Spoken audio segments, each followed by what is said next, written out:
Some may find the following disturbing. Discretion is advised.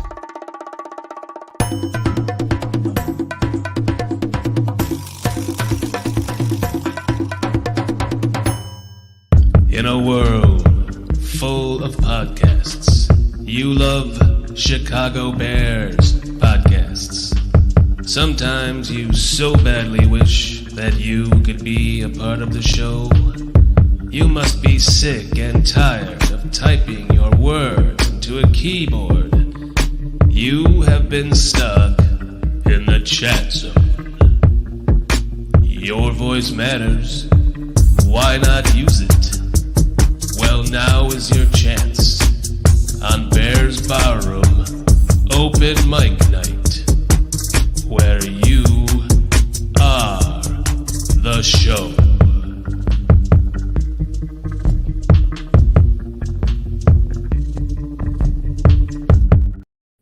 That is right, my friends, where you are the show. Welcome to Open Mic Night. I am your maestro, the other Dan, Mr. Shorty, whatever the hell you want to call me. I'm here with Nomad. We've got the usual crew. We're going to have some fun tonight. I have some pretty interesting questions for these guys, and I'm very interested to see where they're going to go with it. Nomad, how are you doing tonight? I'm doing as good as possible, I guess. Probably like everybody else right about this time of the season. What are we, 2 weeks out for the draft? Everybody's dealing with all that anxiety, can't wait. And, it's just all that wrapped up into shit you got going on personally. But yeah, I'm fucking quite ready to get this shit going. So this draft is just like 2 weeks left now, almost. It's going to creep along. It's going to feel like it's forever, right? It's like the suspense has been killing all of us. And sadly enough, as I've been saying this whole time, this is when I start doing my scouting. So I've been months behind you guys, and I apologize to you for that. But I have begun my scouting, so I am ready to talk about some players. Well, you gotta be you. This is the shit I enjoy doing. You know what I mean? I'm kind of cut for this kind of shit. Yeah. Studying. You know what? And I have to get a credit back to the fans, man, because I told you on one of our first or second shows at Bears Country Podcast, I fucking hate doing film, but somehow, because that's what I had to do. When you're a college player, you have to, if you want to be really good, you have to devour film. Got to study, and I just was burnt out from it, and I didn't see myself doing this, and just all of a sudden, I don't know, man, I just got reinvigorated by it, and I've been on it, so ain't too many players or somebody you can mention that I hadn't studied over and over again. So that's going to help the show and the bar room, and glad to be doing it. And for the most part, I was feeling kind of dumb for a while there, but just because it wasn't my time. So I'm getting there now. So we have another couple of shows left, and by then I'm going to be you're going to be damn well sure I'm going to be ready to talk about these guys a hell of a lot more than I was before. So apologize to everyone who might have been like, oh, whatever, but I'm getting it. This is where I'm starting to get really, this is my time. This is where I'm getting excited. I'm taking all the shit that you guys have been saying. I've been putting it all together in a bank, and I'm going through all this, and I'm seeing some stuff, man. And it's, wow. This draft is getting to be very, very exciting. And it's just waiting for it 2 more weeks. Well, when you start freestyling with the guys that you got in mind, open it up, let these guys see what they think about where you're thinking about drafting these guys. I don't know if we're going to get into draft positioning, or we're just going to talk about talented guys that we think fit the schemes or whatever. But whichever way it goes, man, it's going to be all good. It'll be all good. No matter what, there's going to be a lot of Bears fans shitting on whatever it is, and there's going to be a lot of Bears fans loving it. And I'm sure there's going to be all the in-between as well. And we're going to have a lot of fun talking about it. It's going to be a lot of fun. So let's bring in the panel. We kind of have some of the usual suspects here. So as you see down there, if you would like to join the show, I realize, not everybody wants to be seen, but these guys, they have a good voice, and they have some good shit to say on this show, and we're happy to have him back. So let's just kind of bring him on in order. PJ, how are you doing tonight, my friend? Good evening, gentlemen. Good to be back as always. Appreciate you having me. It's great to have you back, my friend. Love your perspective on the Bears. Thank you. Sam Rush, how you doing tonight? Hey. I'm doing well. How's it going, fellas? Shout out to all the bar. Happy to be back on talking Bears. Countdown to the draft. Anxious as hell, like Nomad says. Yes. The suspense is killing us. Foster covers. Is this suspense killing you, buddy? Foster's muted. You're muted, man. You're coming every time. Coming in like Tooch, man. But I am the Tooch, but you're my guy, Scotty Fritz. I just, before we go on air, I got to ask you, I need the link for them drippy dicks because I had some real problems over the weekend. That's about all. I was letting you know before we get on the air, I need you to send me that link, man, because I was going to talk about, we don't got no red owls from Buffalo. We're not sitting sweating it out, and I'm not young anymore in DC, but we're definitely paying the billings from Vegas. All right. Good to see everybody tonight. Thanks. Sorry, Scotty Fritz. I'll send you the link. They're on Amazon. You can get them on Amazon, Foster. Triple R, how you doing, buddy? Hey, what's going on, good people? I got the fresh scotch neat. I got the water back. Ready to talk some football and get this shit going. Excellent. Guys, I would kind of like to start this off with just a question. You don't even have to answer it if you don't want to.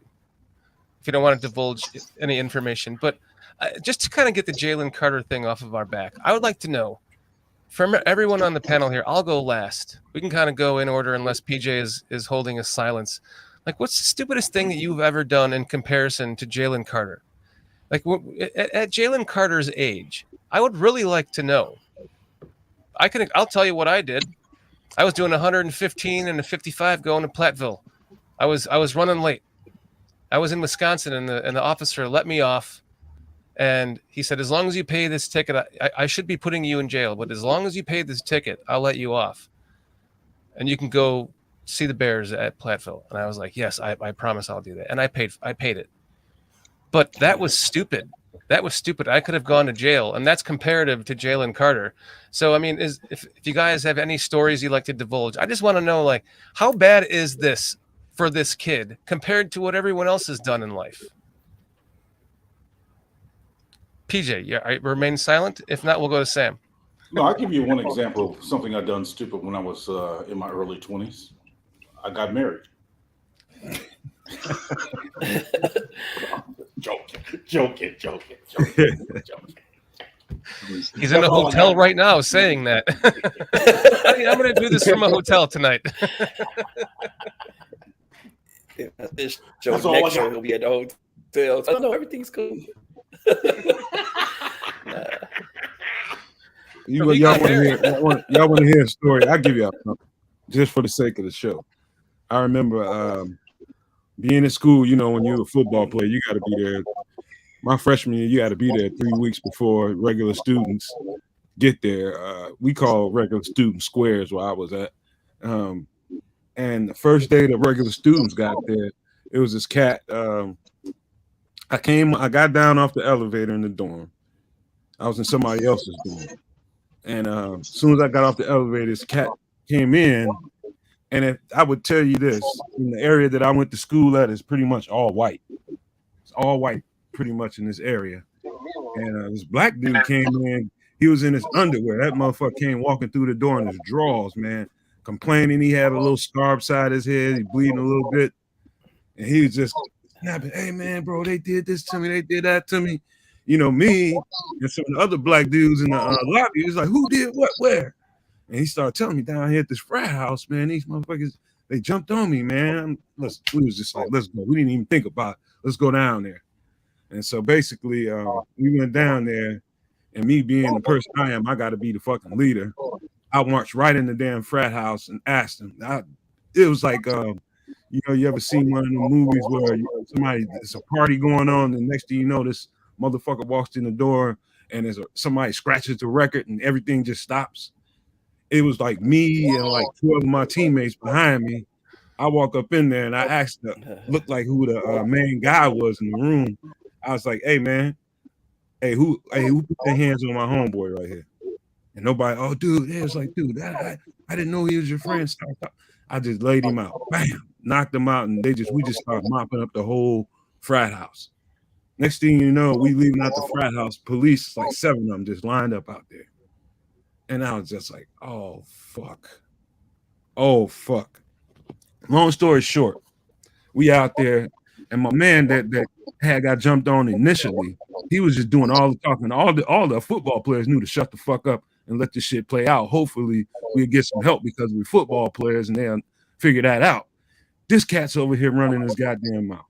And I was like, dude, if you don't shut the fuck up, as soon as these police go, I'm kicking your ass. I'm kicking your ass, because if they take me down to jail for the shit that you got us into, I'm going to kick your ass again. Shut the fuck up, dude. Long story short, one of the cops noticed me and one of my big homeboys, an defensive lineman. He said, oh, they're football players. And next thing you know, a little side conversation started to happen. And they came and took the cuffs off us and let us know, like, dude, you lucky you're here to play football. You would be going downtown and getting charges pressed against you. And so there goes my stupid story. That's how stupid I was when I was that age. Man, you know, that sounds like us, like back in the day, Retro. I was talking to Retro, and he said that he knew you from back in the day, and he actually sent me a video of you. That's it. Come on. Stretch both your arms and your legs, okay? There you go. There's your new avatar. That's it. I can't believe that you knew Triple R way back when. Boo, that was crummy. Work it. That was crummy, man. Wait, you want a different one? I got more. Oh, man. Wait, there's another one here. That's it. That's it. Twist the body with it. Come on, that's the quarterback's body. And enjoy it, because it's all fun. I can tell you what. That's it. You look like you twist like a piece of cardboard there in your shorts, Nomad. To cover up the junk. Hey, I bet I can get all. We see where you're going when you work out. I'm sorry, I had to do that. I got that. Retro sent that to me in the email, and he's like, "You got to play this." Here's Nomad when he was younger. I was like, "Okay, I'll do that for you." Tell Retro I'm gonna have to send him my course, how to crack a joke 1-on-1. That shit was weak. That had nothing to do with me. That was all him. I was like, "I'll do that for you, buddy." Okay, I'll put your brand back. There you go. All right, who's next? PJ or Sam? You got a story? What kind of shit did you do when you were younger? Like what? I got one. Besides getting married? I have one. Yeah, I got one. I'm gonna share. I had one very similar to what Noah said. I'm gonna share. I'm not gonna even share that one right now. The year was 1999. Senior year of high school, summer before I was departing to go to school. I was also playing ball like Nomad. I leave work, and I was working at Circuit City in the warehouse over the summer. I head west. I leave work early to head out west to talk to this chick. Kick it with this chick. Skip all the curfews and all of that. It's like midnight. I'm on my way back. It's pouring down, raining. I'm getting on the ramp to get on the expressway, and I'm going down, and I'm also fiddling with my CDs. You know, back in the day, for those who don't know, we had CD players, and it took a little time to get your music situation together. I didn't get it together before. I didn't get it together beforehand because I was in a rush, goddammit. So I'm fucking with the CDs, and I look down it couldn't have been like a few seconds, and the car in front of me must have made an abrupt stop, and I hit the brakes real fast, and all I know is I slid right into the back of them. All I see is the driver's neck go forward and backwards. I'm like, fuck, I'm not even supposed to be over here. I was like, I'm finna get in. I was like, I'm finna get in all type of shit. I'm like, what do I do? I panic, ride around the side of him, and not just point like I'm telling him, like, meet me at the accident site. And man, I jet to the house, went home, laid down and prayed to God, that the state troopers weren't going to be hitting that. Thank God we should probably just remove let's remove PJ from this conversation. It's just he's heard too much. Hey, this is real. This is real though. That's a real story, man. PJ, don't dime me out. That was 1999, so I'm sure the statutes of limitation have passed. On good, but Mr. Rush, I need to see you on a minor hit and run. Then I've been looking for you. Asking me, what happened to your car? What happened to the front of your car? Dude, you're that suspect I've been looking for the last. Hey, Samo, you want to hear something funny, man? Similar story. Me and one of my big homeboys, he was a one tech on our team. He wanted to during lunch, he wanted to go off campus to go eat lunch. He was just like, hey man, come with me. All right. So we go into this little mall area, and he's driving this big ass, we call it a glass house. It's one of them big old school ass Oldsmobile cars with a lot of fucking window. And it was a steel car. It wasn't that cheap made shit. It was some old school built shit. And this dude's trying to turn into he's trying to turn into a parking spot and just smash right into somebody's car. Bam. And he just fucking panicked. And he was just like, man, I'm out of here. I was like, whoa, you can't just be tearing up these people shit and just driving up. Nah, man. And the dude comes outside. And I was like, dude, you got to get out and get this dude your information. He was just like, man, like, dude, stop. You can't take off. You can't do that. And so I talked some sense into him, but I guess the dude whose car he hit couldn't tell how big he was until he got out the car. And so he gets out the car. This mug like 6'4", 320. And as soon as he seen how big he was just like, dude, that car is fine, man. I don't want the fucking car anyway. So we're good. And just let us go, man. I was just like, man, that's the kind of shit big people get away with, man. Yeah, I'm gonna have to see a couple of you guys after the show. I paid my dues, man. Oh wait, I feel like we should say Foster for last, man. I can understand why dude is scared. Okay? That's a big, scary looking motherfucker, man. Triple R, any story? Any story less incriminating? Well, I've lived a life growing up in the city, so shit goes down. You know how that goes. But as far as the correlation between Jalen Carter's off the field, just off the field, on the field or lack of on the field is totally different subject. But off the field, I can't say that I've fucked up that bad that compares to that, because I haven't fucked up any that bad that people have died. Right. And it's like, sure, he wasn't driving the car that they were in, but I don't give a fuck how old you are. If you are old enough to have a driver's license and, considered to be somewhat of a responsible, maturing adult, if, the people that died, Devin Whitlock, and the team staff member was a young lady, Chandler LaCroix. She's from the South, so it probably was like Chandler. She was twice the legal fucking limit of being drunk. If you are Carter or anybody, how do you let her have her keys? It's like, yo, bitch, give me the keys. Y'all get in my car. I'll drive you home. Right. Mm-hmm. All right, fine. You don't take her keys because you're not a cop. You don't know her blood alcohol content. But the bitch is drunk. And if you know that, why the fuck are you racing her? Right. I mean, that's not something that you just, so you're encouraging bad behavior on top of bad behavior in somebody else while you're doing nothing to help, but only contribute to that. Did you work with PJ? You sound like you and PJ work together. And then you leave the scene. If you're racing somebody and know that maybe they were drunk, that you were racing them and they ain't there no more, y'all more than likely going to the same location. They didn't show up. You don't immediately go back and turn around and see what happened to them. Okay, more irresponsibility. Okay, you come back an hour later, then you lie about some shit. It's like, how many different excuses, or is that one situation just, well, that was all one situation that he did a bad thing to? Because he did a lot of different bad things within that situation. And then if you want to just wipe off that one situation as a thing, it's like, all right, as a person that looks back on my life and what I have done that is in comparison, I've speeded. I'm a fast, aggressive driver, but I don't do it in traffic. And when I've hit 150 on those Lincoln Town cars back after I was doing taxis, I went into limos, and they were sweet. You driving a limo for 15 hours a day, you dipping around driving people.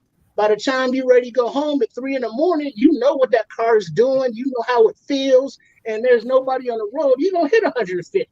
But you know what I mean? But that's when there's nobody out on the road where it's not dangerous. I'm not racing anybody. I've gotten in fights, but that was self-defense. It wasn't stupid shit. It was stupid shit, growing up in the city. That's what happens. You know what I'm saying? Right. Represent. So there's nothing that I can say that is comparable. I mean, I've done dumb shit, but nothing on that level. But I think, well, at the same time, go ahead, Sam. Go ahead. No, I'm just gonna say at the same time, we don't know the full extent of what actually occurred, man. So that's why I give them a little grace when it comes to that situation, man. Like I just shared a story, man. Being young and dumb and scared, man. Like that's why I shared that story. I was scared as hell. I wasn't supposed to be there. Was when I was there, and I didn't know what was going to come out of that. I knew I was going to play football. Like I had a lot to think about and a lot to consider in that moment. Now I know it wasn't a terrible accident, but I just knew that it was a bad situation. Like I didn't hit them going 50 miles an hour. Like I bumped into this car maybe going 10, 15 miles an hour, but I still made a impulsive decision to evade that situation, try to get out of that, and was scared of what the consequences might be from that. And so I did what I did. And, I say it like this. Now, rest in peace to the people that lost their lives. Now, that's first and foremost my deepest, sincerest condolences to the families who are grieving from this. But what he did is no different than what we see every day. People at a light, one car looks over at the next car, and then they take off. Cars taking off and racing down the street on a daily basis. Like that's stuff that happens every day. They keep calling it drag racing. Drag racing is something totally different. That they weren't drag racing. They didn't go to a strip and say, "Oh, we're going to race each other." They probably sat at a light and took off at the same time. And this knew whoever was driving that they couldn't beat a truck with a Ford Excursion or whatever this car was. But I mean, they still decided to go forward with that, and I think alcohol played a part in that. Alcohol definitely played a part, and I agree with the part where friends shouldn't let friends. One of those, yeah, friends should let friends drive drunk. In college, at the college age, we've seen it happen many a times. In school, in college, we've all done it. In college, and some of us probably still do it as adults this day, man. When you driving and you probably shouldn't be driving. So, I mean, I think he's allowed a mistake in his life. He made a mistake. I don't know if anyone saw that video. How many mistakes does that count as one mistake, or does that count as many mistakes at a time? Oh yeah, it compounded. I agree with you. It did. The mistakes compounded on top of each other, but it was a night out. After winning a national championship, everyone was on a high. Everyone out there with the whole entire team, everyone partying together. Everyone's on a high, and things got out of hand. And not everyone was thinking properly at that point in time. No one's really thinking about someone getting into an accident. That would be. I mean, think about it, man. You in college, man. That would be the furthest thing away from your mind, is that someone's going to get into an accident after we're celebrating a national championship. Everyone's having a great time. We're people, they thought it was something all in fun. We're going to race a little bit. It's all in fun and games. It got out of hand, and it unfortunately a couple people lost their lives because of a bad mistake that was made. But I think, but I don't mean no disrespect, but I've done time as a counselor. Been sitting and here it's like you patiently sound like waiting. an abused wife making an excuse for an abusive husband or wife. You know what I mean? It's like, oh, well, he was just stressed, and it was just, he was just drunk, or it was just, one time, or you know what I'm saying? That's what that sounds like. Guys, drum roll. This guy's been patiently waiting with his handlebar mustache just growing. I've watched his handlebar mustache grow since you guys have been talking about this. It's his turn now. So Foster, we gotta hear Foster's story. Drum roll. Yeah, please. I got scary stuff, man. Just being, so I'm 16 and I'm out hanging out with guys that are 19, 21, 22. And there's 4 of us. We're going to jump in this car and go do some shit. Well, as I go to get in the back seat, there's a bang. It turns out it's a shotgun going off, blowing a hole through the passenger side floor pan. Now, I fly from the car, but I was going to get in the car with guys who were going to rob a liquor store with a shotgun. And I had no idea, and I'm 16 years old. That let alone is bad enough. I mean, that just shows you where, man, if you're in the wrong place at the wrong time, you can really get screwed. And thank God I didn't get, nothing happened. Nobody got hurt. I will say this, 2 of those guys are dead and the other one's in prison for murder for the last 20 years. Wow. I'm the only one not. So, but I want to tell you guys a story about me at 19. So I'm 19 and I know everything. And I'm married and I have a 14-month-old daughter and things are not going right in Chicago. So I'd in one day pick up and move my entire apartment, my wife, and my kid to Cincinnati, Ohio from Chicago. 1 week I get a job, I get an apartment. We're good. But I started drinking again, and I come home from work one day and she left. So now I'm on a 3-week bender of just drinking and pity. 19 years old, hanging out at country bars in Hamilton County, Ohio, man. Cincinnati burbs. Wrong bar, big mouth. I started with 2 guys, and before I know it, I got 2 bikers trying to kill me in this bar.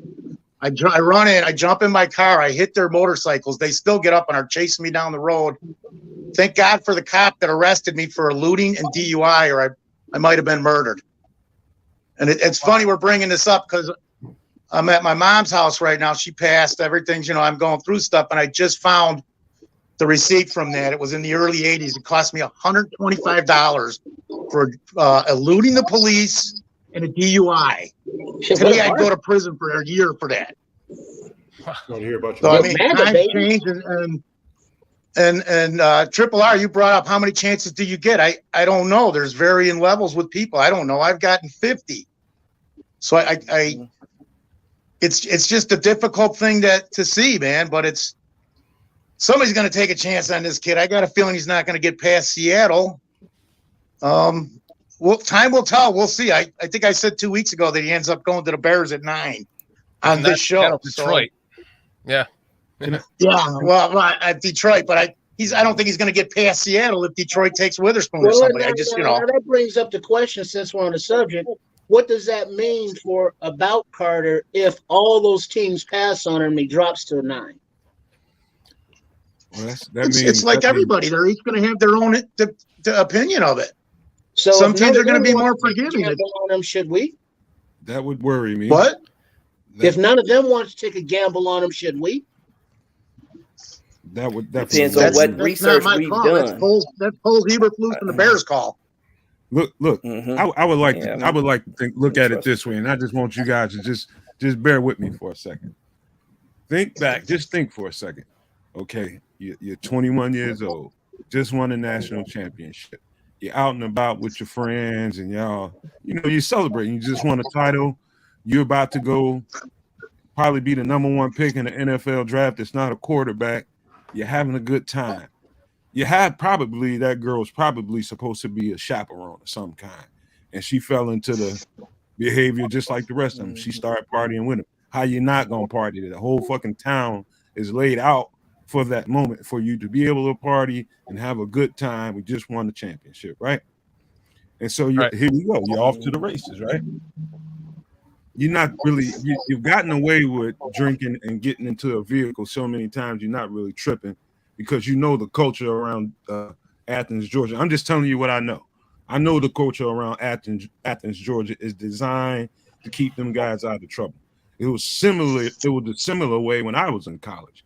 It was set up so that, hey, if we had a guy, if you ever seen Pulp Fiction, we had a guy we called the Wolf, you know, from Pulp Fiction.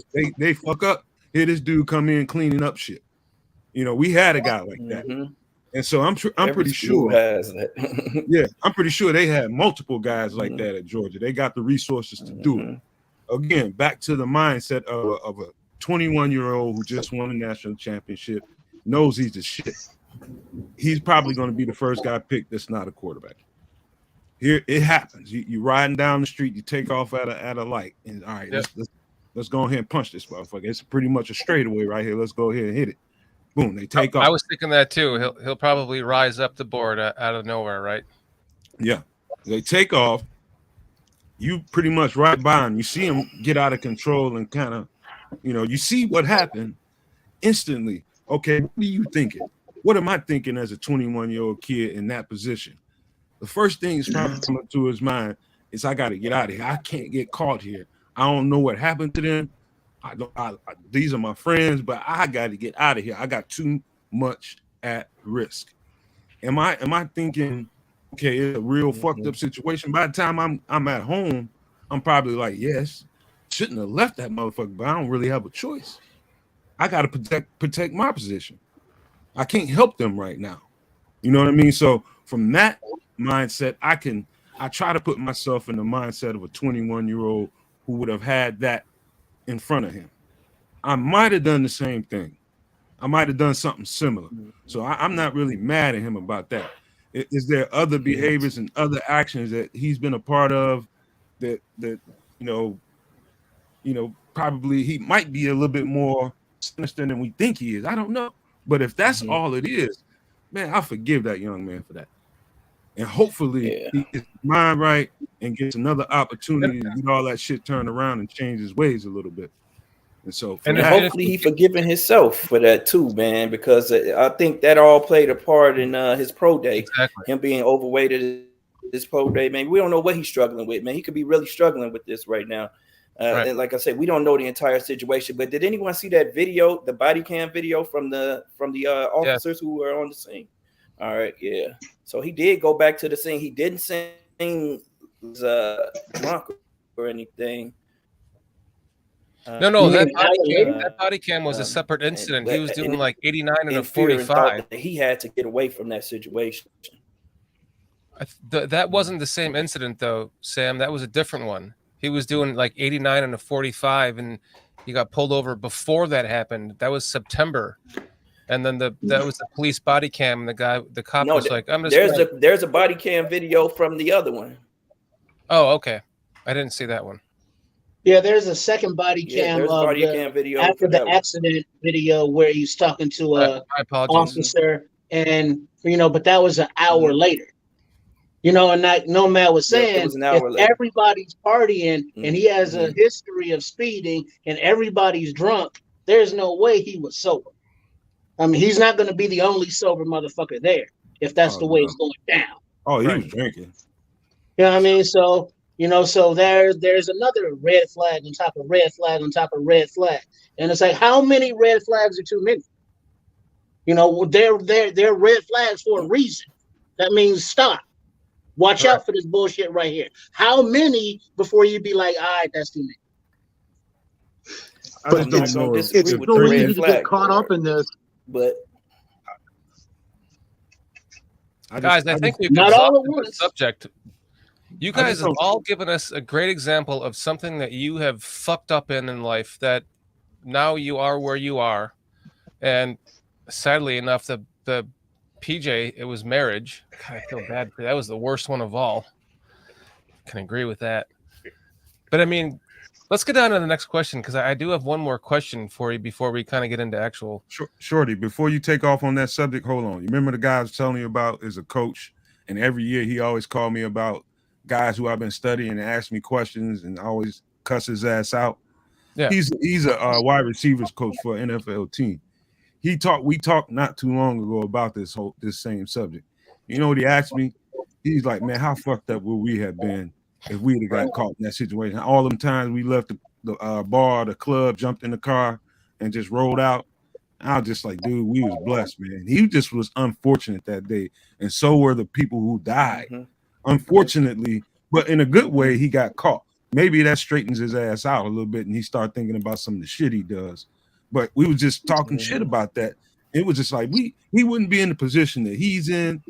You know, he wouldn't be in the NFL had all that shit came out about the shit we were doing in college. So I understand it to a certain extent. That's part of the culture in college, man. He just got caught up in a fucked up situation. The Retro says another story with a 90s Mustang LX a 1990 Mustang LX had my head out the sunroof, moonroof, and a cop pulled us over. He said, "Who was the genius with his head out of the roof?" That's all. That reminded me of a story. We went to. I'm going to make this very quick because then we're going to move on. We went to the Greyhound Park in Wisconsin, and we got drunk for a bachelor party that was there. And I had a 2001 Camaro Super Sport with T-tops, and my buddy, who's an idiot, put his T-top on incorrectly, and I was driving like an asshole, and I passed this woman doing like 85, and my T-top came off and flipped over her car behind me because I had just passed her, and landed. It like came down like a feather and landed. It like went like this on the glass and landed on the road, and it was in perfect condition. And as I passed her, she was like, "You fucking asshole!" And I was like, I was a total asshole. I shouldn't have done that. That's the final story of being an asshole when you're a kid. Guys, I want to know, is there any one player that you think that the Bears could potentially let's move us into football now. One player that you think the Bears could potentially be hiding from the rest of the national media, the rest of the national NFL, so that nobody knows that that's the guy that they have their radar on.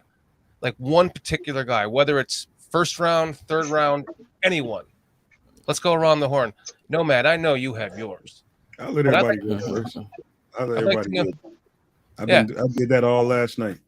Exactly. Let's kind of go around with PJ. Let's start with you. You have any? If I was to guess, my guess would be Jahmyr Gibbs. Good call. Good call. I think because they signed 2 running backs in free agency, and they hyped up Herbert. They like taking the eye off the spotlight of a running back now, so they can now secretly get. I'm thinking they would probably draft a running back in either the second, third, no more than a 4th round. I don't think they're going to. If they're going to draft one, I don't think they're going to do it late. I think they're going to actually kind of do it kind of early, because I think they're going to be looking for the next permanent guy. Whereas Foreman's on a 1-year contract. I don't think they'll resign. Well, I think they're planning on getting somebody for the long haul. That's my belief. And you know what, PJ? Just to add to that, I've been looking at the 30 visits real closely. He's not on there. That tells me something. Yeah, but they went down to. Didn't they go down to Georgia? He's from Georgia. No, he's not from Georgia. Alabama. They went down to Alabama for something, didn't they? Yeah, Loose let it slip. He was talking to what was it, Hogan Johns or somebody, and he was talking about things that he was looking for, and he was talking about. I think I said this on the other show that he was. I'm like, he was talking about receivers. He's talking about. I'm looking at a guy and how he catches the ball. I'm like, I know damn well they ain't in Alabama looking at no fucking receiver. So who else would that be? Exactly. So that would be my guess. So I would say Jahmyr Gibbs or a running back. That's what I'm believing. Foster? Yeah, you could. There's a bunch of guys I could throw out there, but we're all aware of all these people, man, and I start looking at stuff already now from a different angle, because all the guys we're talking about, Poles knows everything about them. So I'm looking even deeper. I'm looking like 6th, 7th round UDFA guys, and I've been talking about this guy for a while now, and It's funny because I found a conversation linked to the Bears. His name is Keandre Hall, Pittsburgh State. He could be probably an immediate rotational guy, 6th, 7th round, maybe UDFA. Would be an addition on special teams and has the potential to be a name that we could be talking about in 2 or 3 seasons. Kind of like Robinson, but probably even hidden more than him. So I don't even know if you guys know anything about him. I've been talking about him a little bit, but it's funny that I just found some information on him related to the Bears, and nobody said anything about it. So that's somebody I could throw out there that's completely off the radar to most people, man. What do you guys think? You ever hear of him? No. I've heard the name. I haven't studied him. Yeah.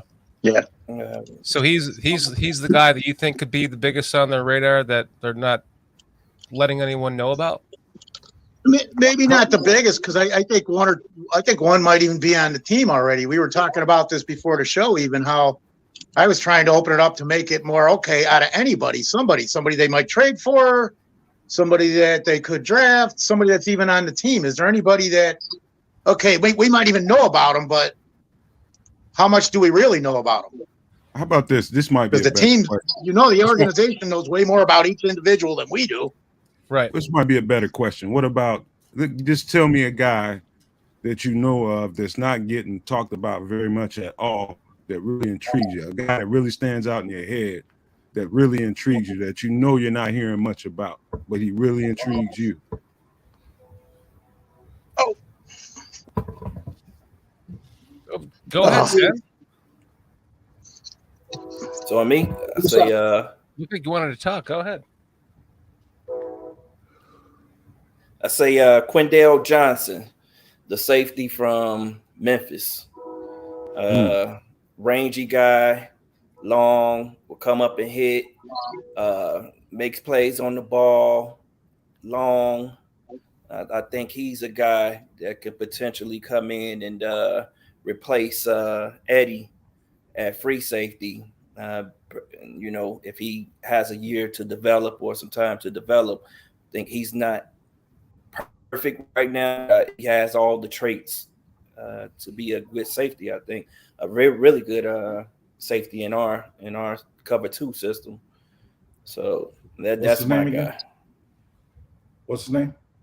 Quindale Johnson. Safety. Little rangy. I've seen him on tape. I wish he's about the same size and weight as Eddie Jackson, who I still think need to bulk up just a little bit. Yep. He's probably 6'1", 6'2", about $190 or something like that, $195 or some shit. But he needs some weight. You know, it's funny. I end up watching him. If Eddie Jackson hasn't put on that weight by now, he's not going to. Nomad. That's his playing weight. Right. He can still put on some good solid muscle. Well, that'll slow his ass down, man. You want to take away from that range that he has with that? Nah, if you put on good muscle doesn't slow you down. If you get a bunch of water. Let's go back to Nathan Vasher. Nathan Vasher bulked up and he slowed the hell down with all that extra muscle on him. Dude, I went to college 165, got to like 180 in one semester, and was faster than I was when I was 165. So you can put good. It's about how you put the muscle on. If it's good muscle or not, can't be fat. It can't be water weight that'll slow you down. It's about good muscle. You can do it.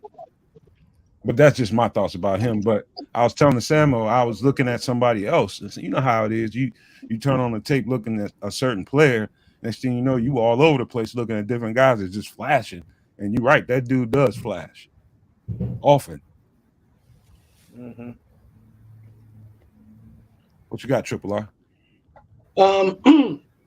I haven't really, like Foster was saying, the guys that we know about, the guys that went to the combine, we are aware of. So I'm not really familiar with the guys that weren't invited to the combine, your other D1 guys, your D2, your D3s. But I did see an article about left tackle from Hawaii, I guess maybe pronounced Elam Manning. And, we've been talking about Paris Johnson Jr. and Broderick and all those guys.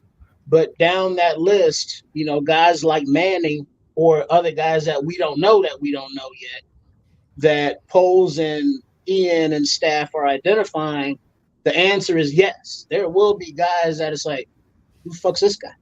The only people that heard of him or know who he is are guys that had actually watched him play at that local school because he got no national shine.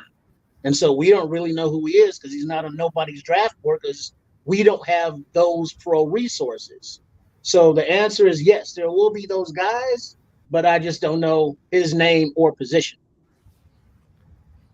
I've seen Il Manning, what he was talking about, another guy ended up watching and ended up studying somebody else, the running back number 21. He was really good, but I don't think he's going into the draft. But yeah, I've studied that guy, man. I think, what is he, like 6'6"? Maybe a little shorter than that, maybe about 6'5". No, he's 6'2", 295. Okay, yeah. But he did have long arms, I do believe, right? I don't have the measurements. Okay, I'm trying to remember what I can remember about the guy. I remember studying him, but I got thrown off by a running back. You talking about a 6'2" tackle? I heard the Bulls just won. Well, yeah, they were talking about moving him to center, though, so the position could be fluid. But just a little brief scouting. His testing numbers prove that he's a good athlete, quickness and agility to function in space, which is crucial in a wide zone system, and he doesn't lack for nastiness. Several instances of him giving defenders a little extra, driving them into the turf. Tricky part is determining his position. Left tackle in college, his size doesn't mean his future in the pros is that. So likely moving inside, many seeing center as his ideal spot. So he could be, Cody Whitehair's competition to stay in the pro or stay on this team in the pro.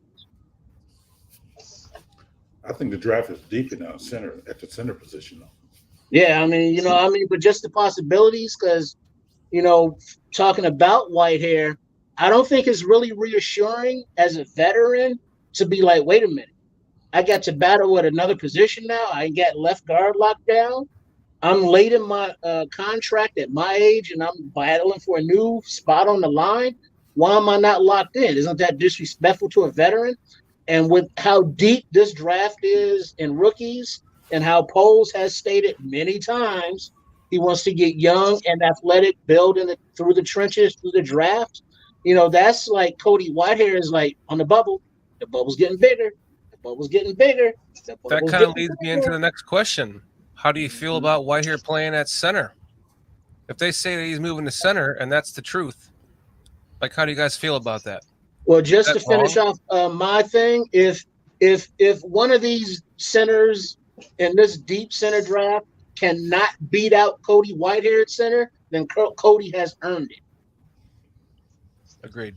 You know what, man? I was prepared for this question because I kind of threw it at Shorty. But what I did was I went back to his I think his 2016 tail. I think he was a rookie. And they thrust him in at that's some of his best film is when he played center. There's a few people that will throw a few jabs at him because he has some bad snaps and some bad shotgun snaps and threw the ball around a little bit. I won't hold all that against him as a rookie, being thrust in the position. He was a left tackle coming out of college. And so to be thrust in a position to what I liked about him on tape, and this was then, he's stronger now. He was about 305 when he came into the league. He's about 312, 315 now. He anchored his ass off. And that was Sam's biggest problem, was anchoring. And so what I saw on tape, I'm down. If they're going to keep him, it's going to cost them $10 million. If they're going to cut him, it's $10 million in cap space. So either way, I'm good with it. If he lands at the center spot and is pretty good at it, man, I don't know why anybody would be upset about that. I have a problem with him at center. I got a problem with him at center because of the snaps. That's your number one job, snapping the ball. So he threw he had some bad shotgun snaps with Trubisky, and yeah, he still made it to a Pro Bowl alternate that year. have a problem if a center can't snap the ball. I mean, yes, I agree. He's good at anchoring, all that, but he had problems snapping the ball. You got problems snapping the ball, you throw off the whole timing of the offense, because with that jet sweep that they do, if your snap is off, you throw off that whole play. And I've seen it happen too many times. So I'm not a fan of him being a center. To be fair, PJ, wouldn't you say he can clean that up though? He thought that, but for 2 years he didn't. For 2 whole years he didn't. That's why they brought in Sam Mustafa. I gotta take y'all's word for it, because I wasn't that tied in. I was just watching tape, man. I wasn't tied in at that time. Well, see what he had some botched snaps in crucial moments. Right. I mean, it was really, really messed up. And I mean, because they threw him at center because Grasu, he got hurt.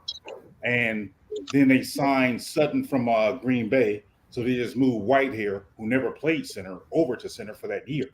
And it's like even if you say it was okay, first time ever playing, he made some mistakes. But it continued the next year as well. He kept on making these mistakes at crucial times, and I just don't think he's a center. That's why they moved him to left guard. Yeah, I don't think he's a center. I just don't. Are we forgetting about Dieter Iceland, guys? Well, that's the thing. I mean, we got Iceland, we got Kramer, we got Patrick. Now we got Whitehair. We got 4 guys who are centers on the team already.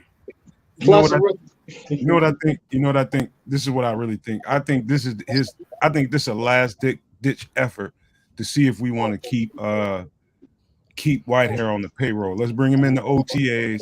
Let's see how he transitions to center. If he starts having those kinds of problems and things of that nature, I think it's going to be easy for them to move that $10 million off the books and bring in somebody else. I think it's a trial. I think it's what it is. Well, if I was him, I would go to the management myself, offer them that I'll take a pay cut to make it can be more team friendly to keep me on the team, because ain't nobody doing that shit. Well, he's asking to be his agent to kill him. His agent to kill him. Ain't nobody giving no money back. He's asking to be cut because, and it's like, if I'm posed and it's like, Cody, Cody, come on in. What can I do for you, sir? Boss, I'll take a pay cut. I swear to God, if you just let me stay, boss. You're 31 years old, dog. You done trying to get that paper, man. You know what I'm saying? You got to go. Get it. But here they got. It's a matter of they got so many guys. 10 millions on. 10, I'm sorry, Foster. It's about, do they want to keep $10 million on the books or not? Frankly, he's not worth it. I mean, I don't need to count no man's money. But it's time to flip. It's time to flip the burger.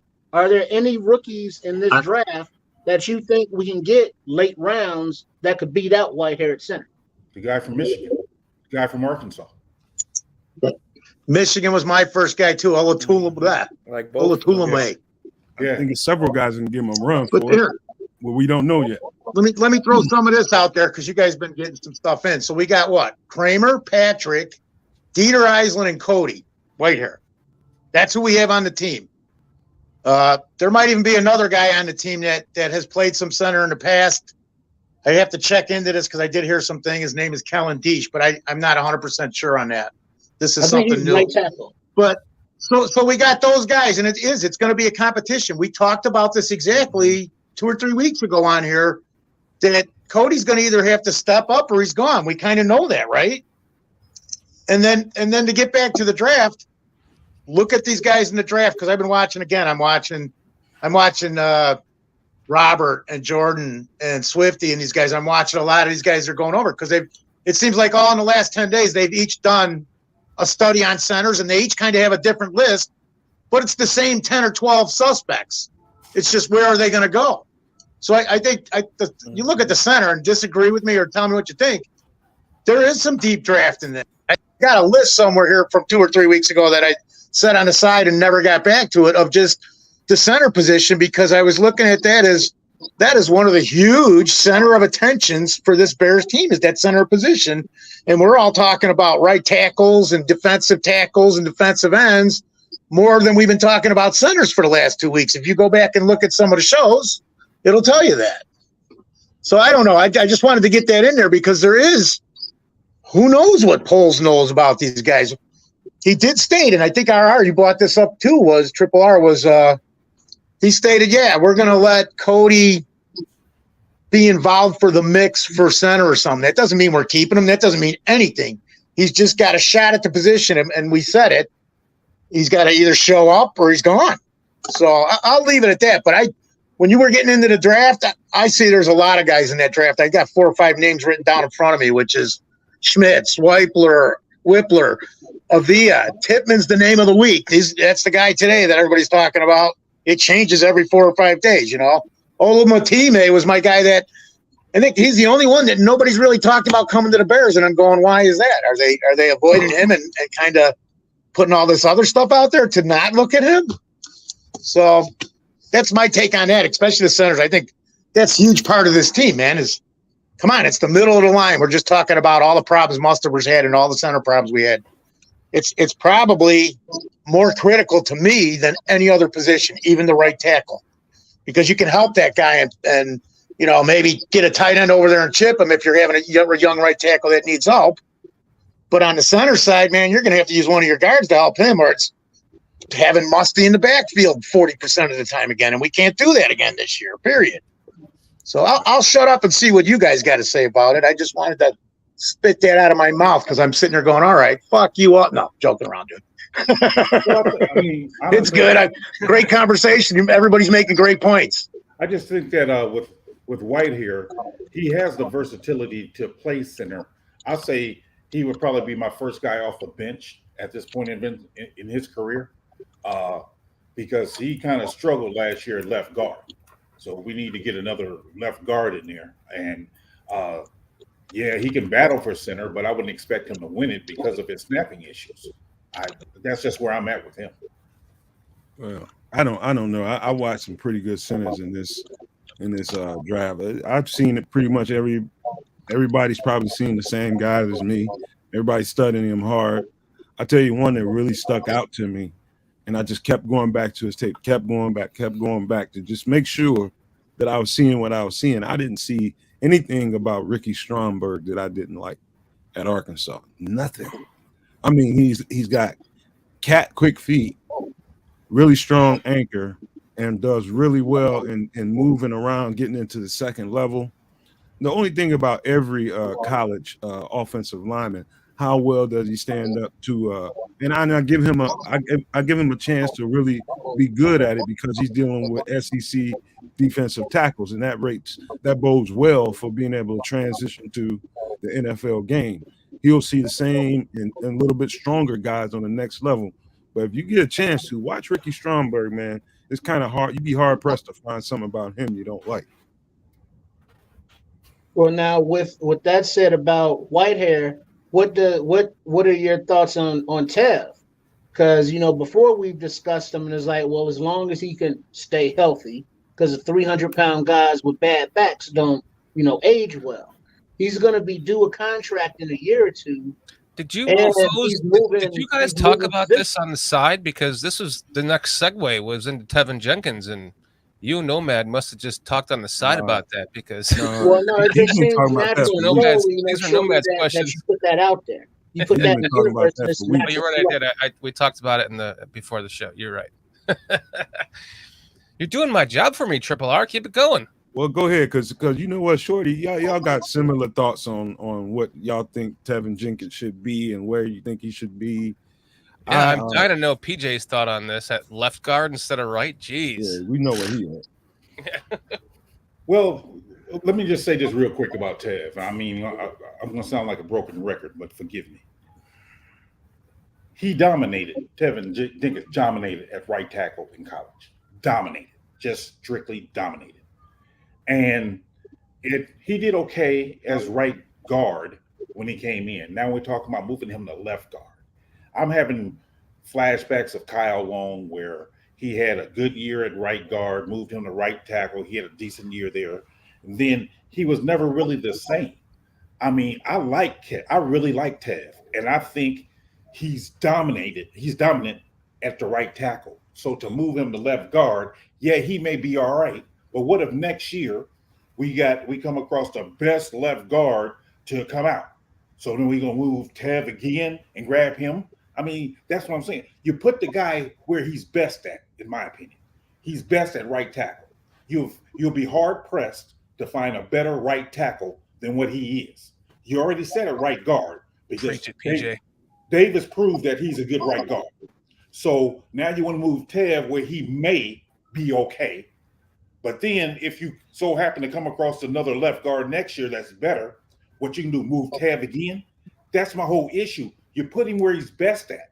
And then leave him. Just leave him there. Leave him there. Leave Davis where he's at. Leave Braxton Jones where he's at. Then you just worry about the center spot and the left guard spot. All right, well, now let me ask you this, PJ Homer, man. You said specifically, even though that, once camp gets here, I would assume that it's an open competition, or at least hope that it was. Yes. But they said specifically that, Davis is coming in, right guard, that's his shit right there. Don't even sweat it. So that means right there, he's better than Tev at right guard, even in their eyes. And so hold on. So if Tev, if you say is a natural right tackle, he's not even in that conversation for right tackle from out of Hallis Hall, because they're talking about him at left guard, trying him there. It's like, well, he's not. He may be in competition for all of the spots, but it looks like it's lining up to be Jones at left tackle, Teven battling for left guard, Whitehair battling for center, Davis at right guard, and whoever at right tackle. So it looks like Tev is on the bubble. Not maybe as extended as Whitehair's bubble, but his shit is pumping up, no doubt. But I think I'll say this. I think he said Pohl said he wants the best 5 out there. Right. The best 5 out there. So my thing is, if Teven is best at right tackle, if you want to bring somebody else in to beat him out at right tackle, because I think Poles is also hung up on the numbers being, if you look at the measurables, Tev only got 33-inch arms. Well, we ain't going to comment on about the flick, because since he's been in Chicago, he hasn't played right tackle. He played left tackle, right guard. So I'm like, why are we not trying him at the position he played best? And I can't help but keep going back to when you said that the first time you were on the show. Before the show, we were talking about it, and it makes sense with a guy who's 6'6", who's playing in a 3-point stance, taking that beating to an already seemingly weak spinal system, to have him standing in a 2-point stance where he's not going to be taking that direct hit right on his head that's going to push his whole body backwards and further damage his neck, right? That's so a factor. To me, like, guard, you've kind of convinced me that guard he should be a tackle because of that. He already has these issues. As Kyle Long said it. He said, when you're playing guard, it's like you're in this phone booth and it happens right now. Whereas when you're playing tackle, you got a little bit of room to get your body in a kind of a position to absorb that blow. So that's what I'm saying. I mean, I just think, me personally, I just believe he'll be a good right tackle for us. I think people have forgotten, and I don't know how much. This is before I became a part of the Barroom Networking, before I became somebody on Shorty Sean Bears Country podcast. I remember watching the OTAs, and he almost fell out of favor in OTAs and going into camp because they kept giving him run at right tackle. And apparently, I was watching all the reporters who were at Hallis Hall, any podcast I could that had information about what's going on in practice, and word was he was falling out of favor playing right tackle. He was getting beat in practice, and he was falling out of favor. So they decided before, I guess, it could have been real that they were talking about moving on from him and trying to get him moving to another team, but then they gave him run at right guard, and he kicked ass. Are you talking about Teven? I do remember that. Are you talking about Teven? Yes, sir. Last year in OTAs and going into camp, they gave him run at right tackle. I remember them giving him a run at left tackle with Braxton. I never remember them giving him a run at right tackle because they only talk about. He got run. I promise you. Riley Reef and Bourne. he fell out of favor playing right tackle. All right. Okay, well, if that's true, then that would make sense. I mean, if you the OTAs in camp, that's when everybody was getting those interviews with Tev at his locker, and he was looking all sad. It's because he had his run at right tackle. They was whooping his ass, and so they kicked him inside the guard, and he kicked ass. I thought that was at left tackle though. That's what I remember. I think he spent a little time there, but I think they pretty much moved on from that experiment real quick and put him on the right side, and he was getting beat over there. Because when OTAs first started last year, Braxton wasn't here because we haven't drafted him yet, and he was at left tackle. Then Braxton came in, and him and Braxton, I guess, competed in like within the first week. Braxton was taking his reps. Braxton said, "Give me that spot." Right. So I don't remember him at right tackle. That's what I'm saying. I don't remember him at right because I remember Riley Reed and Bourne. Scheme fit. Oh, he certainly was over there. I heard that, and it kind of pissed me off, and I was upset for him because I didn't get why. I'm like, man, as good as he was in college at right tackle, why is he getting his ass kicked in an OTA? But he was getting his ass kicked, and they kicked him inside, and he killed it. Is the whole thing we're missing here, guys, is that this regime doesn't see him as a fit at right tackle? No. Is he not a scheme fit? I mean, there's a huge hole. There's a name that no one's mentioned yet, Leatherwood, but there's a huge hole at right tackle, and they're saying, all right, well, you're the left guard now after being a beast at right guard. Granted, there's still no. All right, you can try out battle for right tackle. There's none of that talk bantied about that I've heard. None. I'm agreeing with Jay Sanders right here. What Jay Sanders said. I can't see Borum and Reef beating out Teven Jenkins at right tackle. I think part of what JoJo is saying on there was part of it. He was out of shape, and they was on his ass about getting his body weight down to a certain point. That may have been part of it too, But I kept hearing, Dominique Robinson was running right around Teven Jenkins and OTAs and shit like that. I kept hearing that kind of shit consistently for like a few days straight. Next thing you know, they kicked him inside the guard, and that's just the truth about what I heard. Now, I will say this: when it comes to his weight, when they had him not dressing, not participating in practice, I strongly believe that was strictly due to weight. Because when they asked him about it, I remember him saying he currently is weighing 320 pounds, 0.5 or something like that. So they told him basically to get under a certain weight before he can start practicing again. I really believe that was the holdup with him not being there as far as that goes. But what you're saying with Dominique beating him in practice, again, I thought that was left tackle. I really do. I really thought that was left tackle. I didn't know that to be right tackle. So no, because I know it was right tackle because in camp it was mostly this is at the time when Quinn came in a little late. He didn't do the early OTAs. He did the last OTA. So it's around that time, I believe, because Robert Quinn was out there and he was beating the shit out of Braxton Jones in practice. And Dominique Robinson was kicking Teven ass on the other side. That's what I was hearing. I'm gonna throw it out there right now, so you heard it here first. That Jatari Carter beats out Tev for left guard. Tev gets traded. Oh, you trying to start a kerfuffle, motherfucker? That's what you trying to do. Man, we've been talking about Tyree Carter since BCP, no man. You better get credit for that shit, Triple R. Hey, you know what, man? I'm telling you, man. I don't think nobody think highly of that motherfucker than me. I know he's got what it takes. It's just about him being able to get the reps.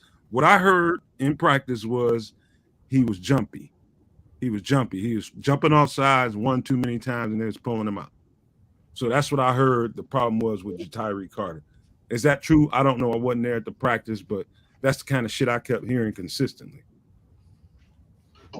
What? I think it's the opposite, Triple R. I think Jatari Carter is going to end up taking one of those spaces, but maybe not this year. Well, how long do we got Nate Davis for? 2 or 3 years? I think he's going to be groomed more than anything else. I would love to see if he's just jumping off sides, that's something that could be corrected. Should be able to be corrected. Yeah. Well, I mean, but if we look at the last few games of the season when Carter was getting reps at right guard because Tev was always out, he was good. Yeah. I agree with that from what I saw. I do believe we're in a whole lot better shape on the line than everybody wants to make it out to be. I think we got something in Kellen Deesh and Alex Leatherwood. It's about, I think that the fact about Alex Leatherwood, and you heard Pohl said in his press conference, he said that we had guys playing out of position last year. Immediately, my instincts told me he was talking pretty much about he's talking about Alex Leatherwood, and he was talking about the center we brought in from Green Bay. Those are the two guys that first came to my mind.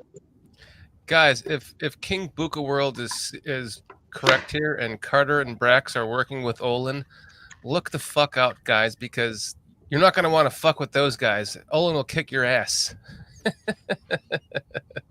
Well, Dieter was working with him too.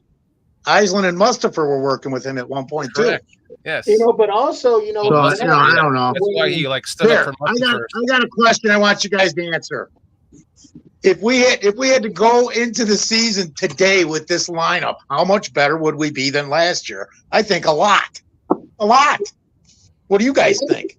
I think there's a lot of guys that didn't touch the field because they were working on them on the side, like Kellen Deesh, like Jatari Carter. There's dudes like that. And even they threw Leatherwood out just to, get a taste of what he was going to look like on the right side in live action. But I think we had a few guys sitting there that we got untapped potential with.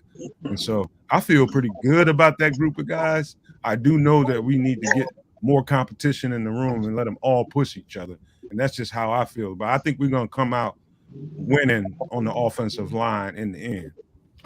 I think with the way we're going here with Teven, it's like moving him around like that. I'm with Triple R. He may not be around much longer because if you can't settle on him a position and leave him be, what's the point of having him? I really don't see the point of having him for real. I mean, I like the guy. I think, like I said, y'all know how I feel, but to me, to keep on moving him around, I don't think he's going to be the best option at left guard moving forward for the long haul. I don't think he's going to be the best option there. I'm going to get you a shirt. Free Teven Jenkins to right tackle. I'm going to put that shit on the T-shirt. I said the same thing about Kyle Long, man. I'm telling you. I was saying the same thing about Kyle Long. I just think that when you're 6'6" and you're that big and they got you playing guard, I think it's problematic. And you stuck on it, man. You for real. I mean, I think you know what? It would be interesting to see Teven get some swing at right tackle when he's in shape. I don't think they're gonna do it, but it would be interesting to see it because he plays so well at guard. It's kind of like if shit ain't broke, why don't be fucking around trying to fix it? Leave that shit alone. He's kicking ass at guard. In my opinion, had he not got hurt, he'd probably be talking about a Pro Bowl year for him. And so when you're doing that well, he's gonna make some money. If he comes and has a season anywhere near what he had last year, he's gonna make some money. But that's what I'm saying. So you got him as well as he played at right guard last year. The first thing, they tried to get McGlinchey, but then they immediately pivoted to Davis, who's a right guard. How do you know they tried to get McGlinchey though? Do we really know that? Well, it was said that they tried. I forgot.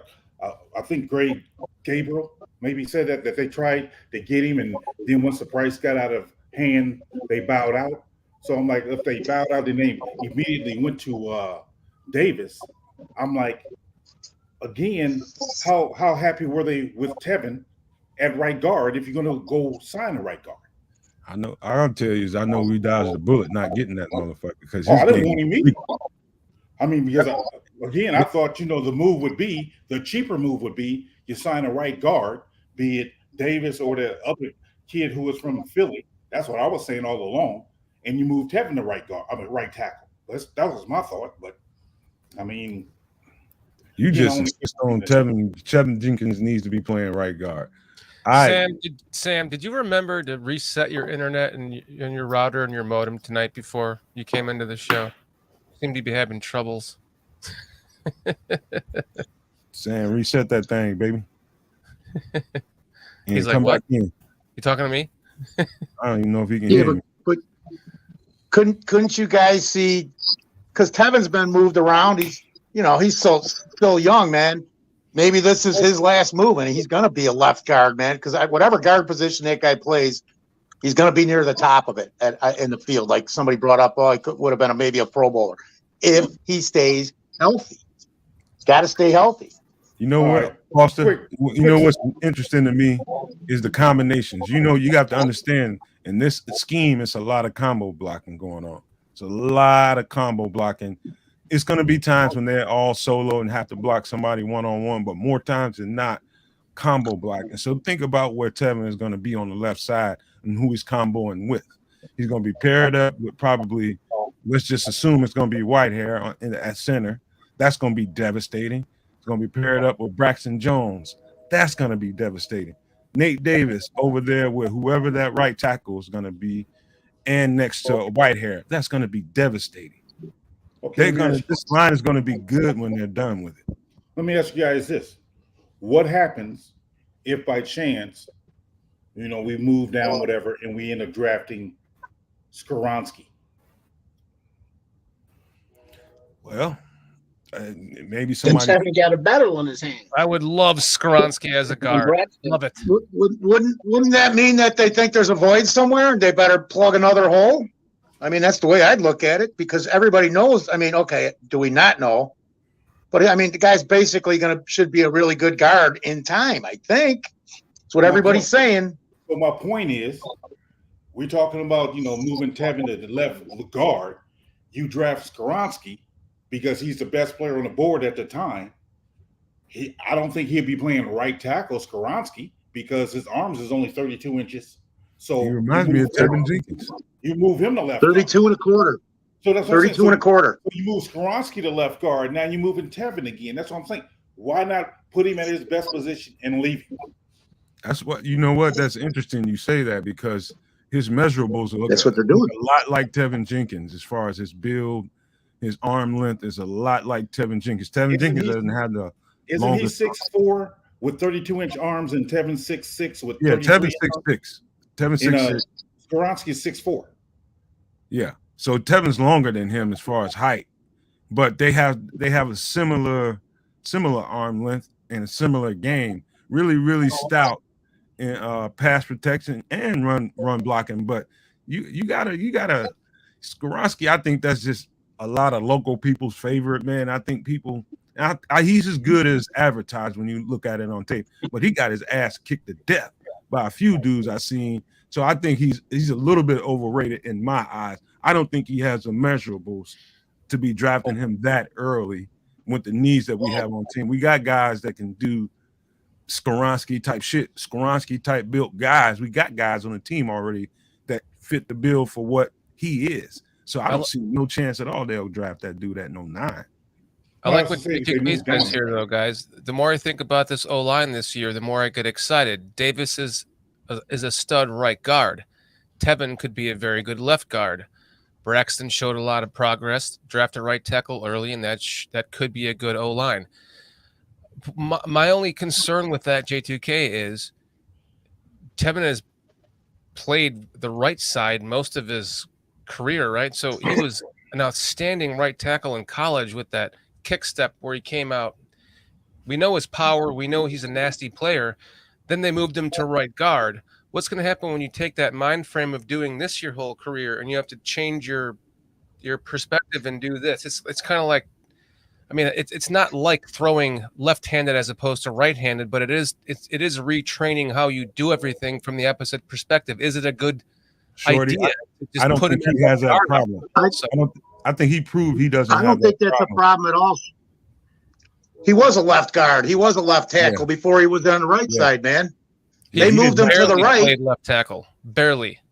They moved him to the right though, anyways, just because the other guy could not play right tackle, and that Teven was the only guy that could play it in college. If you read some of the information on that, he was would have been very good at left tackle.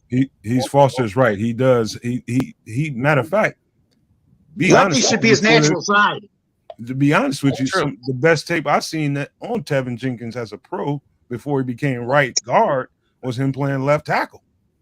I didn't think his tape was fucking bad at all. I think he had some shit to clean up. That's stuff he needed to get better at. But I like what I saw when he was playing left tackle. I agree. Why did Nagy draft him and say the guy's our left tackle? Because it appeared that he'd have no problem doing it. Sam, could you please speak to make sure that we know you're alive? I'm yelling at you. I'm here. Connection. We keep losing you, and everyone in chat's like, is Sam an AI bot? It's your turn to talk, man. Talk about Teven Jenkins. Sam's doing that Irish fuck off, man. Left guard, I think you just made a good point. The point that I was going to make, Shorty, about him switching over to the left side. I know when I think it's a difference. It is going to be there is going to be like a learning curve when you putting your right hand in the dirt as opposed to putting your left hand in the dirt on the left side. That's a big difference. A lot of people try to say that there's not a big difference, but I think every player is different when it comes to that. I know I struggled with that in college. And we've seen play that. I think from the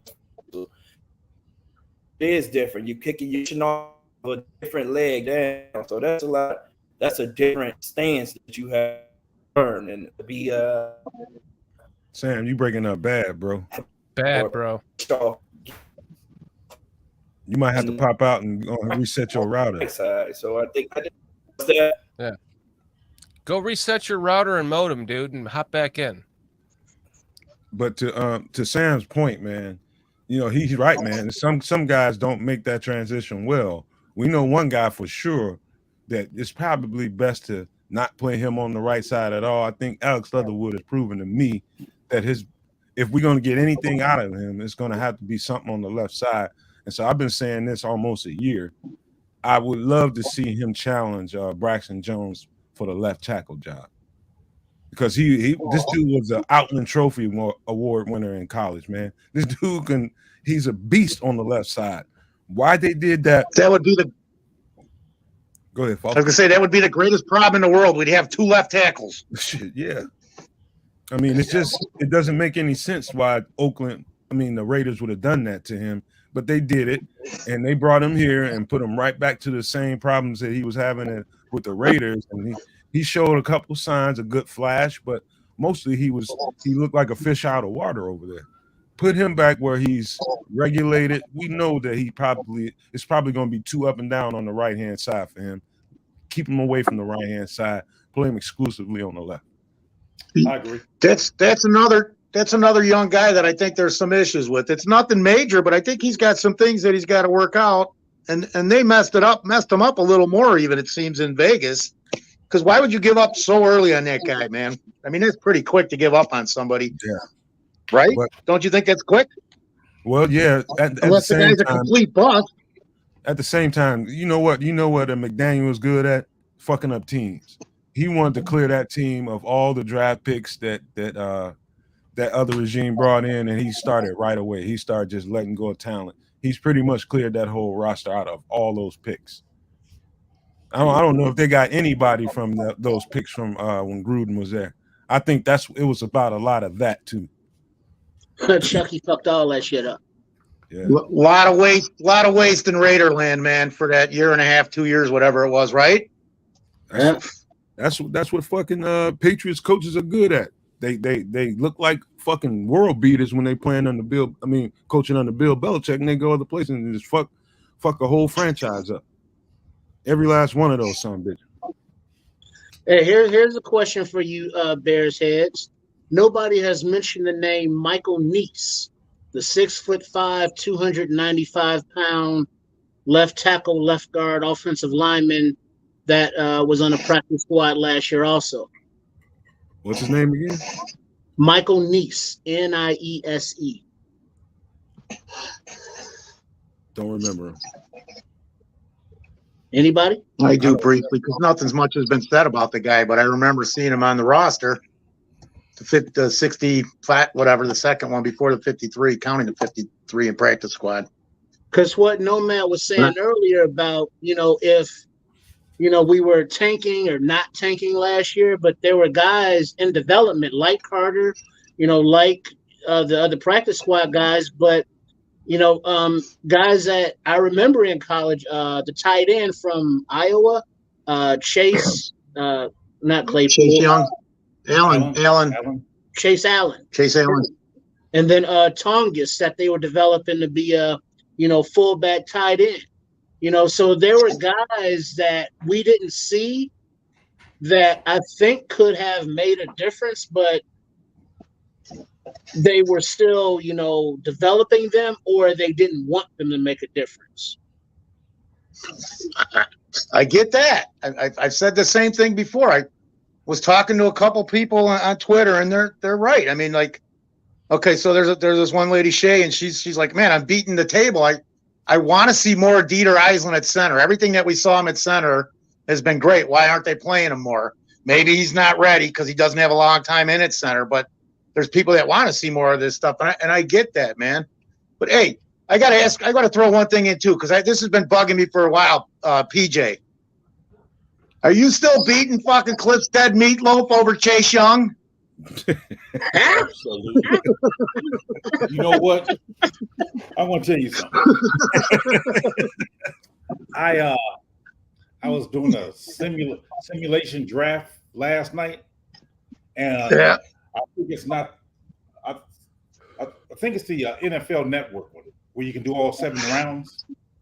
They now offer, as a part of a trade package, Chase Young and I think Charles Leno. So if you like opt in to make a trade with them, you can choose all of this year's picks, all of next year's picks, and you gonna have the option of Chase Young and Charles Leno. So yes, I'm still beating that beat. So you get me down to 16 with Washington, and Washington give me Chase Young, I'm all over it. And at 16, I'm taking Skoronski.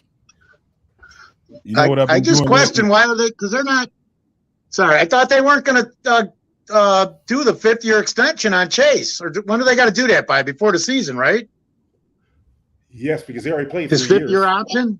Yeah, so he already played 3 years. You got to do it before his 4th year. So you have to do it before the season. It's gonna be hard to move. Well, that's been in the news that they're talking about not doing the 5th-year option. I don't know if it's true, but why would they do that? He's been pretty much injury prone or having a lot of injuries that he's fighting. He's been hurt for a year and a half, man. It's gonna be hard to move that cat. That's true. So that's true. Why, man, Bears can do a physical on him to make sure he's okay. I'll make that trade, man. I'll take your 16th. You give me Chase. Hey, PJ, the guy played, I think, the last 2 or 3 games of the season. I went specifically to those games to watch him play. I wanted to see if he was servicing or kind of just, pampering that knee a little bit while he was. Man, he ain't right. I tell you that right now. He's not right yet. And if you're going to make a trade for a guy, he's got the talents there and expect that he would make a full recovery. But I looked a little further into his injury, and his injury was rare. They had to get some fragments or some kind of something out of his other knee to put in the knee that was injured. It was not just an ACL, it was an ACL, MCL, and a patella tendon at the same time. Wait, who are we talking about? Lonzo Ball? No. It could be some Lonzo Ball shit going on. What I'm trying to explain to you is I've never heard of a guy's knee in the NFL needing. I mean, he messed up his knee in 3 different areas, and they had to go in the opposite knee to get some material out of that knee to help fit his left knee. And by the time the got on his case and the coaches was getting pressure, they just said, you know what, if you want to go out there, he said, fuck it, I'll go out there. And he wasn't right, man. Just look at the last 3 games of the season. That is concerning. I mean, that right there, that puts a damper in my thought process, because if he had a lingering knee issue like that, that's problematic. Yeah, you don't want to mess with that. That's a big time investment right there, because you're going to have to pay him as soon as you bring him over here, and you don't know if he's going to be 100%. So to me, as great as I think his upside is, you got to see how that fucking knee is progressing this year. I agree. I tell you something else, you guys. Something I've been doing lately. I study so much college film, it'll make people's heads spin. So what I've been doing lately is going to our roster and looking at the guys that we picked up, during the season, and waiver wire claims and all that shit that man, listen, dude, the cupboard is not bare, bro. It is not bare. Well, I was just talking about, they picked up Dieter. I mean, not Dieter, but Kellen Deesh. They picked up Alex Leatherwood. They also picked up Terrell Lewis on the other side of the ball. Donovan Jeter. Man, I'm telling you, if you want to do yourself a favor, watch these guys on film. They're incredible. And if you can develop them slowly and get the maturity into their games and give them opportunities, I think these guys just need opportunities. Every one of those guys I just mentioned, I just keep going back to their tape. Kellen Deesh. Go to Alex Leatherwood's film. Go to Donovan Jeter's film. Go to Terrell Lewis's film, and you're gonna like the shit you see. Even Michael Ojemudia, the DB too, they got from Denver. I think it's important that when we thinking about these players, that we got to remember the scheme that we're in, because I hear people talk about DeJuan Jones. DeJuan Jones, people wanting to draft him. I'm like, he's not a scheme fit. But he can run and he's athletic and he got long arms. I think that's a misunderstanding, PJ. Yeah, I think you got to really study this guy, man, because everybody looks at him and says, all right, he's 6'8", 374 fucking pounds. No, he ain't no fit. But this cat ain't he's not a fucking turtle. This dude can move, man. And but no, man, when you're that big, how many reps? Like, just answer this question. Answer this question first. How many times does a right guard typically in a game have to pull and get to the second level and all that good stuff? In this system, often. You're going to reach block a lot. And at his size and his weight, is his body capable of doing that over long periods of time? He's definitely not going to do it at 374. They're going to have to trim at least 15, 20 off of him. So no.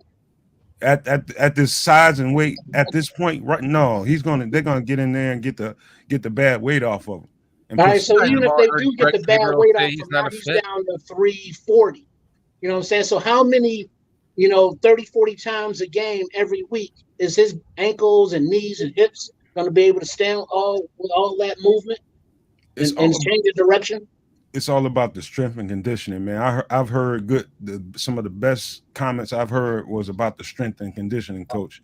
The way they get the thing about these dudes is they weigh in, and it was true for us in college, man. You weigh in going onto the field, and you weigh in going off the field, and it helps the guys. Some of these strength and conditioning coaches are damn near like scientists.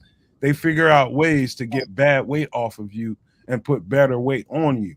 And with a guy like DeJuan Jones, he's going to be somebody that you got to constantly monitor that until he gets his system. I wouldn't rule him out. I put it to you that way because the motherfucker is damn good. I'll say this, Nomad, real quick. I think if we didn't go after what's the kid went to the Bengals, who was at KC, the left tackle, Orlando Brown. If we didn't go after him, I can't see us going or even drafting DeJuan Jones. I just don't. I don't see it either. But when I seen he came in, there's a couple of guys that I talked about last night that came in on 30 visits that made me scratch my head, and he was one. The other one was Nolan Smith. Definitely, neither one of those guys really fit. If you look at the scheme on its face, neither one of those guys are fits for our schemes. But if you look at it beyond what we've seen so far, I don't know that we're not developing other ideas. How do we know, like in the case of Nolan Smith, defensive coordinators, what they like to do best is give the offense as much frustration as possible. How do we know that they're not developing some 3-4 to sprinkle in to really confuse a defense, mix it in with the 4-3? How do we know they're not going to do some more gap power shit on the offensive side and a little less wide zone read scheme and use a guy like DeJuan Jones? I don't know. We don't know that. Well, I'll say this though. I'll say because of the history of Allen Williams as well as Eberflus, neither one of them have a history of incorporating a 3-4. Now I'm with you. I love me some Nolan Smith. I do. I just don't think he's a fit. No, under the circumstances, on his face, you're right. Yeah, I don't think he's a fit. We don't know what we don't know what they're cooking, man.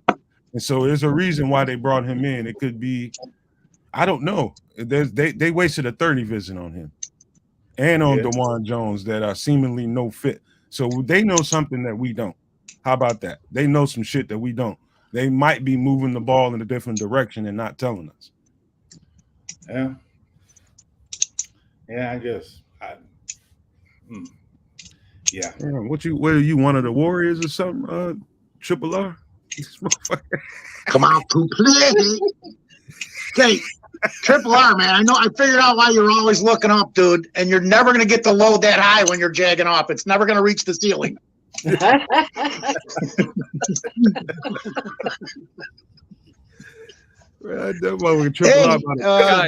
Guys, let's this is open mic night, right? And let's kind of applaud. Let's take a moment to applaud one of our biggest barflies, which is Don Burr. Don Burr absolutely is a fucking barfly, and whether or not you want to admit it, Don Burr, you are a fucking barfly. So this is open mic night. With everyone else, I have 6 statements and questions starred for later that we're going to pull up from chat, and we're going to talk about all these questions that I'm saving from you guys in chat. Don, add yours. I will save it, and we will have a productive discussion about your comment, question, statement, whatever it might be. As true professional Bears fans to one Lions fan who has suffered almost as much as us, actually a little bit less than us if you want to look at playoffs over the last since the early 90s. They made the playoffs more by one. So we can go that route. Just go back to 57, man. That'll kill them every time because they ain't done crap since 1957. Just put your one statement in here, Don. Your one question, your one thing that you want us to talk about, and we'll give you the stage, man. Because we got 6-star. You're next. Corner, man. Y'all about to take a fucking corner, and you're gonna be pissed off, man. I'm just gonna tell you that right now. Yeah, because they traded that dude. Yep. Yeah. Is Sam on the chat? Sam, oh, here he is. There. Sorry, Sam. Oh, he got that great game. That was my bad. I think I'm right this time, guys. Yeah, you good. So you disconnected good everything like a Nintendo cartridge. Yeah, tell everyone in your house to get off the damn internet too. I did. That I did. I just took everybody's phone and turned them off. Look, hopefully we're good. I agree with J2K here. Darnell Wright might be a fit. Darnell Wright is a fit. Yeah. Yeah. Well, that kind of goes back to like the one player that I asked earlier, you guys, who was the one player that maybe you thought the Bears are hiding from their national radar? They come out and say, "Oh, we've interviewed Jalen Carter twice. Oh, look at our Skoronski videos." And as Greg Gabriel has pointed out many times, the Bears can up to endless times they can go and scout and work with the players that are in their system that are like local, that are they're allowed to work with, so they can do Skoronski as many times as they want. Mm-hmm. And anybody else from Northwestern and the other handful of teams from that region. So I mean, the question is like, what do you guys, is there any one player that you guys, 2 of you answered it, but one player that you think is the Bears are just, we brought in Jalen Carter twice. Look, guys, we brought in Skronsky all these times, guys. We brought in so-and-so. Those are players there. It's a line game. They want you to know they're bringing in these guys. To deflect from who? Anybody else have an opinion on that before we can end what I wanted to finish with that discussion? All you got to do is pull up the list of 30 visits, man, and then you can go from there. All you have to do. That's all you got to do is pull on the Chicago Bears 30 visits, and you can go from there. I mean, you haven't seen Thule on there. But isn't that a smokescreen? It's a lying game. It's a lying season. I mean, wouldn't there be someone that's not on there? Who is that? Is my question. Another thing to think about, something I hadn't really thought about until I heard Greg Gabriel say it. Part of the 30 visits are getting information ahead of time for 3 or 4 years down the line when those guys hit free agency. You got some kind of idea of what kind of guy you're dealing with before you go spend money on him. And so that was interesting to me when I heard him say that, and it made a lot of sense. So, you can take what you want from those 30 visits, the guys you're hearing about and the guys you're not hearing about. But I can tell you one thing: we're gonna find out by the Bears' first offensive lineman that they pick what they really think about Braxton Jones. We're gonna find out, because if it's Broderick Jones or if it's Paris Johnson, you're gonna know right away that they plan on moving this guy to the right side. If it's Darnell Wright, they're comfortable with him on the left side and they want to book in over on the other side. That's what you're gonna find out. Guys, look at Jojo Loco down here. Jojo is loco. What do you think about Thule as a bum? Hey, Jojo, go stand in the corner before I whoop your ass. GTFO. Man. GTFO. Right there, though. He's trying to stir up some shit over here. Huh? No, man. Jojo wears LA gears, dude.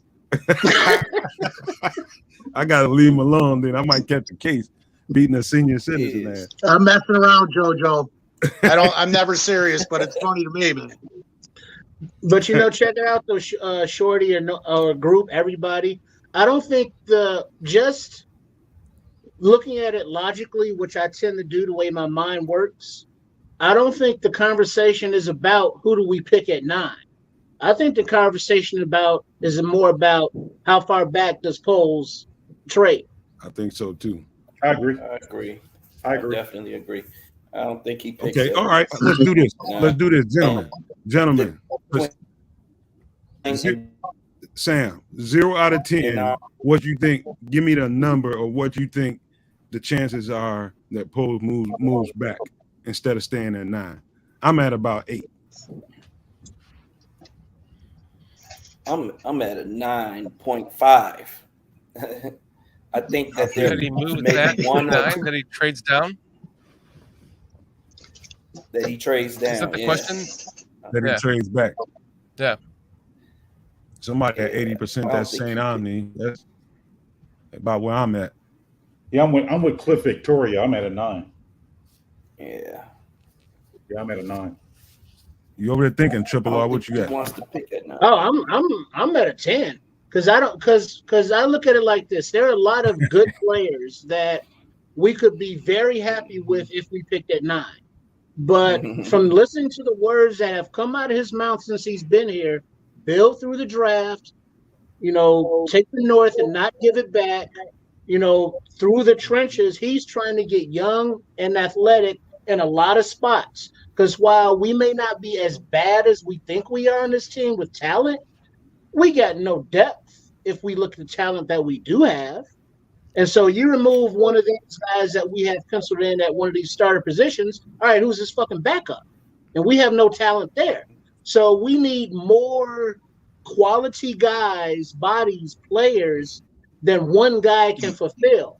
And I don't think it's correct to say that, if we trade out of the top 10, we're losing out on the top talent. No. It's like, like me saying quantity over quality. No.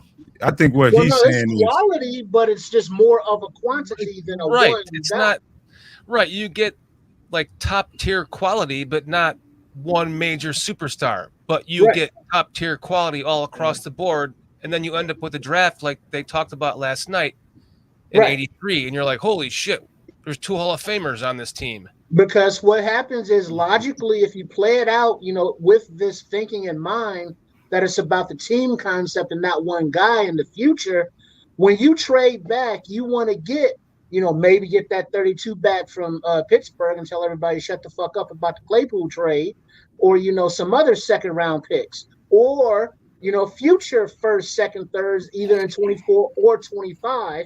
So now you have that flexibility in those years going forward to use those picks, to take those blue chip players once you have a full team and can afford to spend one pick on one guy. But building it this way, you need more picks.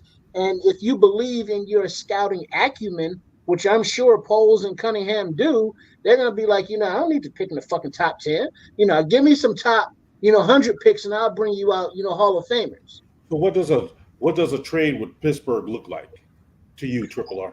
Well, I mean, if they were they like 17? Yeah. So we would swap 9 to 17, give us back 32. On 32. Say again? 17 and 32. Oh, well, yeah. All right. But 32 is the second round. I meant the first round, you swap with the 9 and 17, then you give us back 32. And then instead of giving us another pick this year, give me something next year, like in 24, like a second or third, or 25. I think the values go lower.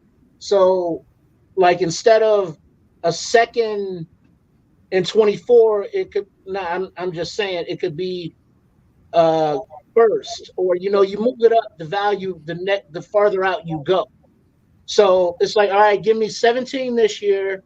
We swap. Give me the 32 back this year from the Claypool trade, and give me the 25 second or third, kind of thing. And the value should kind of equal out according to that chart. But the thing is, it's not just, all right, well, we're going to lock in with Pittsburgh for this because, Washington, Tampa Bay, wherever. It doesn't matter how far you're going back. Because remember, also, as long as I think the only difference is if you pick in the first round, you get the 5th-year option. But other than that, the farther back you go, that's millions and millions and millions that you're not paying these guys. And I'm not trying to cheap out on the players. I'm just looking at it from the front office aspect as far as developing and building a competitive team. And especially considering the fact that we have multiple first-round picks next year. That's a good point, Triple R. Well, I think that Pittsburgh has a history of not doing a lot of trading. I mean, they traded for Fitzpatrick, I think. I think that's his name, Minka Fitzpatrick. They traded for him.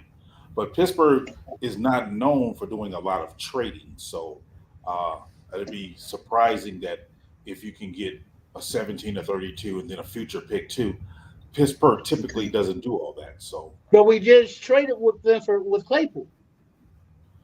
They don't trade away their draft picks normally.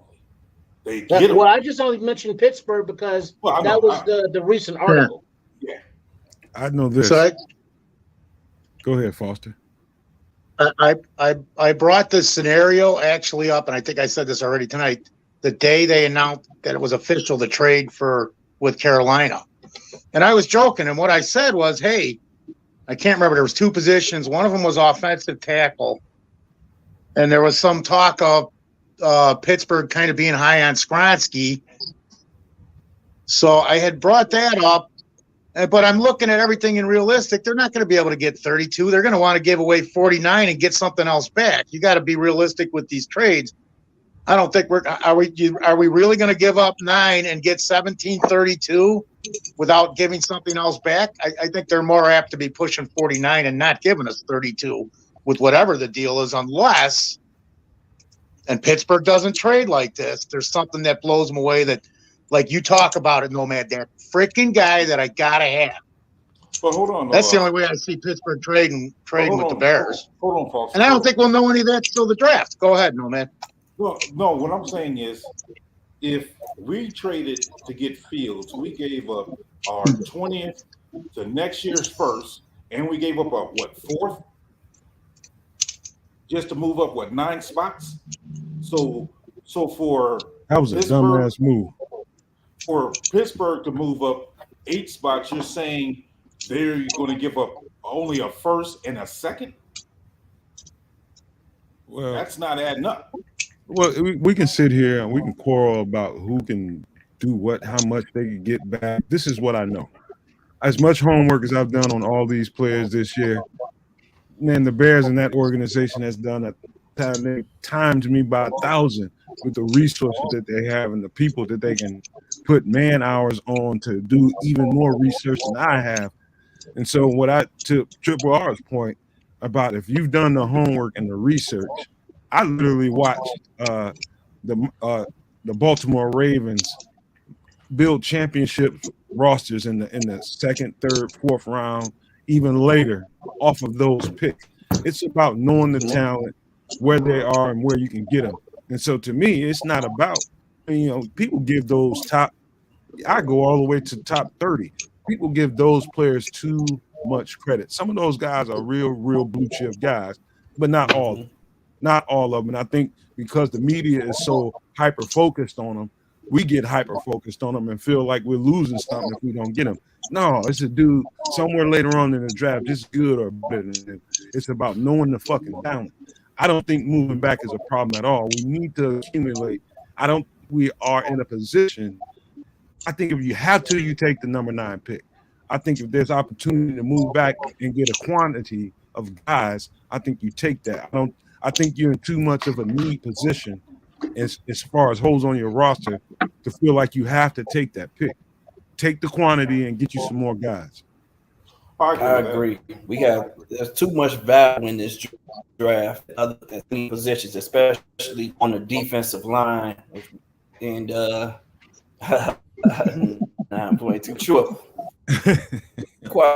Too much value in trading back. We have to trade back. And to your point, guys, look at Jeff Okudah. This dude was the number 3 overall pick, and he just got traded for a 5th round pick. So just because we pick a guy at 9 doesn't mean he's gonna turn out to be a fucking stud. He's not gonna be a fucking Pro Bowler. We could get Jeff Okudah and be trading him in a couple years for a 5th round pick. So let's be smart about it. Trade back, get some value. I think one way you have a chance at making a few of those shots. It's about taking a bunch of shots, especially on these edge guys. I think, and the draft is deep at edge, it's deep at corner, it's deep at running back, it's deep at I think those are really 3 really deep positions that that don't have that we're intact. I think we take our shots, trade back, take our shots next year. We're definitely going to get a stud next year. We can count on that. And this year, we know we just stacked the deck. I can't disagree with that. You heard that, Don? You get fucking around Jeff Okudah and end up having to trade him for 5th round pick, motherfucker. So yeah, you give too much credence. You give too much credence to some of these guys. You just got to know the tape. See, Baltimore is not the only team I've noticed that did that. I've seen Pittsburgh build championship rosters that way. It's accumulating picks. I've seen recently the Kansas City Chiefs do the same fucking thing. They're accumulating picks, knowing the talent, and drafting late and getting bomb-ass fucking players. And so with that concept, we got 2 guys from 2 of those organizations that I just spoke of. So I do believe that's why I'm at an 8, that they'll move back and get the accumulation of picks if it's there.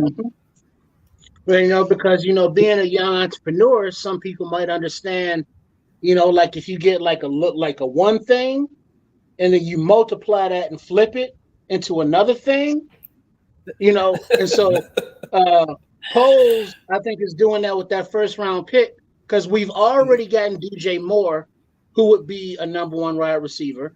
We've already, gotten all the other picks along with that trade. And so next year, with the picks that we already have in addition, plus whatever we get, during this draft, now you flip those even for future picks. And then you make that keep giving. And it's like you planted a tree of picks. And so you just keep them coming and keep them coming and keep them coming. And you are still taking players. So no, you're not giving up, the chance at taking people, but you're parlaying that and making a sustainable taking of a division and keeping that shit. Okay. I tell you, here's another thing to pay attention to. Before the draft happens, I would challenge everybody that can hear my voice. Look at the roster and Google how many players the Bears have under contract. Why I say that is going to give you a good. It's going to give you a good fucking idea of how many bites at the apple they think they're going to need in this draft. So we're sitting at what 10 picks. I think if they come into this draft with, I don't know how many guys. I think they got somewhere between 50, 53 guys signed right now. I'm thinking they're going to come away. I'm just guessing, but I think they're going to come away trying to come away with this thing with 15 picks. Is that pre or post UDFAs? No, this is pre UDFA. I think they're going to get more people after that. I agree with you on that. I said that 2 weeks ago, guys, exactly that, 15 or maybe more. Yeah. And you guys were like, no, 10, 12. I'm serious. It's on tape, damn it. No. Look at you got to think about it. Look what he did last year. Look what he did last year. He turned 5 into 11 or 12 last year. Come on, guys. What can he do with this? Plus, he is going to get picks for the future this year, too. Watch. If you're Ryan Poles, after you saw this guy take a subpar, probably below sea level roster with the shit that you gave him, and you saw him be able to produce and compete with that kind of roster, and you gave him, we went back and got these extra, and we signed all these UDFAs, he's going to be more incentivized to do even more along those lines this year. If he can do that with those guys, what happens if I get him some 15 mid to late round picks and about 7 to 10 UDFAs that can really play their asses off? We can pretty much fill our roster with these guys. So that's going to be interesting. Look for that before the draft. Because in addition to that, I'm looking at the draft order right now, and right now we're currently at number 9 from number 1. In round 2, we don't pick until 53. Yeah. And then again at 61. 64. Okay, but not only is it 64, but it's the top of the round. Mm-hmm. And that, is another opportunity to start gambling again and trading around, because those top round positions, now, you're back in that coveted position again. And so pick number 103 is the top of round 4. You're still getting starters in round 4. Pick 136 is round 5. The number 1 pick in round 5. You're still getting starters in round 5. Hello, Braxton Jones. Don't we have 136? The thing about it is, I think Holes understands now that he knew he felt like he had the right coach in the first place. But I think Eberflus proved to him that he can take. All you have to do is look at the Indianapolis Colts defense. Man, he took a bunch of late round picks and turned them into some. They be beating people's ass. Really study that defense. Those are a bunch of dudes that were passed over in late rounds, and they pretty much was number 1 in the league in pass defense, and at times number 1 in the league against the run. If you got a coach that can do shit like that, take mid to late round talent and turn them into motherfucking Pro Bowlers and shit, oh yeah, you're gonna take as many bites at the apple as you fucking can. And so when I do mocks, if I come away with 18 picks, I don't feel like I'm crazy. I think Poles will trade back from the 9 position. I also think he is going to trade back from the 61st position. Those 2 for sure is where I think he's really going to trade back at. So they got a couple of picks that's right next to each other. I can't remember what round it's like. 61 and 64. Okay, so I could see some movement happening right there. Yeah, that's what I'm saying. I think they're going to trade back from the 9th to the teams. Me personally, that's what I think. Then I think they're going to trade the 61st to get themselves probably into the 3rd and into the 4th with that 61st pick. We might try to get some players out of that shit too, depending on who they're dealing with. Yeah, exactly. Yeah. And I think the one thing that Poles had proven to us, the one thing that we do know about him in his drafting is that he likes value. So he's willing to trade back for value. He trusts his evaluations. I think did speak highly of Flus and said that Flus likes to get involved in scouting and evaluating players. So to your point, no man, Flus is heavily involved in that. So I'm sure Flus has about 10 guys that he would like to get his hands on right now, and if those guys, and I think Poles is down for the cause for whatever needs to be done. Yeah, Flus is just a coach. You know what I mean? He's a coach. He's a hands-on coach, man. Yeah, he's a hands-on coach. Yeah, he's a coach's coach, man. He's the kind of coach that coaches like. He's a football guy. Yeah. I can relate to. I relate so well to him because my college coach was just like him, man. Exactly like him. We played the exact same scheme.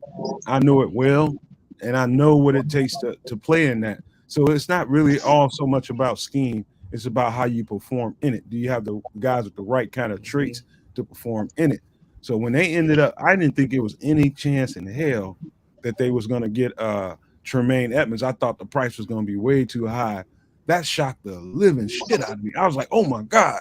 I jumped out my fucking seat. I said, they got that motherfucker? That changes everything for us. Every fucking thing. Now all you have to do is put the right kind of D tackles in front of them to keep them clean. And that the pick of Edwards, man, I think that's so underrated. People don't know really what we have. They don't understand how good this motherfucker is. This dude is a tape junkie. I keep looking at interview after interview after interview of him. This dude studies his ass off. And so that's why he's reacting so fast on film, on game day. This dude knows what's happening before it happens. Did you see that report where they said Bears might be interested in the linebacker out of Tampa Bay? White. Where'd you see that at? Yeah, I think it was fan cited. They were saying, should the Bears trade for him or something like that? And I'm like, why you would do that? I agree. I wouldn't do it either. That's why I was like, why would you? I mean, you already got two guys and plus Sanborn. So he bad as fuck now. Don't get me wrong. That motherfucker Nothing bad. else to talk about. But we got a nice trio, man. We got a nice trio of linebackers. It's just leaking after those three, and we need the depth behind them, the development behind them. We leaking bad. So I know, there's a guy that I profiled last night, Cam Jones. If you guys haven't done that homework, do yourself a favor and get you. It's like eating ice cream. It's a treat. That motherfucker bad as fuck, man. That's the kind of dude. Little miss. Is he from Indiana? Yeah. He's bad as fuck, man. I'm telling y'all, man. That dude is exactly what you want in this kind of scheme. He's 6'3", about 220, 225, run like a goddamn deer. He's bad as shit. You got that backing up somebody like Edwards or Tremaine Edmonds. You in a good spot. Another guy. You like him better than Dorian Williams? I like Dorian Williams, but I think he's limited to probably Mike and Sam. I wouldn't put him at Will. Okay. I love Dorian Williams as a matter of fact, but I think he's a Mike, and probably I wouldn't really trust him at Will. Okay. Nomad, do you have a can of whoop ass tonight? Per Saint Omni? You want me to open up a can? Yeah, open up a can of whoop ass. All right, let me think about it. Hold on. Who I want to whoop on? I gotta think about who I want to whoop on. I'll let you know in a minute. How about Aaron Rodgers? Nah, I don't want to whoop him. Man, I need a purse to beat on him. Hey, I got a question for you. What's up? All right, two-part question. Before you answer the first part, make sure you hear the second part. Gotcha. Crap. Would you be mad if the Honey Bears came back, but they allowed transsexuals? Okay, what's the second part? They allowed transsexuals. 2 3, we go off the rails. Oh my God, man. How I'm fucking supposed to answer that shit? I mean, because now just think about it. If the Dallas Cowboy cheerleaders, we all know them. How many of them see no weenies when the dress fly up? I don't want to see no motherfucking weenies when the dress fly up. Since we're talking about this subject, should we? You guys want to know what Don Burr looks like? I'll show you anyways. Hey man, There's Don Burr. That's not Don Burr. I'm not. You know what? I'm not even answering. Best I can give you. That's Don Burr. That's the best I can give you. Per my own privacy, I'm following my own guidelines of privacy. But that's Get Don ass to fuck off the screen, man. Fuck Don till he get on the show. But no, I'm not answering that question. Blur and mute him. That question might fuck up a good sponsor or something later on. I'm not answering that shit. I'm all good with whoever the fuck they do. Right on. Well, what you think? I'm awful quiet. The honey bears. I'm still lost on the question, man. The honey bears, what? That'd be Oscar Mayer Bears. I remember the honey bears. The Scott Peterson Bears. Scott Peterson. It's terrible. Man, can you imagine how awful it must have been to like be out there in those uniforms on those cold days?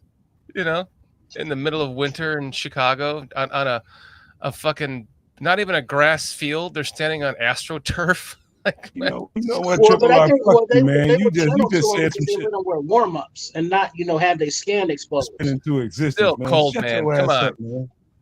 Still You probably cold. spoke some shit in existence, man. If you don't shut the fuck up, god damn, that's probably gonna happen sometime soon. What is? Dude. Wait, what did I speak into existence? They're gonna bring back. Are you saying that I just spoke into existence? They're going to bring back cheerleaders because they probably will in an in-dome stadium, right?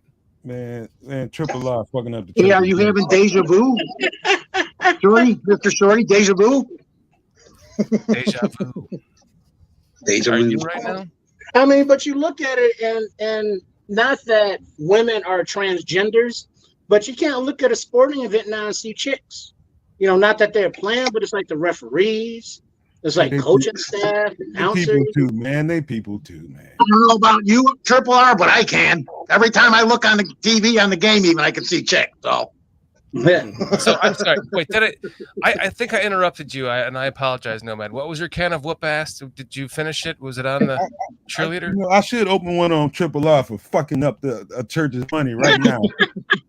I ain't gonna do that. I'm still thinking about it, man. I think we should look at the chat and give the chat some love. I also wrote an ode to the chat using all their fucking names. I'm serious, man. Here, I'm gonna read this. Anybody mind? Hold 30 on, seconds. Before you do it, Cliff, just so you know, fucking Budweiser products have gone up 52%. And so that's just stop that right now. You got to put the kibosh on that, man. Oh man, you want your 30 seconds there, Foster? Yeah, let's do it, man. Somebody else can open it up. Give somebody else the can. Open up the can for me. You want to do it, Foster? Oh, it's an ode to the chat.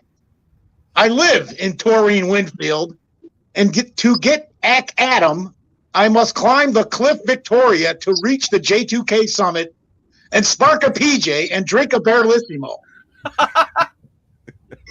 So grab your Matt Pedro and hop in the Derek Carter while eating your Curtis Newberries and driving the Spirit Planes. As we demand $15.99, our right to have our Leo Factor 1 heard and throughout the Marcellus Jordan. And may Sam Rush as we Tony Moy the story of football.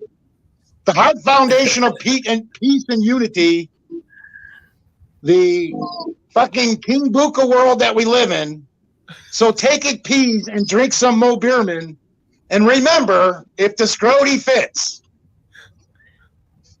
That's it, dude. The scrody fits. If the scrody fits. The scrody fits. Hey, Scotty, you notice you got a new nickname tonight? Who that? Scotty Fritz. Your new nickname, Scotty Fritz. It's better than Scrody Fitz. It is. Use it. Maurice Lester was really messed up. He thinks your name is Scotty Fritz. Foster, that was so fucking brilliant. Can you, now that we are prepared for that, Say that again. I mean, did you guys expect that? Can you repeat that? You have it written down, right? Yeah, I really never finished it. I thought you just because there's more off a piece guys of that paper, and I was not prepared for that. I would like to hear that again. That was really, really well done. Hey, cut that. All right, slow down, cupcake. No, don't worry. We'll make it. Why, do you really want me to read it again, dude? You gotta cut that up. Should I read it again? Yeah, run it back one more time. Re-rack it. Re-rack it. Okay. Rack it up. Do it again. Ode to the chat. I live in Taurine Winfield, and to get at Adam, I must climb the Cliff Victoria to reach the J2K summit, and spark a PJ, and drink my Bearlissimo. So grab your Matt Kedros and hop in the Derek Carter while eating your Curtis Newberries and driving the Spirit Planes. As we demand $15.99 our right to have our Leo Factor 1 heard throughout the Marcellus Jordan and made Sam Rush as we Tony Moy the story of football. The Heart Foundation of Peace and Unity for the fucking Buka world we live in. So take it peasy and drink some Mo Beer, man. And remember, if the scrody fits, that's it, dude. I'll put it up there on Twitter and Facebook. Oh my God, that's fucking awesome. YouTube. So I hope I'm missing some names, but you know what? I'll do a revamp on it when I get them all, and then hopefully we can get everybody in that chat in it. That, like I said, that was really first draft, dude. First draft. Fear not. I will make that's why I wanted you to redo it. I may take the best of the two of them, but I'm going to make a short of that and put it on the bottom because that was absolutely brilliant. Thank you, man. That was fucking awesome. That is real quick, guys. That is because I kid you not. I've told this every time is when I was depressed and all this crap was coming down on me, I was talking to all you guys in the chat. And that's, so it's more than just an ode to the chat. It helped people helping people, man. It's so much easier when you got somebody you don't even have to fucking answer me back. Just listen to what the fuck I'm saying and go, okay, dude, that's it. Yeah. It helps. So I respect that. Cool. Awesome, man. I mean, this is the kind of things that helps people through anything in life. Like, I'm on my second marriage. My first marriage, she was like she started fucking this guy at work, and then got a little bit. He wrote a whole book on, so everybody knows the story. And it was like, and then I found out that my actual little town in the middle of nowhere had a local radio station that you could do, you could get a spot on and just volunteer to do it, just like this, really, and I just kind of did that on a Wednesday for 3 nights, and I played my own music and did my own DJing, and I talked, and I was talking to my town and my, and that really helped me get through some shitty times in my life. And I found out that the people that were also there doing the same thing that I was doing, they were getting through some shitty times in their lives too. And so whether or not you're getting through a shitty time in your life, doing something like this really does help you to like feel better about yourself, and no matter what frame of mind you're in, you know what I mean? So if you're starting from shitty, it makes you feel a lot better. So why are you saying that though, Shorty? I do want to add to that, and what Foster said is so right, and it just made me think of something. I didn't realize until just recently how much it was doing me good with all the shit I've been through over the last 7 years, dealing with my girlfriend's mother round the clock, and nobody understands that unless you've gone through it. And I so appreciate this. Happened off screen when we went to the green room last week. See Money, Chris, man, he was somebody that could actually relate to it. And I was going through a lot of shit, man. I was snappy and edgy with Shorty. He can tell you some stories.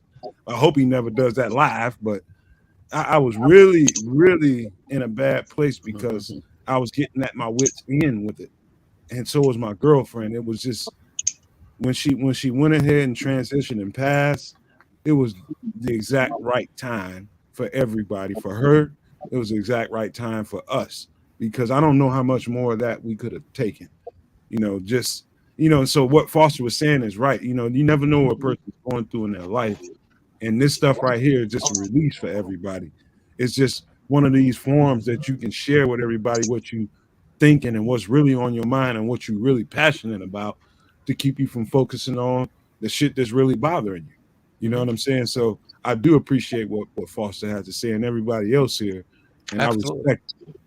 It's open mic night, man. It's where you get your troubles off, A lot of open mic nights, you play an instrument on, you go up there and you on your guitar and you feel better. You walk away going, I'm relieved. Let's go back to Triple R question. Cook some food. St. Omni made a meatloaf, so they could saddle up their meatloafs and their pork roasts and their pot roasts and fucking ride on out of here, you bastards. What you got, PJ? Well, I think when I think about that question with the honey bears. Oh no, not the Polish. Oh bear. God! Here we go. I just gotta say this. I think adult cheerleaders Polish are basically there for sexualization, right? That's basically what they're there for, because it's not like no rah ooh, we're really listening to what they're singing. We're like watching them shake their butt or whatever. So to introduce transgender to that puts the average person in a awkward position, I would think.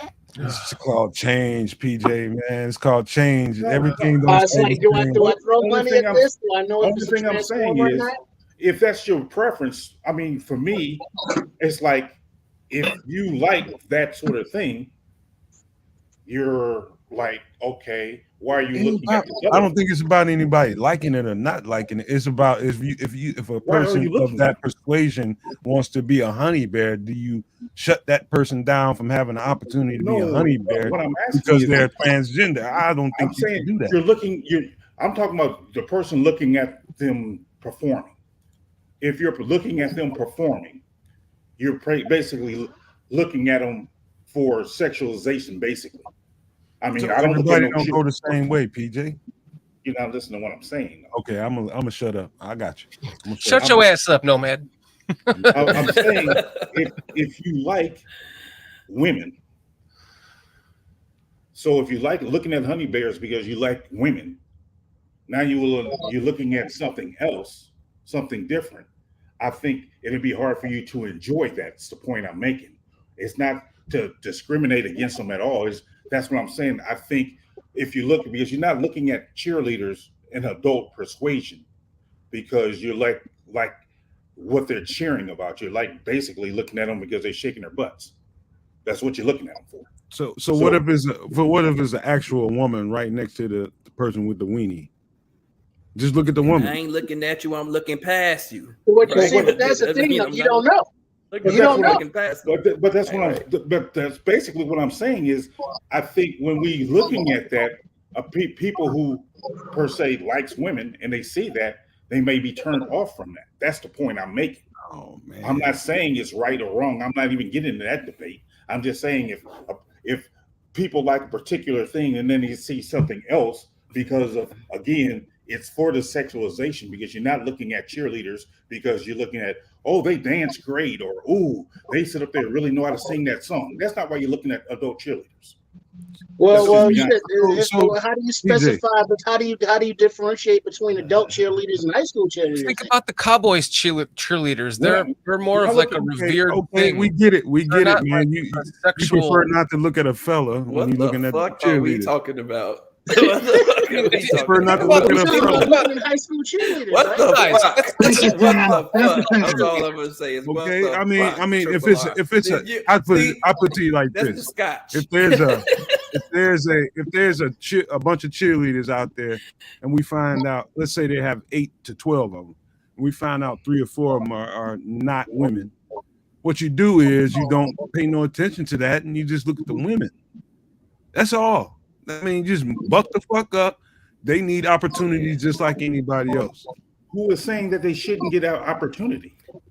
No, but that's basically what it's going to come to. It's like you don't want to see somebody with a sausage. That's not what next I'm to saying. somebody with, you know what I mean? That's kind of what you're saying.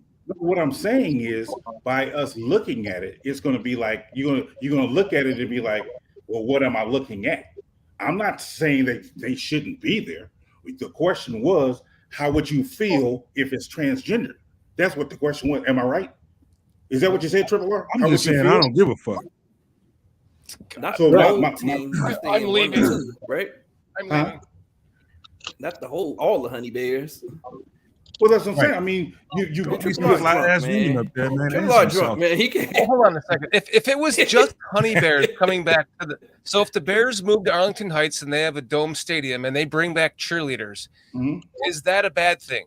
I think is the first question, right? Because we all know what the Dallas Cowboys cheerleaders mean to, you know, a lot of people. Well, you don't see no 250. NFL, you don't see no 250-pound Dallas Cowboy cheerleaders, right? Yeah, but how do we know that one of them is not trained? What was your question, though? No, but the question is, the honey bears are back. Yay, we're happy. But it's like, oh my God, you know, the progressive front office of Hallis Hall said, we want to be woke. We want to include everybody. So we hired the honey bears, but one or two of them may or may not be transgender. You don't know which one or if not. Mute Triple R for our karate. Honestly, I wouldn't give a shit at this point, and because you know, you don't know which one. I've thrown everything up in the air. I'm like, I don't give a fuck anymore. If we had, but the question is, would you guys? It's an executive decision. I'm more like partial to the question. If they had a dome stadium and they brought back the honey bears, transgender or not, would you be? What would you think of that? That's kind of a good question. I wouldn't think shit of it. I wouldn't give a fuck. I just want the Bears to win a fucking Super Bowl. Right. Exactly. I mean, you don't know what you're dealing with anyway. I think it's going to be a distraction to the players. Look. But think about the money that the team would make by having the calendars and all this shit that the Cowboys have with their esteemed, you know, cheerleading squad. If the Bears, if any fucking team should have that, it should be the Bears on some level, right? Am I wrong? Hey, you know what, PJ? You know something that happened when I'm my freshman year in college, man. First time I had a injury. I had no idea. I seen a few trainers around the building and stuff and out there on the field. But I didn't know when I had a small tissue injury that I was gonna need a masseuse and a massage to really start working that muscle and start getting it together. I didn't know some of them was guys. And at first, when I first started going in there, I had a real fucking problem with that.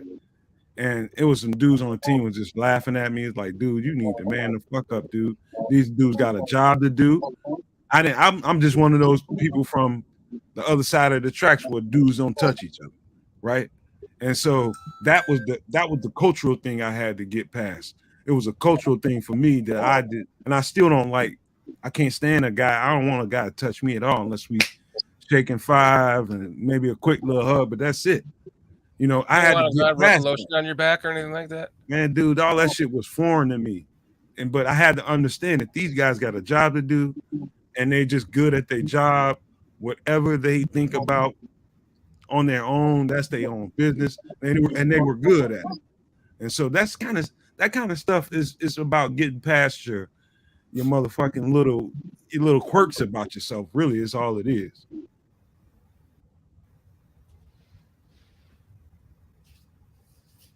Nobody got nothing to say? I was muted. I was just saying this chat is killing me tonight. Zach Sullivan, Hooters caught shit over discretion and having to hire overweight women. Now they are a rare franchise. Don't feel like the Bears should have to hire honey bears with nut sacks. I mean, just think about it. I mean, let's think about if the Bears people would have the same conversation if the Bears hired a bunch of big broads instead of the slim. It's true. It's true. They put a bunch of if they put the squad. Don't discriminate against the BBWs. What's the hog hound from It is. Like the now Commanders team, the Hog Hound, right? If you made all those guys cheerleaders, man, I'll be at their ass in the daytime with a flashlight. I'll be at the motherfucker. What a big hoes at? Guys, do you want to get some questions from chat? I just Wait, dude, did you see the question? Did you see they found Cliff's fucking Amazon fucking computer order from last week, dude? Oh my God! You didn't see that in the chat? Yeah. Wait, they finally found it. Yep. So it was like lost for the longest time, right? Well, no, but I actually got a copy of the fucking thing. He ordered one all-season vacuum with pizza oven, 2 pallets of ground chuck, 40 home run-in pizzas, 16 packs of double-strength toilet paper, and a case of 50% water, 50% ketchup with fake eggs. Hold on. That was hiding in the chat. Nobody knew it. That was all Cliff, man. That tells you what he's fucking cooking down there in Florida. I'm gonna pull up wait a minute. J2K, what is J2K asking me here, man? Have a what? Fucking J2K again? What the fuck is this? What the hell is a moon leg? I ain't never heard no shit like this. No, I ain't never had no goddamn moonland, motherfucker.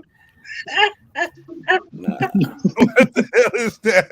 No, it's just when you're naked and you're bending over like to pause to reach in your locker or something, and the guy that's behind you is also naked, bending over to reach in his locker and your butt's touch. No, nope. I remember in college it was. Man, where are we going here, man? I was real serious about little shit, man. I was one of my teammates. Right after practice, I'm in the shower taking. He came in there, we showering and shit, and then he just started talking to me extra, and I'm just like, motherfucker, why are you talking to me, man? Shut the fuck up talking to me. You can talk to me all day after this. Wait till you get out the shower, man. Shut the fuck up. It's my fault, bro. I had that moment too. No, man. I had to get over that moment. That. Everybody in the shower just talking. No, man. You got to be more accepting of that, man. What, talking in the shower? I ain't got. You gotta be just like at the stall. I ain't got nothing to talk about, man. This is 2020s, man. You gotta be more accepting of that. I mean, that's the way society is these days. You gotta be able to talk. I'd be open after I get done, get my dick each other in the shower. You gotta be able to do all that, man. After I get my dick out my hand, we can talk. But I'm not. You gotta be able to hug in the shower, wash each other's backs. You gotta be all that, man. You gotta be more accepting, man. If he drops a soap, you gotta be willing to pick it up for him. I mean, pick it up for him, man. Man, don't pull out the hot sauce now, man. I'm spicing it all up. I'm just saying, you gotta be accepting, man. I'm understanding of people who don't go the same way as me, and I don't want to be. I don't want to be the guy that says, you know what, I don't like you. I want you over here. I never part of my society. Never said that. I'm gonna be all right with them people. Only thing I'm saying is, if the guy in the shower with you drop the soap, you ought to be a stand-up guy and pick it up for him. That's all I'm saying. Or if you want to drill him, you go over there and drill him. I'm not that type. Guys, I have an image of Foster sent me this image of Cliff Victoria mowing his lawn. Oh Lord! Right after he was making his meatloaf. Can I tell him the true story? After you show it to him, I'll tell him the whole story on this. Let me see if I can zoom into Cliff. A little meatloaf. There's Cliff mowing his lawn after he made his meatloaf at midnight 3-4 weeks ago. So there you go, guys. That's Cliff. You guys, that's a fucking vacuum cleaner, guys. And so here, I got to tell you this. So I've been sending clips of some of the fucked up fun shit from a couple weeks back, whatever, when we did some shows. And I sent that to my buddy on I think it was a Wednesday or something. And he immediately sends that picture back to me. And I'm like, what? And he goes, shit you not. This was a guy Monday morning at 9:30 vacuuming his front lawn. Because when I sent him the clip, he's like, I'm fucking dying here, man. Cliff's riding his meatloaf out, and we're talking about Cliff, and I fucking missed the vacuuming on the lawn because I'm going with the lawnmower and not disturbing the neighbors and making pizzas and crap. So he's dying, and he sends me this, and I'm like, that is just unfucking real. And I was holding it because I was going to put it on something, and then I finally was like, Shorty, I got to send it to you. I had to send it to him, man. I can't believe it. What are the fucking odds it happens 2 days before I send him that clip? Hey, Foster. Bossy, y'all quit picking on Little Meatloaf, man. Don't pick on Little Meatloaf like that. Dude, I love Cliff. I love Cliff. We need some Cliff Notes, but you got to make them like 7 or 8 minutes and not like an hour and a half. Cliff, I love your ass, dude. Love you. That's his new rap name. I'm a producer, Little Meatloaf. Cliff says I gotta get back on the show with my responses, but like every time I ask him, he's like, "If you need me, I'll come on." Yeah, if you need me, busy with the lawn and shit. Cliff, saddle and horseshoe that Meatloaf up and ride your ass into the show. I mean, honestly, From Foster, North Chicago, what are the odds, Foster? I talk about him mowing his lawn. What a week later. That's what I said, man. 2 days before he got the video, he already had that picture in his phone. I'm like, okay, wow. Why would you literally stop? The guy's on his way to work. You would literally stop where you're at and take a picture of a guy vacuuming in the lawn. I mean, I don't think I would do that. I'd probably laugh my ass off and tell 100 people, but hey, get off Little Meatloaf. It's hilarious, man. Hey, Foster, leave Little Meatloaf alone, man. Little Meatloaf, I'm gonna do a record with him. All right. Well, I'm gonna pick on St. Omni was cooking a fucking pot roast the other night. I don't know if you guys are catching this because you guys are on the show, but in the chat they've been talking food for the last 3 fucking weeks. I'm making this and I'm doing that. It's like every show in the barroom ends with a movie or a TV show, and every fucking show that I host ends with food. I think you got to keep the fucking food segment in and make a guest bring a small recipe, man. So now we got to call. Now we got to call St. Omni. Let it flow. Young pot roast. Well, when you're from Chicago, you got to talk about the sausages from over by there. Yeah. Hey, can you tell Foster's from North Chicago, man? Can you tell? It's this fucking Chicago, North Chicago, Minnesota line, and the Wisconsin line. They all sound like Foster, and I love those people up there, man. I have the most fun when I go. Sometimes up there, I hear my mom. I'm like, "Are you from Canada?" She's like, "Up in Crystal Lake." I love people up there, man. You have the most fucking fun. People sleep on that area, man. You will have a fucking ball with people up there. They're good. There's some good people up there, man. There's good people everywhere, No man. doubt. We just don't hear enough about it. Yeah, I agree. There's a bunch of good fuckers listening, sitting in here tonight, man. Oh my God, you see that? You guys see that on the fucking board? Uncle Musty? Hey, Uncle Musty. So I had to live in my mom's basement for 6 months, and I got like 20 fucking nieces and nephews. And so for the next 30 years, they've called me like to this day, Uncle Musty. I even got a shirt that says Uncle Musty lives. I've been dealing with it for like 30 years. I'm gonna be like 60, and they're still calling me Uncle Musty because I smelled like my mom's basement for 6 months. God damn it! Wait. You're not 60 yet? I thought you were like 68. Got your ass in the Everybody shower, thinks man. I'm like 70. Wait. You gotta remember when I was 10, I was already divorced with a kid and I had 4 fucking jobs and I was drinking really heavy then. So that's why I've looked the same way since like 2004. Exactly. I haven't changed. That's the only good thing. 20 years and I still look as terrible as I did 20 years ago. But I think your nieces and nephews are gonna remember it different. It's not that you smell like the basement; it's that the basement smelled like you. I was gonna say I can smell you from here. Wow. I thought it smelled like a mixture of like it's like if you dumped an ashtray into a shit-filled baby diaper and lit it on fire. God damn, shorty. Damn. Hey, Sam, it only took Triple R the whole show to get me back for the cum shot to the ceiling. But at least he got me back, you son of a bitch. Yeah, he came with it, didn't he? You didn't wait that opportunity. Like, here it I had comes. an uncle that was cutting up like that in the basement at my mother's house. Man, that motherfucker threw some English leather on it. Oh, cologne called English leather, or some aftershave called English leather. Man, that motherfucker. Dude, I got some right here. I'm gonna go get it. Go get it, man. That shit had a wood top on it. That motherfucker was cutting up so bad, man. It was so fucking bad. Wait, what is he getting? I missed that. What is he getting?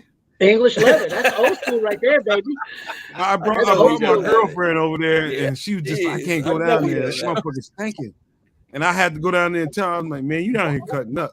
And that motherfucker threw some English leather is on already his over, armpit. man. No, man. I can't find the bottle, but check this out, guys.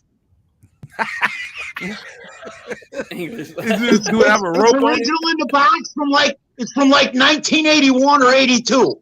Do it have a rope on it? Soap on a rope. Yep. Yeah. Hey, That's open that up. Open that up. Open that up. 1979. Open it up. It'll make the room smell better. This shit before. This Well, at least it won't be so fucking murky. Oh God! Thank you, Foster. It smells much better in here now. He showed me that shit. I was like, man, use that motherfucker, man. that was the gift from your niece. It smells really good, too, man. Did you guys see my shirt? Did you guys read my shirt?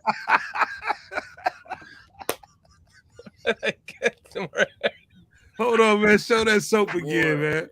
I need to see that one more time. That's soap on the rope. It's literally fucking soap on a rope. I didn't even know that existed, Nomad. I saw It this really shit. does exist, yeah. I saw this shit before. You can wear it and wash your face, man. This motherfucker said I had this shit for 15 years and I never opened it up. Hey, Nomad. So I was talking to my sister and a bunch of people about McGregor, right? Remember we were talking about McGregor sweatpants and shit? So everybody had McGregor, man. It didn't matter if you were black, white, Hispanic. Everybody should have McGregor today because all McGregor said was poor wannabe. It wasn't racial or anything, man.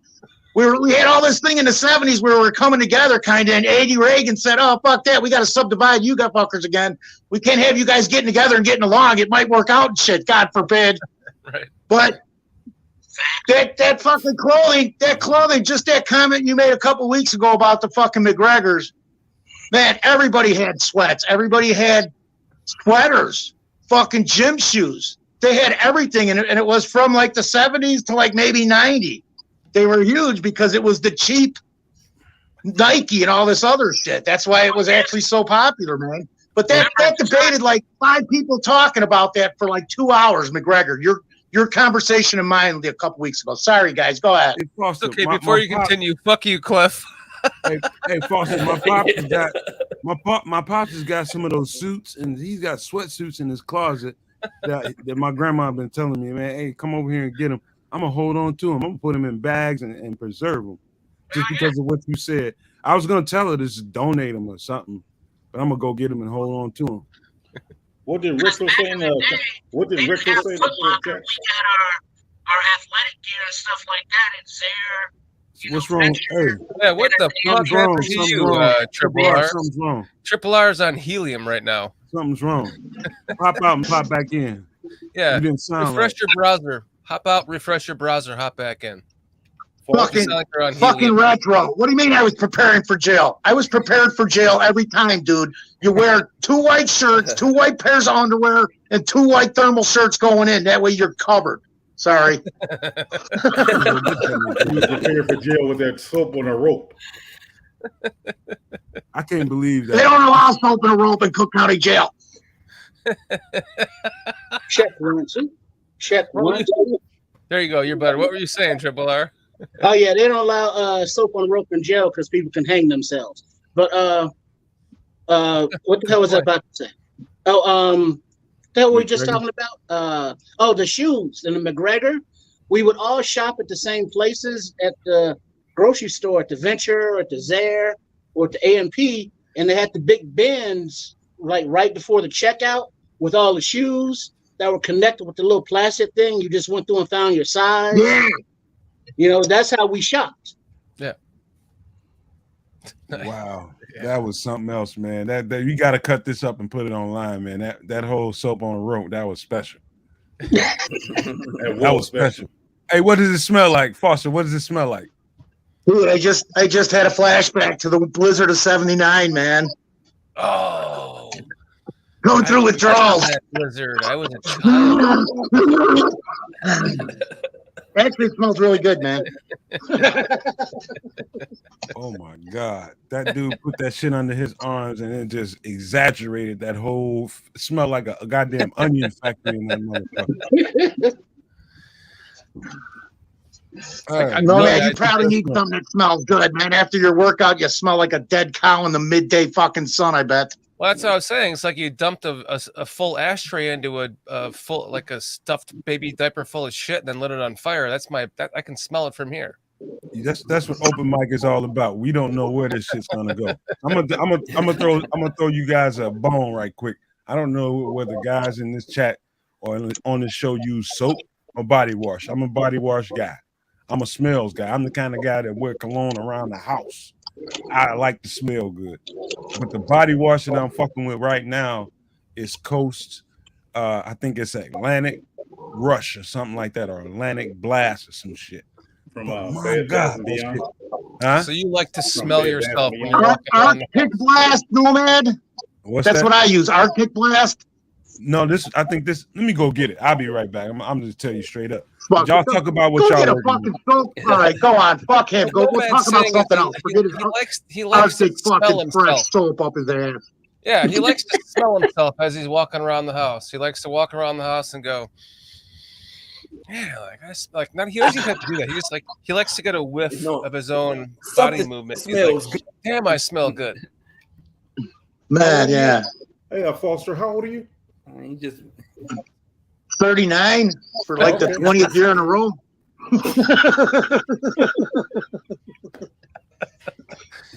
It's my 20th annual 39th birthday, goddammit. Don't tell him, Foster, he's a cop. I knew that. I knew it. He told me that from day one. That's why I never wanted to talk to him about certain shit. I'm making shit up as I go. You know, I just had my 59th birthday on Sunday. Happy belated. Thank you. That is awesome, dude, because you're a year ahead of me. I just wanted to find out. I wanted to make sure you were older than me first. That's why I was lying. Yeah, that's my wife's birthday. You're the old man. Yeah. So you're an Aries like my wife, the same birthday as my wife. Yes, Happy sir. birthday, buddy. Who's an Aries? My wife has PJ, you're an Aries? PJ. Yeah. You're an Aries? I was born Sunday. Yeah. My birthday was Friday, the 7th. Oh, okay. Oh, shit. So you're an Aries. So I'm an Aries too, man. That explains So all you you. Oh, okay, I got you, man. I've seen that shit before. Oh, look. He'll show us the fucking soap, but he won't pop in and give us the finger or anything. For the longest time, I thought Oh, wait. See, I had to say it. He gave us the finger. Cool, no man. Thank you. It's all better now. Will change your motherfucking life and your girlfriend's life. Oh shit, no man's black. That's what I'm saying. Look, for the longest time, I thought it's just a white guy with a deep voice. Fucking triple R. Get the fuck out of here. Get you some of that Man, shit. just showed himself. And fucking Foster fucked it all up. You guys are working together. Atlantic Rush, man. I'm birthday, telling you, man, this shit is good. All Coach products is good, but this one in particular, I really like this one. Happy belated birthday, Foster. Police Academy. What's that? I said happy belated birthday. Oh, thanks, man. Happy birthday to you, too, you old fuck. To you both. Yeah. Two old Happy birthday to you, too, you older fuck, PJ. Taking a stride, PJ. He just being him, man. No. Wait, I'm just saying. I mean, he calling me old. Aside from Nomad, hot meat kettle meat. Aside from Nomad, of course, who's the youngest here on this panel? I'm 48. Y'all not grumpy old man. Okay, hold on. Sam? Are you the youngest, Sam? Hey, slow up. All right, what's in your shower right now? I'm the youngest. Start with PJ. PJ. What you got in the shower? What you working with? 30, you're older than my first wife. As far as soap, yeah, what you working with in the shower? Caress soap and Axe a bar of soap. Caress body wash and soap bar, as well as Axe body wash. What kind of Axe? Phoenix, I think it's dark Phoenix or Arctic blue. Because I alternate between like 3 of them. with the I fuck with some Axe stuff. I like some of their products. Dude, PJ's avoiding this shit because he's got like a closet full of the soap on a ropes. He didn't want to say shit. Actually, my father used to have it when I was coming up, and I remember we had some when we was like in high school and going to gym class. We had soap on a rope there, and my father was like, "Yeah, you want to take this to school with you because you don't want to drop the soap in the shower." All right. Shorty, what you got? What you working with in the shower right now? Wait, I was watching chat. What was the question? Don't worry about chat. What you got in the shower right now? I have body wash. Yeah. What you working with? I know you got body wash, motherfucker. What kind of body wash? You don't know that. You were talking about how you use body wash. You got body wash or soap? That was the question. And what kind of soap or body wash are you using? I have fuck. Hey, What is it? We need to get sponsorship before we start giving all these props. Right. This will lead to that. This will lead to that. What's the former NFL player who does the commercials for the body wash? The bald dude, black dude. Yes. Irish Spring or something? Oh, Terry Crews, Old Spice. God damn. Old Spice. I'm gonna go Old Spice. Thank you. Yes, Old Spice. Okay. I have Old Spice body wash. Yes. It's decent. It's decent. Yeah, it's decent. It's decent. What you got, Sam? Body wash, man. Me, I alternate between a few different ones. The Cool Comfort is probably my favorite. The Men's Dove body wash. Oh, okay. Wait, so what do you guys use for your hair then? Do you use like a body wash, hair wash? They got 3-in-1s, man. 3-in-1s? I can't find one at like Costco where I normally shop, so I'm forced to have to buy a shampoo, which is Dial. I got some Dial shit in there too. It's a 3-in-1. Mr. Teal's nice. You got to order from Amazon, man, and pick the shit you want. True. Right. What you got, Triple R? I'm not as much of a metrosexual as everybody else, so I just go to the dollar store and get whatever stuff's on the shelf. You know, and put that in the shower as a body wash. But then, as far as for like my face and hair, I get the Dove soap, and then lather and do all that and shave with that with a razor.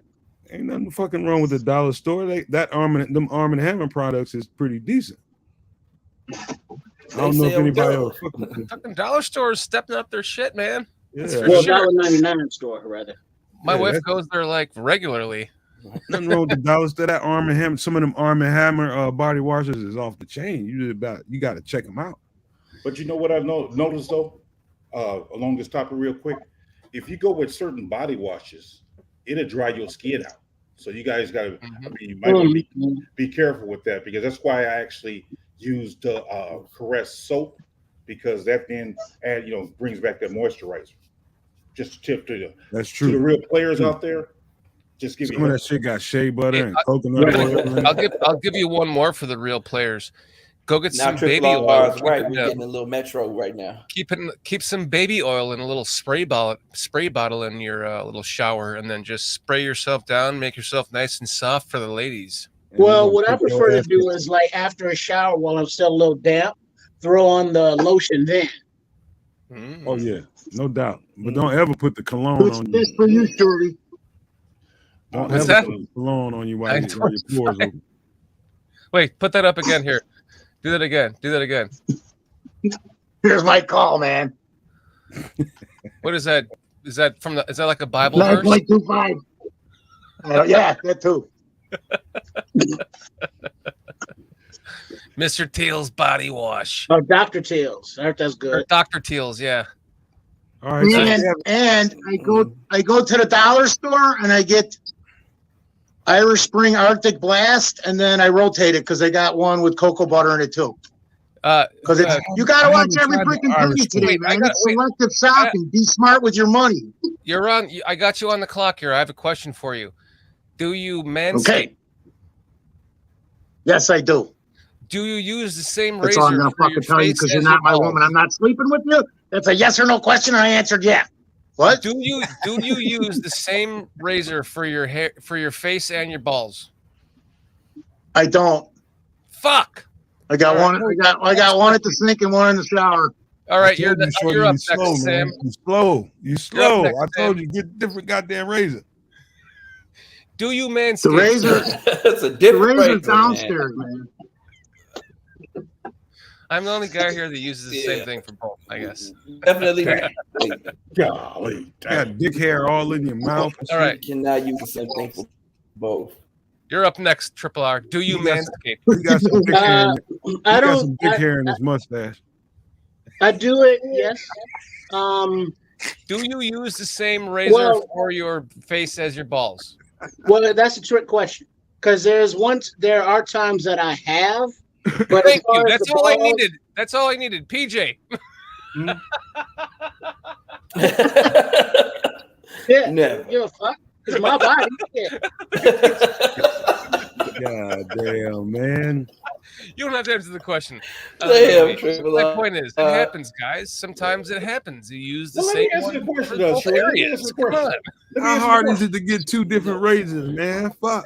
Sure. I'm talking about not a razor, but the original discussion with Or you and I just know, man, skip was shaving about your fucking fucking balls. manscaping. We're Sure, talking about put it back clippers. on. We're talking about clippers. Shorty, put It it ain't back that on. hard to do that $100 for a either. manscaper, and then for my face, and paying $100 from a manscaper to shave my balls. Shorty, put it back Man. on me. I want to answer the question. I'm gonna put. Okay, you are up, my friend. I don't shave. Hello. You're like JJK. He says, "I just braided." He said, He keep an afro on his keeper. Cave boy. I don't shave. Cave boy. I'm not a hairy person naturally. Yeah, I can see that. Hey, no, hey man. Hey, man. This is Hey, a man, 2-week get that shit growth. on up off you, man. You have like the same thing that I have going on there too. It's like it's patchy, right? Yeah. Right. I Mine's don't not have- I patchy, don't- though. I definitely mine's don't not have a patchy. lot of hair on me, but How about the your older legs? you You have get, hairy the quicker legs? that shit grows, man. Me either. Yeah, My legs I'm, are like Fucking curls, hair like- grows everywhere, but on my fucking scalp. yeah, I'm not a hairy person. Me either. Like I have like 6 hairs on my armpits, and I have like 3 hairs on my chest. I have to almost just pluck them, and then I And have you like 20 hairs on each leg. You guys will come to realize as you get older, you actually start shedding your hair too. You what? You start shedding hair. That's for, Oh, that's for sure. Yeah. Because you turn into an old fucking dog. This show has gone off the rails in a great way. This is fun. And you know what? This is Thanks, open Triple mic. R. Thanks to Triple R. Thanks, Triple R. Hey, you know what? This is open That's mic. what I and do. We don't This is gonna have be to the be foot on my- I beholden. just braided. I We love don't it. have to be JJ. beholden to a Bears conversation. We can talk We about did. shit that men or whoever's in this motherfucker want to talk about. We can do that shit too. This is good. Hey, I got a question for you guys. What's up? You guys wear tampons? Oh, No, but Only, you know, I was only- trying to find out about those drippy dick things earlier. No, I only wear not tampons. I only wear the Like maxi tampons. pads as drippy dicks. That's all. Because Dick wrap. Find a big enough drippy dicks is a Band-Aid. great product, and You gotta make I dick subscribe to it on Amazon. Well, you see, I know No. your gynecologist may have suggested it, but I've only actually had to use tampons in first aid situations. Like if somebody is bleeding, you put that in there. It's a good device. So for the purpose that it was made to put up in there for the ladies, no. But for sopping up blood, yes. Be around enough women, you'll find different ways you can use those motherfuckers, those That's right. tampons and maxi pads and shit. Mhm. I mean, they come in handy. I mean, if you spring a leak in your car and it's like, I need something to absorb some of this fucking oil, give me that tampon, girl.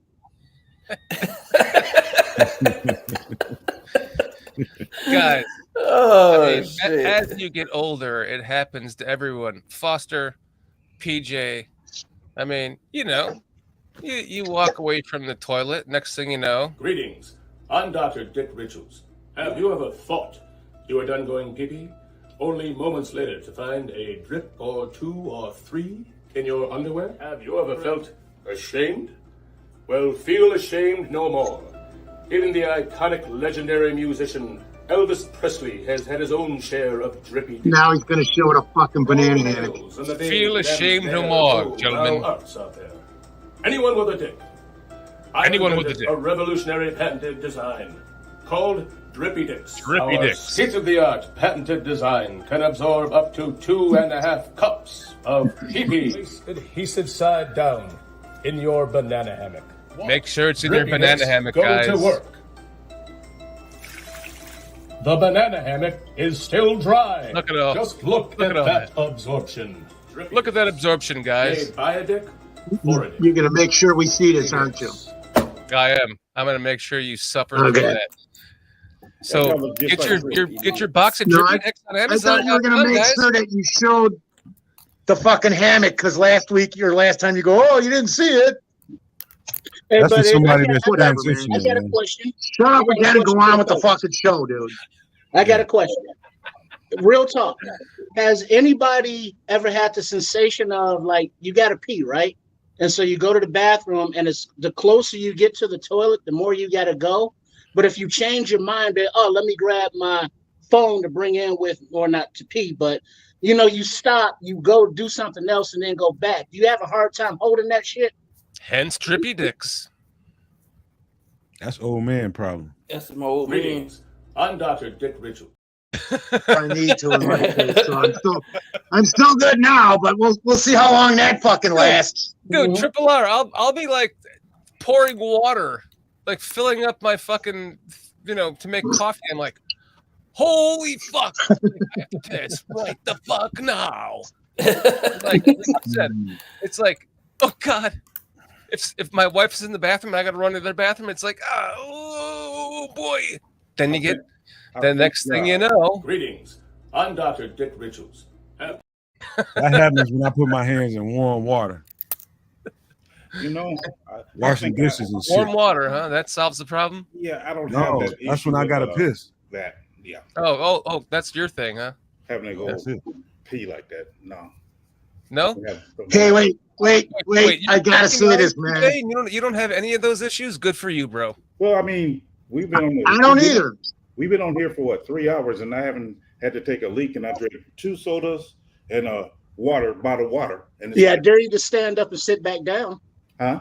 I dare you to stand up and sit back down. All right, shake Dude, it out. I've been walking around doing the same shit, and I've been drinking water and stuff. I don't have to go. PJ, this is how much water you should drink a day. Did you drink this? If you did, you should. Okay, there's your problem. That's why you're not pissing. Listen. I said I drank 6. Hey, I really got to say this, man, because I'm getting pissed off. I drank 6 of them. let the man. I gotta say this. Hey, Retro, fuck you, man. I don't care if I lost my hair 20 years ago. God damn it, it's none of your fucking business. Hey, my grandpa said, long as you ain't sitting down and pissing, you all right. There you go. I tell you what. None of you guys sit down to piss at your age. Come on. Let me just say this. I love Retro. He is cracking me up in this chat. I love Retro. He says those pins are super absorbent. St. Omni, I do still have that suit, and I'll tell you where I got it. We had a huge. My wife works for the film, and she worked for the film industry, and we had a huge party with like 60 people here, all from the film industry. It was crazy. I won't get into the people that were here, but it was also the night that the Cubs were about to win the final game to go to the World Series, and there was like 60 people here, and that Halloween costume, I was fucking. Nothing wrong with that. I'm glad we got. Man, you should mute yourself, buddy. That Halloween, I was fucking the guy from Anchorman, and my wife was Veronica Corningstone, and so we had this and I thought, fuck, there's gonna be all these people at our house, and we're like totally invested in this Cubs playoffs, and they could win now to go to the World Series. When we have all these people coming over here, and so to answer your question, right before that, to get that costume, I went to like this gaudy suit place to find that for an Anchorman costume, and then we ended up having all these people here, And it actually ended up being probably the best party of all time because there was all these people here that none of them were Cubs fans because they were all from all over the country. Yet all of them were Cubs fans. It was fucking awesome. We had the best Halloween party of all time because 60 people are like invested in the Cubs like it was their team to go to the World Series. And that's how I got that suit. So therefore, I decided to make the Drippy Dicks commercial with that as a long-winded answer. So that I can do that because it's my fucking show. So that was you, right? This is definitely me. Yeah, you didn't know that was me? Look. Greetings. I'm Dr. Dick Richards. Have you ever? Does that look like? It looks exactly like you. That's why I was asking. I thought you guys were fucking. I thought you guys knew it when you said it the first time. It looked, gee, that looks a lot like you. I thought you guys knew that shit. No, in the show before. Ready? Greetings. I'm Dr. Dick Richards. No, that's not me. That guy has more hair or something like that. Okay. I got another roundtable discussion question for everybody. Anybody, I don't know if you're a cologne guy or not. What's your go-to cologne on your dresser? Jeez. I'll answer this real quick while everybody thinks. I got about 30 bottles of different colognes, from the Cool Waters, from the Dracar Noir. I still got some Jordan. Dracar? No shit. I ain't talking about the shit at your daddy house. I'm talking about the shit you got. Damn, man. No, that's all mine because I got it, for when the relatives passed. I kept the cologne, but I never wear the shit. Oh man, I'm gonna have to help you out with that. What you got, Sam? Dude, I know you got. Nomad's walking around the house sniffing his armpits because he smells so good. And you're saying you don't wear that Dracar? My woman appreciate it. She love it. Yeah, I like the smell good. I got Stetson Nomad in retro. I hope you know I'm only fucking around. I'm not serious, god damn it. You ain't got that. Yeah, Stetson, do you? With the rope. Stetson. On a rope, yeah. Fucking noose. Stetson on a rope. Mine is axe. That's in case I come across one of fucking Cliff's shoot and saddle fucking meatloafs running around in the yard, Gotta have that rope. I wanna know, I never heard of this one. This Armani. What's this? Aqua Diago? I've never heard of that one. Oh, maybe write that down for me. Aqua Diageo? Aqua Diageo?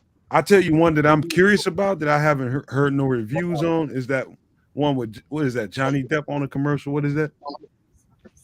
Savage. Yeah. I'm about to buy that shit. Is it good? Blue Ice or Aqua Velva. You got Savage, Sam? Yeah, I'm wearing that right now. As a matter of fact, that's what I put on today. That's it. That's the lick right there. All right, got you. The Johnny Bench one, my old man had that. What about Izzy Miyake? You got that? Oh, that's like 80 years ago. Yeah, back in the day. Yeah, I'm bullshitting. I got it though. What about that Aqua Dior Black? I haven't messed with neither one of those, man. I'm curious about this. Somebody gonna have to tell me something. Yeah, that's what's up. That's what's up. I fuck with Johnny too. I like Crave. Crave is more like a heavy light scent. I tell you, the one that your Johnny Depp commercial, Nomad. I've been curious about that shit for about a year, man. I'm gonna buy it now. What about what's that one? Hey, what's that one in there? God, Johnny Depp is so cool. I tell you, the one my girl liked the most is that Invictus. Invictus, yep, got that one too. That's a good one. I like that Paul Gaultier though. John Paul Gaultier is my favorite. I ain't gonna lie to you. You don't never get old. That's my favorite. Yeah, that's my absolute favorite. That's the shit. That's the shit you keep on the dresser. Then you got that Yves Saint Laurent's. You want to know what's on my cabinet? The blue. I got that one. No man. What did you say? Same old. Close your fucking cabinet door. The blue. Why would you, unless you're leaving your house on a regular basis, why would you care how you smell? Is my question. How I am, man. I work from home. I get up, I walk 15 feet to my job, and when I'm done with that, I do this, and then right. That's why your lady don't like your ass. I'm married, You man. don't smell good. My lady loves my ass. She doesn't give a shit. Maybe that's the problem, right? All right, check it You out. said, PJ, you got married. Like, fuck, no. It's like for me, it's like, well, I'll tell you, I got something for your ass, no man. So my wife doesn't give a you can shit. be happy. Hold on, Triple. Hey, Shorty, I'll tell you where to start. Grab you a bottle of Chrome. That's a good place to start. Grab your bottle of Chrome. It don't cost all that much, but it's nice as fuck. With pretty much any fucking soap or body wash you use. Grab yourself a bottle of Chrome. Perfume.com, man. Perfume.com, by the way. Fuck this soap and perfume crap talk here, Nomad. Anybody can be shower fresh, clean, and they're still gonna have fucking some lint in their belly button, if you know what I mean. Hey, Bear 29, I know it's old what as hell, fucking but center are you guys gonna draft if we fucking gotta draft it? No, when we draft the center, what center are you guys drafting? Yeah. Okay, we're gonna get back to that. And you can't go wrong with Versace products, man. All that. Hold on. Let me finish this so I can go back to my desk. What you got? Trip? All right, hold on. Here's my list. All right, Aramis Life. Okay. Obsession for Men. Oh, so you're killing me. Van Gogh. Bond. True Star. Okay. First of all, grab the Aramis. Gray Flannel. Eternity. Grab the Aramis. Because that's the shit my stepdad wear. It go hard, and that shit probably 20 years old. Which one is it? The Aramis. That shit go hard, and it's probably 20 years old, ain't it? Yeah, probably. Is that beyond? Oh, never mind. Okay. Yeah, that's that one. Okay. Hold on, I'm gonna go grab some stuff. Keep talking. All right, then we got your classics. You got to go with the old school. You got to go with the Michael Jordan. We got some Drakkar Noir, Eternity, Gray Flannel, and Hannah More. Yeah. So I can smell good when I need to, but I got that natural, smell and taste going for me, so I'm good. I got that natural aroma. You say that Arm and Hammer. You say that Arm and Hammer. Mm-hmm.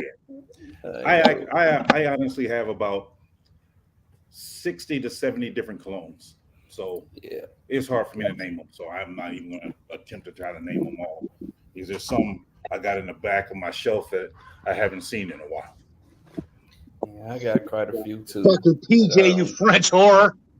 Not 60 though. That's crazy. Oh, I have let me think. 1, 2, 3, 4, 5 shells filled with cologne. 5 shells. All right. Hey, I'm gonna start off on the low end for Shorty. Put your head, put it next to your head. Hold it next to your head. Start off with Adidas. That's something I gave my grandsons for high school. Start off with Adidas. When you need somewhere to start somewhere, man. Start off with they got some nice smells. It ain't like the old school Adidas. They got a lot of variety. All day I dream about sex. Get you some Adidas, bro. That's more like a young. That's more like a young. All day I dream about sex. Spray though, man. That's more for a young person. Hey, here go that Issey Miyake he talking about. Never gonna reach the ceiling, Triple L. Now that right there, that Issey Miyake, that jive like messes up my. I don't have allergies, but I have sinus issues. That really messes you up, man. It like opens up your pores there. It got a lemon tint to it. That's probably what it is. Okay. It's got a lemon scent to it. Because I got to be very careful with wearing that one. Here go. We still at the low end, but we're starting to get up a little bit. Polo red. Polo red. Yeah. I don't care for it that much. Yeah, I wasn't a big fan of polo red. I like the regular polo for you got that at the flea market, didn't you? Nah. I got this off perfume.com, man. Check that out. That's that flea market right there. Nah, perfume.com. They got used stuff. They got new stuff. They got everything you want. Discounted shit. Everything you want. That polo red kind of reminded me of Burberry. Burberry, got that too. I like that Burberry. It was like the Burberry, but it was a lot of compliments off of that. not the regular Burberry. It was the other Burberry. It was like the Burberry. I got it, but I forgot what it was. But yeah, it's like you put on the right outfit, and you put this on right here. Just to get you some bitches. Jimmy shoe, Jimmy. Yeah, we're not talking about centers yet.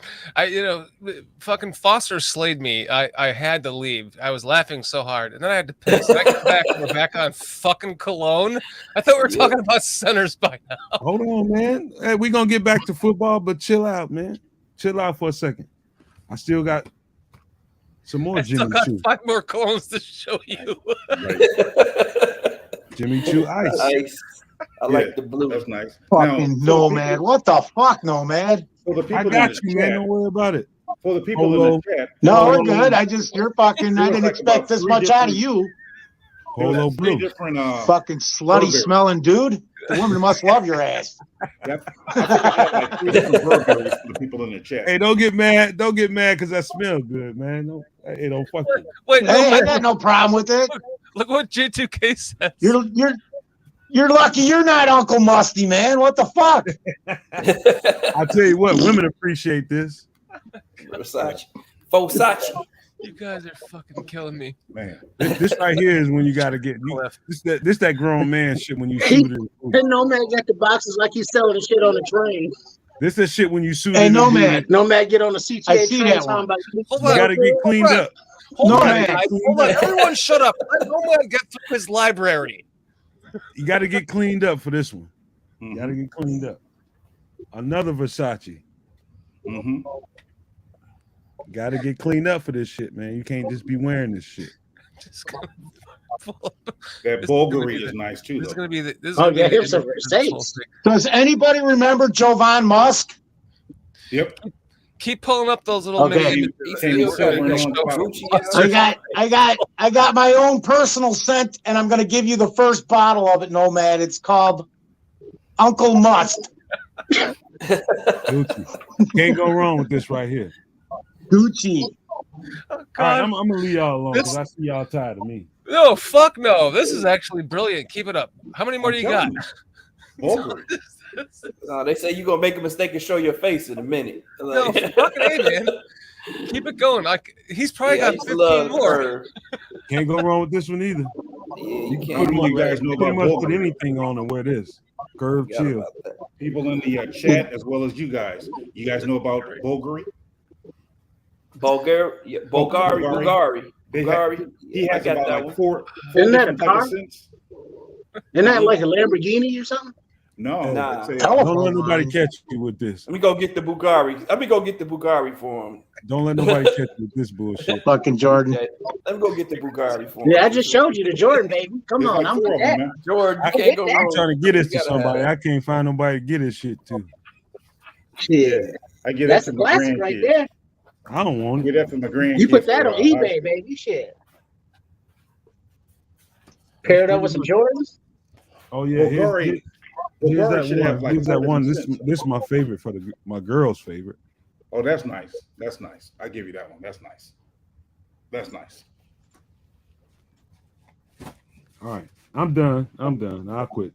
Sam wants you to go get his Bulgari. I'm pissed. I can't see the chat and I can't respond to anybody. And I know my sister's in there. Oh, that was one more thing that we need to do, dude. Don't you have any more, please? I'd like to see more. Chris Watts. I got more. Chris Watts thing. I want to see more. Chris please. Watts. Do you have a Chris Watts brew in there? I'm just saying. No, can you put up the thing for Chris Watts? Oh man, yeah, I can do that. I think I have it in here. If you got the link. Or you could actually just go to what show was the Chris Watts specials, got it on the bottom of it. Actually, no, I can just go, That's where hey I found everyone, it. we have made a GoFundMe. I made a GoFundMe for Chris Watts to come to the United States to see a Bears game. Here it is.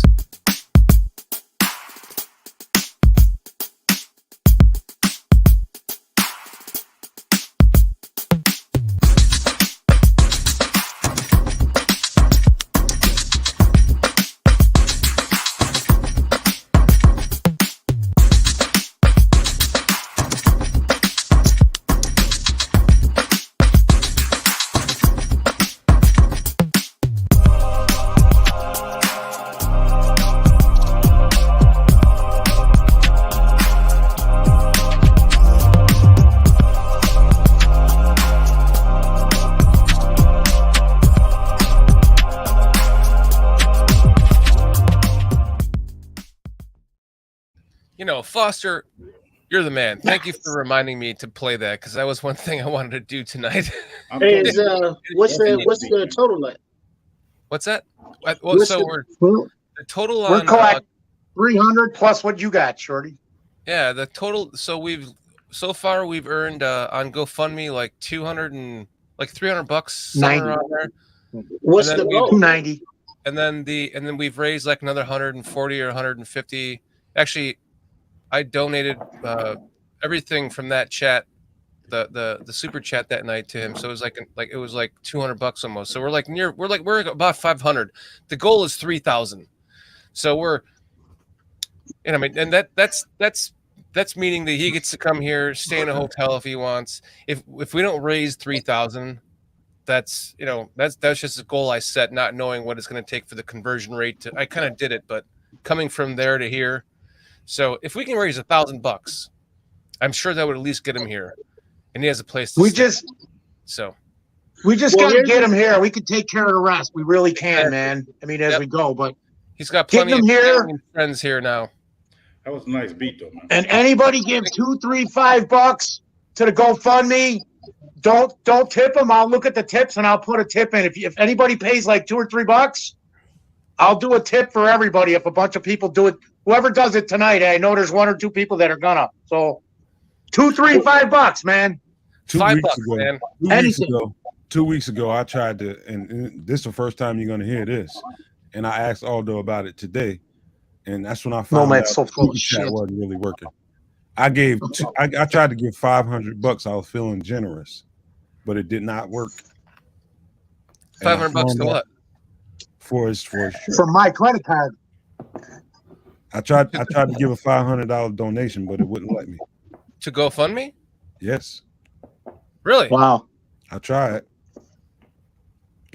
but Aldo told me that he's working on the super chat so he can fix all that shit.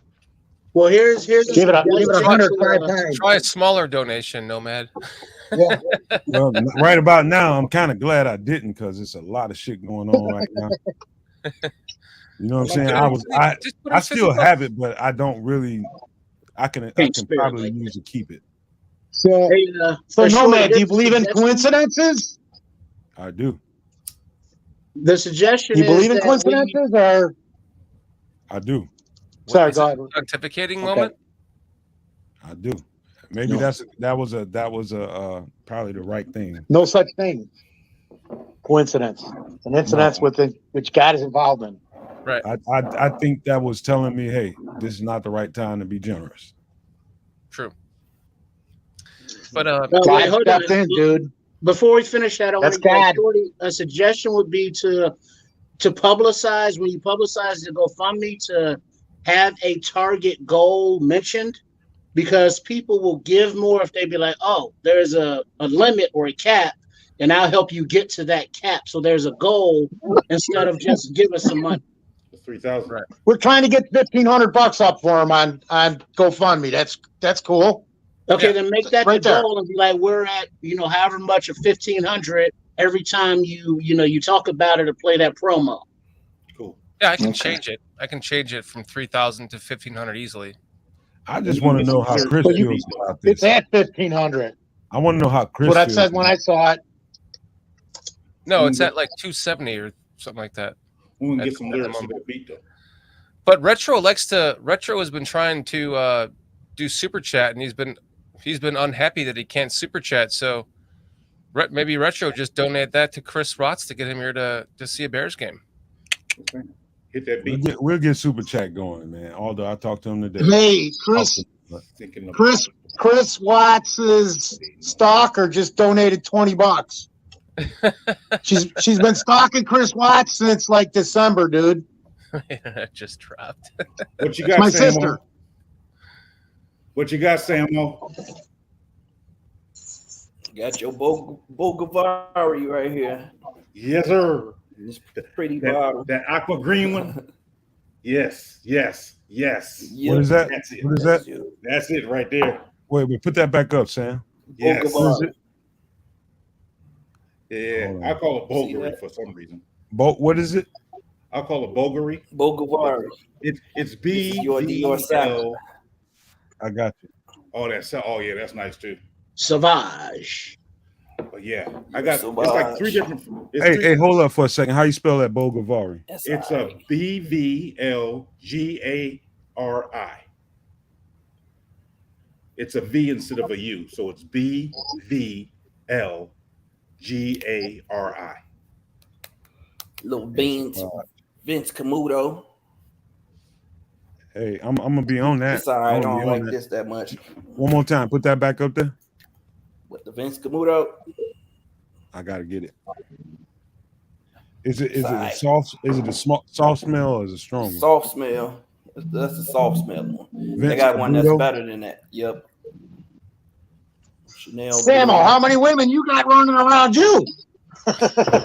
Hey, if you know, only got one, and she might be watching. And she might be watching. So, hey Sam, tell that motherfucker if you know, you know. If you don't, you don't. You know, my YSL reached its limit. There go my baby right there. When we just talked about this. Yeah, that's the one you. That's the one you get the most use. Man, I love this. Samuel, spray that so Shorty can smell it. Y'all don't know, man. When you walk, damn, that does smell sexy. You walk somewhere, people talk. I find out later what people got to be. They're like, "Hey, who is that? What the fuck was that he was wearing?" People, motherfuckers ask you. I got old ladies walking up to me in the grocery store. Yep. Yeah, it cracks. It's working. It works. That's why my lady like had. The pipe with you shit. What's that? Santal. I seen that. Yep. Another guy's loaded up here, man. Yeah, we try, man. I'm trying. To keep it being fresh. Being a guy pays his dividends. I guarantee you that. Man, sometimes I just like to go to nursing homes and volunteer to read, because some of them ladies up in there, they got them checks they get every month and shit. They like a little company every now and then. Yep. Look at Retro. Clean those dentures here now and then, huh? Hey. Ain't too proud to be. Oh, shit. I want to give a shout out, though, guys, before I forget, because I'm terrible. Linda Foster's my sister. She gave 20 to Cliff Watts thing. I'm reading that right now. And you got there's 4 or 5 lurkers out there. Kenny is one of them. Okay, he's lurking. He's always listening and watching this show, but he never says anything. That's my brother-in-law. Okay. I turned him on to the show, and he's always like, my sister's getting pissed because she's like, on fucking Wednesday nights and shit, Tuesday nights, I can't even talk to the guy because he's like listening to you motherfuckers. So I got to give props to them because they're in the background. And then she put the link out, and you guys slowly have been building another following just through my family because every 4 or 5 days I'm putting stuff out, and they're putting stuff out to 2 or 3 people at a time, and they get these little tidbits, and they're like, let me know. My nephew called me on the phone earlier, and it messed up my voice, so I would send him the link for the show tonight because I sent him some tidbits. So you guys are kind of even building a foster following, and you're not even aware of it. Be careful what you do to me. Because we're everywhere, dude. We're like the fucking Italian mafia. That's all I'm saying. And this could not be true, or what this shirt says. I'm reading this list on the GoFundMe page. Foster. I'm not going to say everyone's names. I'll be polite. So Foster.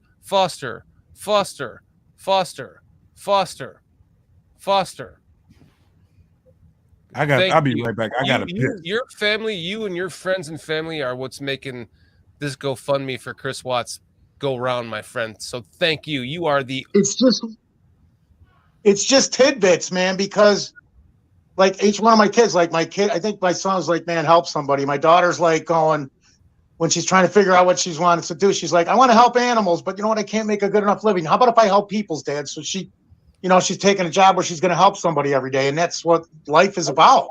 That's what I'm preaching again. I'm sorry, dude, but that's what it's all about. It's just helping fucking people one way or the other. That was a good one, Cliff. Cool. In the chat, that was a good one, Cliff. The Bill Cosby. Fucking Cliff. You know what? I've had it with this guy too, man. I'll give dude. As soon as my fucking lawnmower comes in with the pizza oven, I'll donate some money to Chris Watts. He's been saying that for like a month and a half. The stuff, the Amazon food order and all this shit. When it comes in, I'll give some money to Chris Watts. He said it again tonight. That's like 6 weeks in a row, Cliff. Come on, fucking open up the wall and give us $3 fucking. Looks retired in Florida. He can give $2 to the Chris Watts GoFundMe. Bear Truth 9, you are right. Armani Code is jumping. I ain't gonna lie to you. Armani Code's nice. Oh man, you guys are awesome. You guys, this show tonight has been fun, off the rails. I mean, we're kind of in a lull point for the season, right? So it's kind of fun to just unload a little bit and just talk some shit and some Bears. Mm-hmm. It's like Foster said, man. Everyone comes in and you get rid of all your worries, anything that's bothering you. Everyone just coming in here. There's a lot of camaraderie in here, amongst Bears fans. We giving each other shit, having fun, talking shit. I blame Triple R for throwing us off the rails today. It all started with the honey bear. Right. Talking about Scott Peterson. You came back to it though. PJ came back to the honey bear question. PJ was sitting there for about 20 minutes. He comes back 20 minutes later, like, hold on, let me answer this shit. Hey, we was over. Hold on, PJ. We was past Scott Peterson. You brought that shit back up. But I brought it back 20 minutes later. I didn't get a chance to respond. No, man, you ought to beat him for that. You would if he was wearing LA gear, you'd smack him. I'm a compassionate man. I ain't gonna beat nobody. I'm a humanitarian before I'm anything. Yeah, take an easy way out now. I ain't gonna beat nobody. I pissed my sister off, man. She's mad at me. I like J2K here. Questions too late. I do have a bunch of questions actually starred for everyone. Hey, I'm ready. Okay, you guys ready? I'm ready. So, in the beginning of the show, like 3 hours ago, Jojo Loco asked, who do you guys think is going to make a bigger impact on this team? Alan Williams or Luke Getsy? Rapid fire. Okay. Start with Foster up at the top. Okay. Go, Foster. I'm gonna go with Luke Getsy. I just think see, everybody's got giving Alan Williams some shit and stuff, man. I don't know. I last year was just what do you call it? Not great players, even though the scheme was messed up. But there's things. Sometimes things are done for reasons we don't know. I just think Luke's going to get his job done and make the difference. He's been practicing this for a while up there, so I see him as the bigger impact on this year's team. Okay, P. Luke Getsy. Why? Because I think a year or two in the system with Justin Fields, more weapons also, I think they'll do well. I think last year was pretty much a learning as they go with Luke. I think now that he's more settled in, had a little bit of experience being a head coach at the Senior Bowl or whatever it was, I think he'll do well better this year. I'm trying to make it quick because I know other people got to go. You done? I mean, you can keep going if you got more. No, because I know he got a lot of questions, so I don't want to spend a lot of time on one question. It's all respect. Okay, Sam. I'm going Luke Getsy simply because you can't make any other greater impact than getting QB1 good to go. I think he proved last year that he's willing to make adjustments, unlike the previous offensive coordinator / head coach in Nagy. He made the necessary adjustments to make sure that the offense was at least functional. And I think with a little bit more talent this next year, I think we might be going some places. He might be able to make some noise. Might be able to get him a head coaching job. Unfortunately. Okay. What up, Trip? I think this year it's going to be Getsy because, as the old saying goes, offense wins games, defense wins championships. We're not at that championship level just yet. and the offensive side of the ball has more cohesion, I think. There's still going to be rookies starting, but there are more offensive guys coming back at the same positions than the defense. And, give Williams a year with a young defense, so in 24, 25, that answer could be different. Okay. I guess it's on me, right? I'll go last. Go ahead. Yeah. Or you can go now if you want to. I'll say that I'm going to go kind of counterintuitive to what you're saying. Each one of you said, and I think that it's possible that Alan Williams makes the bigger impact because based on what happened last year with the offense, I mean, if you were to compare the two, the offense was better than the defense, I think. We can all agree on that, right? Mm-hmm. If you had to get into the finality of it. So I think when you get done with this season, I think the market difference will be with the defense improving enough to actually help to say that it's actually something to help the offense. With the players that we drafted last year, like Gordon and Brisker, and they're foundational pieces now, and other players like Robinson too, on the defensive line, other players like that on the defense. So I think that it's quite possible that it could become that it's Williams this year because everyone was so down on him. Maybe not everyone, but a lot of people were down on him for the defense's expectations last year. Compared, what did they get? 20 sacks. So I think that it could be Williams. That's a hard question for me to answer, but I'm gonna have to. Even though we got some weaponry on offense, and I do believe they're gonna cut Justin loose. But because we don't have the offensive line solidified, which is the utmost importance for a team, you have to have that offensive line solidified. Until we got the pieces in place, so I know for sure that offensive line is solidified, I'm gonna go with Alan Williams because I know he got the weaponry on defense, and we're better off on the defensive line than most people think we are because of some of the guys I was talking about. Donovan Jeter, Terrell Lewis, and even in the secondary with Michael Ojemudia. So I'm going to bend slightly towards Alan Williams being the most impactful as of right now, but that could change.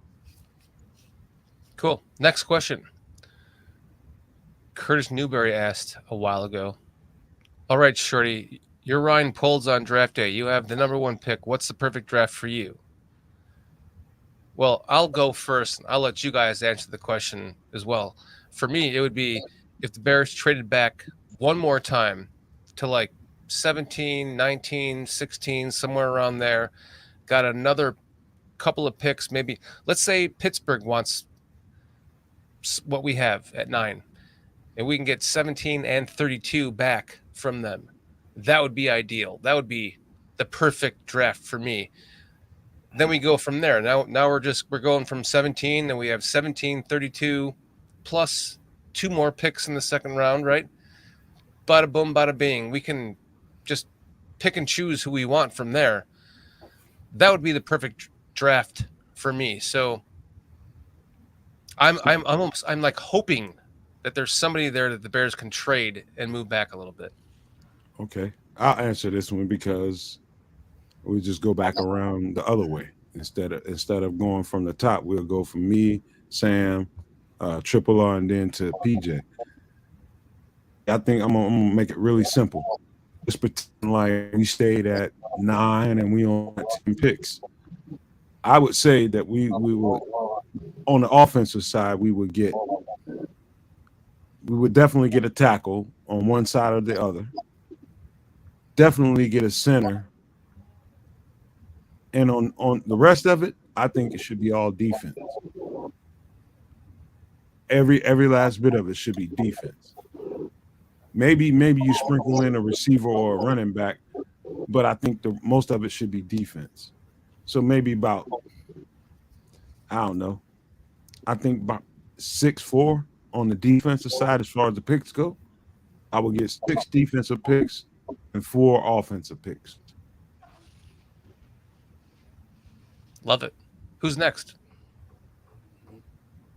Foster just came back in, so I guess we'll go around to you. Actually, no, I went first in the Nomad, so you're up, PJ. Okay. Trade back to 16 with Washington. Get Chase Young and a third-round choice as well. Because Washington really wants a quarterback. So we got Skoronski at 16. Then at 53, we get Double A from Northwestern. Then at 61, we pick up, I want to say, the tackle from Syracuse, Bergeron. And then in the third, picking up Mozzie Smith. That'd be my perfect start to my perfect draft. Well said. Triple R. Well, the perfect draft for me would be trading back, and I'm not particular at how far back, because if I'm Poles and I got my boy Cunningham, and I got my highly paid and well trained scouting staff, I'm not going to stress about the top 10 or blue guys, because I have a team to fill. So I'm going to trade back however many times necessary and get as much future capital as possible with that. I love it. PJ or Sam? Yeah, I'm with you guys on the trade back. Maybe even trading back twice. If we trade back to 17 and someone wants to come up from 26, if New England, somebody wants to come up again, I would do it again. I would trade back again. I don't know about you guys, but I would do. And take another second and third round pick or whatever, draft capital we can get, and possibly draft Jahmyr Gibbs early and Felix Nduke Uzoma. I think those are two guys that I think can help us out a lot, along with Adi. I think if we can figure out how to get those three guys, and of course a tackle, a good offensive tackle. I'm not opposed to Jalen Duncan. I think he's functional. I think he'll be available in the second round. Or Bergeron. I love Carter Warren too. So later on in the draft. So I think that we can figure those things out. But for me, it's just trading back and getting value, adding value, and adding as many good players as we can. Me too. Taking our shots. Quantity over quality. Really quickly, Shorty. This is the fan show. If you still have questions, go ahead and pump them out. We get to as many of them as we can. Just keep pumping them out, man, and see what we got. Foster, what's your perfect draft? Trading back, man, and getting picks. I'm dead. Trading back. Yeah. Gonna die. So I want to trade back, and we'll get like 15 picks. Which? Yeah. He's saying he believes in these guys and what Plus they two or three next year, the year after. This thing's dying, dude. So I don't know. I hope you can hear that. Trade back, get some bodies, like 14, 15 guys, and 2 or 3 picks for next year. Don't we already have the most picks in the draft this year so far? I think I tied for, yes. Yep. I don't know. All right, so what'd you hear that? We're tied with like the Ravens and some other team with the most picks in the draft, like Ravens. 12. It figures. They always got a lot of picks, man. I know. And that's where you want to be. Hey man, but the Ravens though, they got some turmoil going on that team. Yeah. Why you say that? Yeah. Well, I mean, all right, so they gave Roquan his money. Okay. They got quarterback issues. Is Lamar gonna play out on that franchise tag? He's already said he wanted a trade. So who you got? Huntley, didn't he leave? His backup. So who's the quarterback behind Lamar? And then beside that, then you give 18 or 15 million OBJ. His old broke down ass. So it's like they got some issues going on over there. All I know is that quarterback shit's dead after they got OBJ. Lamar gonna play. He's gonna play. I don't know if I buy that. I would say this. It seems to me on the outside looking in that putting these guys. This is the first time I've ever seen the Ravens put big contracts on guys. We're talking about Roquan. They're not a team that really pays huge contracts. They will fucking let a guy go and get right back to the draft and go get another guy. They paid Roquan. They just paid OBJ for a year, and now they got to line it up for Lamar, who's probably going to take a little bit less than he probably would have had they not gotten OBJ. I think they're in position to make a run for it. How far that goes, I don't know. But I know that them getting OBJ satisfied Lamar. I think he's going to sign sometime here soon. If he does, I think I don't know about that. But if he does, it'll probably be shorter term, maybe 3 years. But Might be. Everybody wants that fully guaranteed money now. Looks like Foster is his internet is shitting on him. So let's go to the next question. He said it. He probably gonna run out of juice. So Zach Sullivan asks, "Who's the best center in the draft, and where is he projected to go?" Did we kind of talk about that earlier? A little bit. I know, fucking Foster. This is his question. Right? He got all those centers written down. Mm-hmm. Let's save that for him. Let's go back to this one here. So, J2K, Mr. Shorty, how early do you draft a running back, and would you draft? Who'd you draft, and what round? For me, I would say if I'm going to go running back, I'm going to go like third round past, and I would kind of hope that there'd be like a Tyree Wilson, a Tajay Spears sitting around there somewhere there that we can add some speed to the team, because I think that he would add like a 1-2-3 punch. We can get rid of Ebner and replace him with him. I think that'd be, if I was going to draft a running back, it would be somewhere in the third. It could be Chase Brown. I don't give a shit. Like, third round is where I'm going for running back. Is it on me? Okay. Yeah, go ahead, Nomad. So for me, it's every time I do a mock, and I don't want to pretend like I know better than professionals. This is my mock, and when I go draft a guy, I draft in a certain way. I'm looking for certain positions early, knowing that I can grab some dynamite positions late, some dynamite players late. And so it doesn't matter. Usually it's between the third round and back when I'm drafting a running back.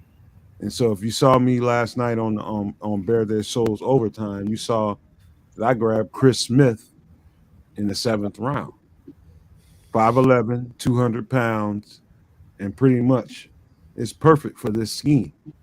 He's a running back that really lets the holes develop and finds the right time to accelerate and hit the holes. His timing is perfect. His acceleration is perfect. And got that guy in the late round of the draft, 7th round. So I think running backs are so undervalued. Linebackers are so undervalued. It really doesn't matter what round you get one in. You're going to find great talent all the way through the draft and after the draft. Hence, Jack Sanborn.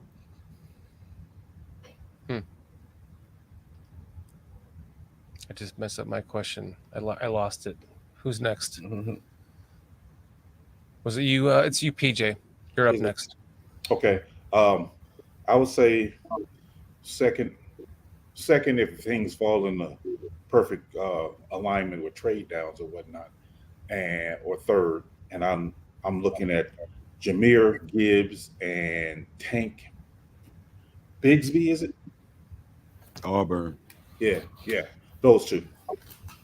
I'm looking at those two in the 2nd or 3rd round. Triple R. I'm not fully educated on the running backs that haven't been invited to the draft. So in the chat, JoJo Loco said Tyon Evans in the 7th.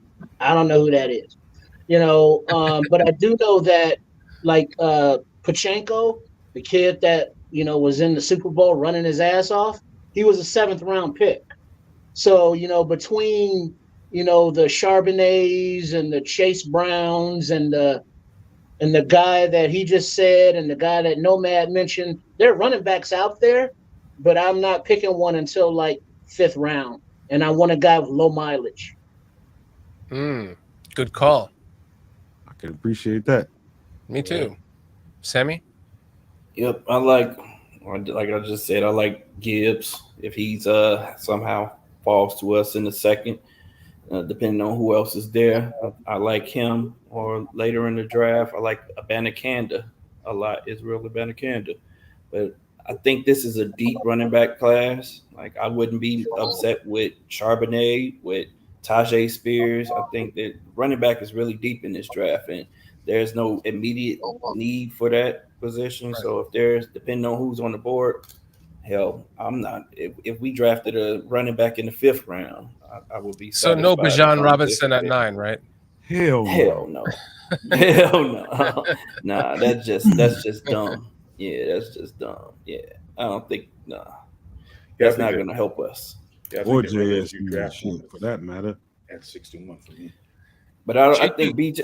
I think he's gone though. He'll be gone before we pick later on in the draft.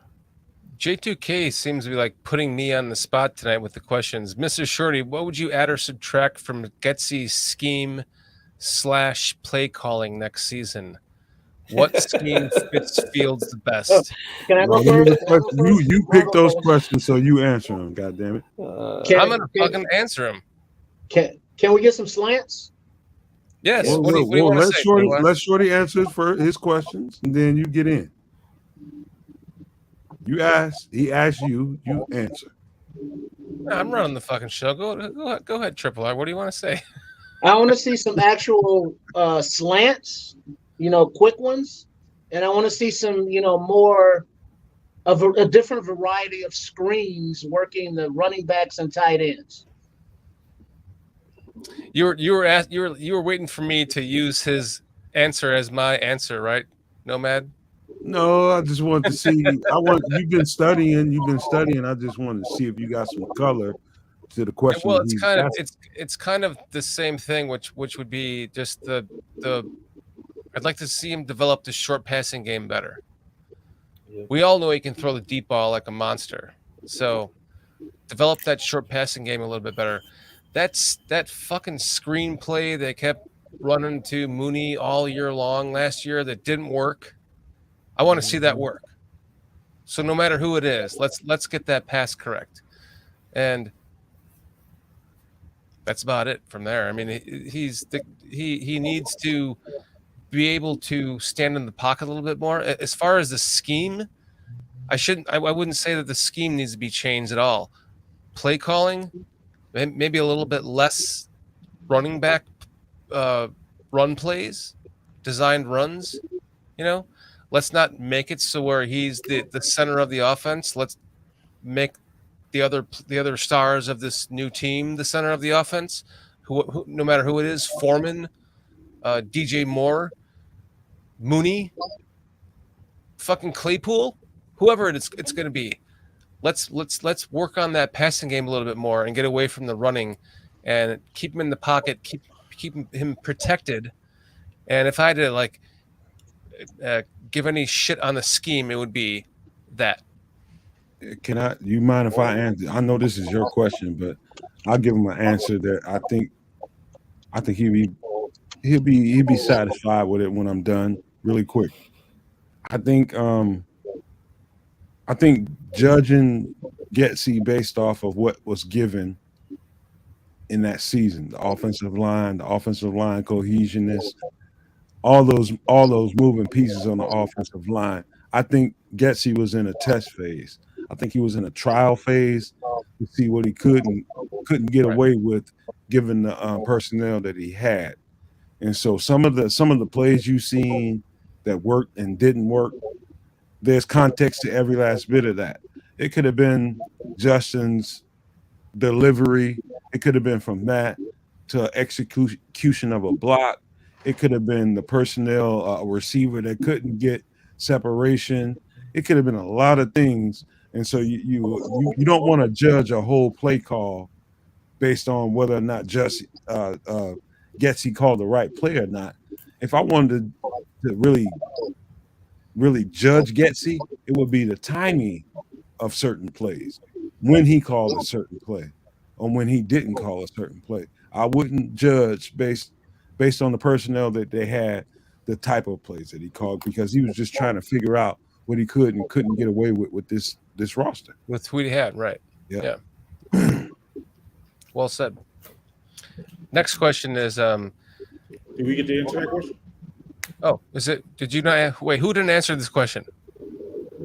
Go ahead, PJ. Sorry, my friend. I would say I would change the amount of run plays given to Justin Fields, protect him a little bit more, give us more play action passes. Those are the two main things I would want to change, because I think, I don't want to risk him getting hurt too much by design runs all the time. So right, yeah, just real quick. All right, next question. Leo Factor asks, what are you guys doing for draft day? You all cooking food, getting drunk? Wait, which day? There's 3 days. That's the first. Yes, and extra. I'm hanging out with Shorty. Yes. So I was actually thinking about going down to Kansas City to the draft. My college roommate is he's anchor man out there for NBC. Excuse me. Cool. So he wow, press really? pass That's awesome. with the back. If that happens, then I'll be down in Kansas City. Dude, get some and I'll bring get the some bar film, room somehow, get some way. some film footage of that Absolutely. shit. Yeah. Absolutely. So let's do it. I'm going down to Florida. If he's able to do that, I would go. Oh, that'd I'm going be down awesome. to Florida. I'm hanging out with Lil Meatloaf. We're gonna do a record. Meatloaf. Y'all having a cook? Y'all having a potluck in Florida. Lil Meatloaf. We gonna do meatloaf one. and what else? What is it? Pot roast and potatoes. Some fucking corn. Potato salad. Shit, down there, get some smoked gator. Gator. Me and J2K is gonna be hanging out with Shorty on draft night. A little bit, yeah. I got a medical procedure like April 26th. So that whole weekend, I'm probably gonna be like doped up with the good shit and like just chilling. Like IV drip. IV drip. Hey, why you say No, that? well, not why you that say that with the police but no. online, man? Don't say that with the police. I'm just saying, Godspeed on that procedure, man. Yeah, appreciate it. Damn, for sure, man, for sure. So, draft day. What are you doing? What is everyone doing? I'm gonna be cooking some food. I'll be getting a little bit drunk, but I'll be excited as hell watching the Bears trade down. I know that much. Well, I'll tell you one thing. You're gonna have to be careful. Are we active on day one? I don't think so, Shorty. Are we? You are. You're on the bar room. I'm active. The bar room. I think you're on with Aldo and Danny Shimon here on the bar room on Thursday night live. I'm active, but on the days that we need to work, we need to be coherent. Mm-hmm. So for sure, I'm gonna be doing some things, but I'm gonna be doing some things lightly. You're not gonna be no Jameson. No, I ain't gonna snort a whole 8-ball of coke. Why not? It'll keep I you don't awake. I don't do cocaine. I was just bullshitting, man. I never touched cocaine in my life. But I believe, talking to Aldo, that we have open mic going all fucking day on Saturday here. It's gonna be a thing. Oh, that'll be dope. So we're gonna have all you guys that want to come on and join us, ballroom hosts, guests. We're gonna be doing a fucking 8. Oh god, it's gonna be. You're gonna see a lot of this. When I go to the bathroom and get a beer and it'll start off with coffee, and then it'll turn into beer. I'll be back, guys. Man, you guys talking out while I go. This is gonna be a fucking marathon on Saturday. Everybody will be snacking. Yeah, Oh yeah. I'm gonna Get your snacks ready, man. Don't feel free to eat. Feel free to eat pizza. My girlfriend loves my wings, man. When I make wings, and I've converted her. She used to have them fried. I fry them and bread them and all that shit. Like, you know how people cook chicken wings. She got used to that. Yeah. And I turn them into buffalo wings with the crust on them. And they still be crispy. But we got an air fryer. And I flipped the script on her. And she likes those better than the fucking grease, man. What do you use to bread it with? Is it like panko crust or? Hell no. You use a little flour and you use a little cornstarch. You inviting us up? Yeah. Now, I don't do that shit no more. Man, all you are able to see of Nomad is his hand, guys. I'm just saying, is he inviting us up, man? You're talking about these chicken wings. You inviting us up? It's gonna be his one hand with a bottle of cologne and the other hand with some chicken wings. And you can let's go around the board. Who don't like chicken wings? Shorty, how do you do your chicken wings? Do you cook chicken wings at home? I doubt it. But if you do, what it look He said I doubt it. No, I've actually done chicken wings a few different ways, and I built the smokehouse in my backyard. It looks like a fucking outhouse. I like smoke wings. I've literally smoked chicken wings, among other things in there. I've also deep fried them and shit. Those are the best. Deep fried are the best. This a man that ain't never ate Popeyes. Y'all gonna believe that? Never had Popeyes. Me? You just said you ain't never had Popeyes. You know you told me that. When? Dang. Yeah. Oh, no, you're not gonna do that. You ain't gonna do that, Shorty. Shorty, I love you, but you ain't gonna do that.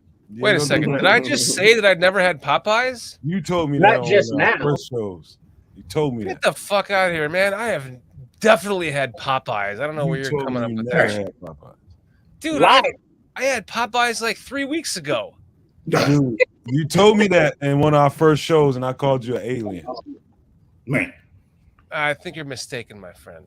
Popeyes. Maybe you were. It might have been that I had just tried Popeyes. I had never had anything but Popeyes chicken, like the spicy chicken tenders, and then finally I went home and I bought a box of like bone-in Popeyes chicken, and that was the first time I'd ever had that, and I was like, holy fucking shit, this is amazing. Okay. You might have mistaken it for that because I've eaten Popeyes for a long time, but it's only been like the chicken finger basket. Okay, my grandma hugged you. You can come to the barbecue now. All right, cool. You've been Popeyes. Once you've been in Popeyes, you're good. I fucking love Popeyes, man. You know, every time I know whenever I eat Popeyes, because I get pasty shits. So I have to make sure that I take lots of psyllium husk when I eat Popeyes. Hey, how they say it in the city? Sam? Popeyes. It's Popeyes. It ain't Popeyes. Popeyes. I'm ignoring chat. Go to Popeyes. Popeyes. You ain't had Popeyes. No, but how you do your wings? PJ? I don't cook wings. So if somebody cook them around that motherfucker big as you is. Somebody cooking them motherfuckers. Oh shit! You eating them? You might not be cooking them, but your ass eating them. I'm gonna choke. No, man. That's all I gotta say, man. I'm gonna go up to Chicago for the draft, and I'm gonna hang out with Nomad. Come on, man. We eat wings. You know we eat wings, man. Come on, man. Okay, but I mean, I don't cook wings. I mean, that's okay. That's okay. Somebody cooking wings. Okay, what part of the chicken do you cook? Right. I like the thigh. You eating chicken? I love how every show I'm on ends with food. This is great. Well, it always go there, don't it? My thing is, I do boneless chicken breasts, and like do them in different type pastas. I mean, that's my thing with chicken. But yeah, I don't do. I mean, I'm not opposed to learning. I just never learned how to do it with the chicken wings and stuff like that, because I think I tried one time to do some wings on the grill, and I messed it up. So yeah. So it's an art, but yeah, I don't. Got to be skilled. You know how good you got to be to fuck up wings. No, because it's like ribs, right? If they don't just fall apart to where you're like peeling out a fucking. Well, if you cook it too fast, that's a problem. Yeah, if you're eating a wing and you're pulling it apart and there's a vein hanging out, you're like, God, that's disgusting. You But if eat you it. cook it well enough to it all comes apart and the Well, vein that's is the just thing. I mean, disintegrated. if you don't got the heat just right, you know, the outside will cook faster than the inside. So yeah, I tried that, and that's what I said. I was Tell them, PJ. Takes a special talent to fuck PJ, up see, chicken. PJ, how you know this? How you know this if you don't be cooking wings? Right, that's what I'm saying. This motherfucker, he bullshitting, man. Didn't I just say I He's like, tried I'm it? just not good at it. I tried it, and I wasn't good at it, so I was like, I don't cook it no more. So PJ, it take a special talent to fuck up chicken. You can fuck up chicken once, Hey, no but man. if you don't learn from the first time, then shit. No man. Guys, can I tell you guys a little secret? Hold on, let me say something real quick. No man, when you wake up tonight, I'm gonna be standing right beside you. Oh, man. Take the fuck out my dreams, man. What you doing, man? Guys, my wife and I love to camp, and we were camping one time, and I was grilling some chicken, and I was like, "Do we have any barbecue sauce?" And she's like, "No, all we have is this Arby's sauce." And I was like, "Well, fucking give it to me." So she gave me like 8 packets of Arby's sauce, and I just basted the shit out of that chicken on the grill, bone-in chicken. Mm-hmm.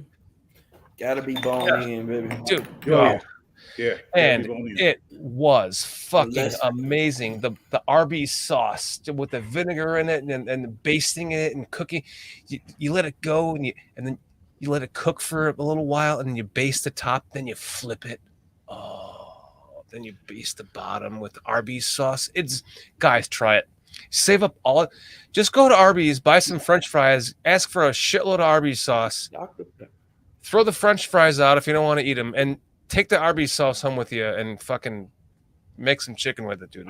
I'll tell you this as a man that's getting not younger. Get the grease out of your diet as best you can. Don't be frying shit when they got air fryers out here. You just got to learn how to. You got grills, man. You got grills. You got air fryers. There's no need for all that grease, man. Get that grease the fuck out your diet, man.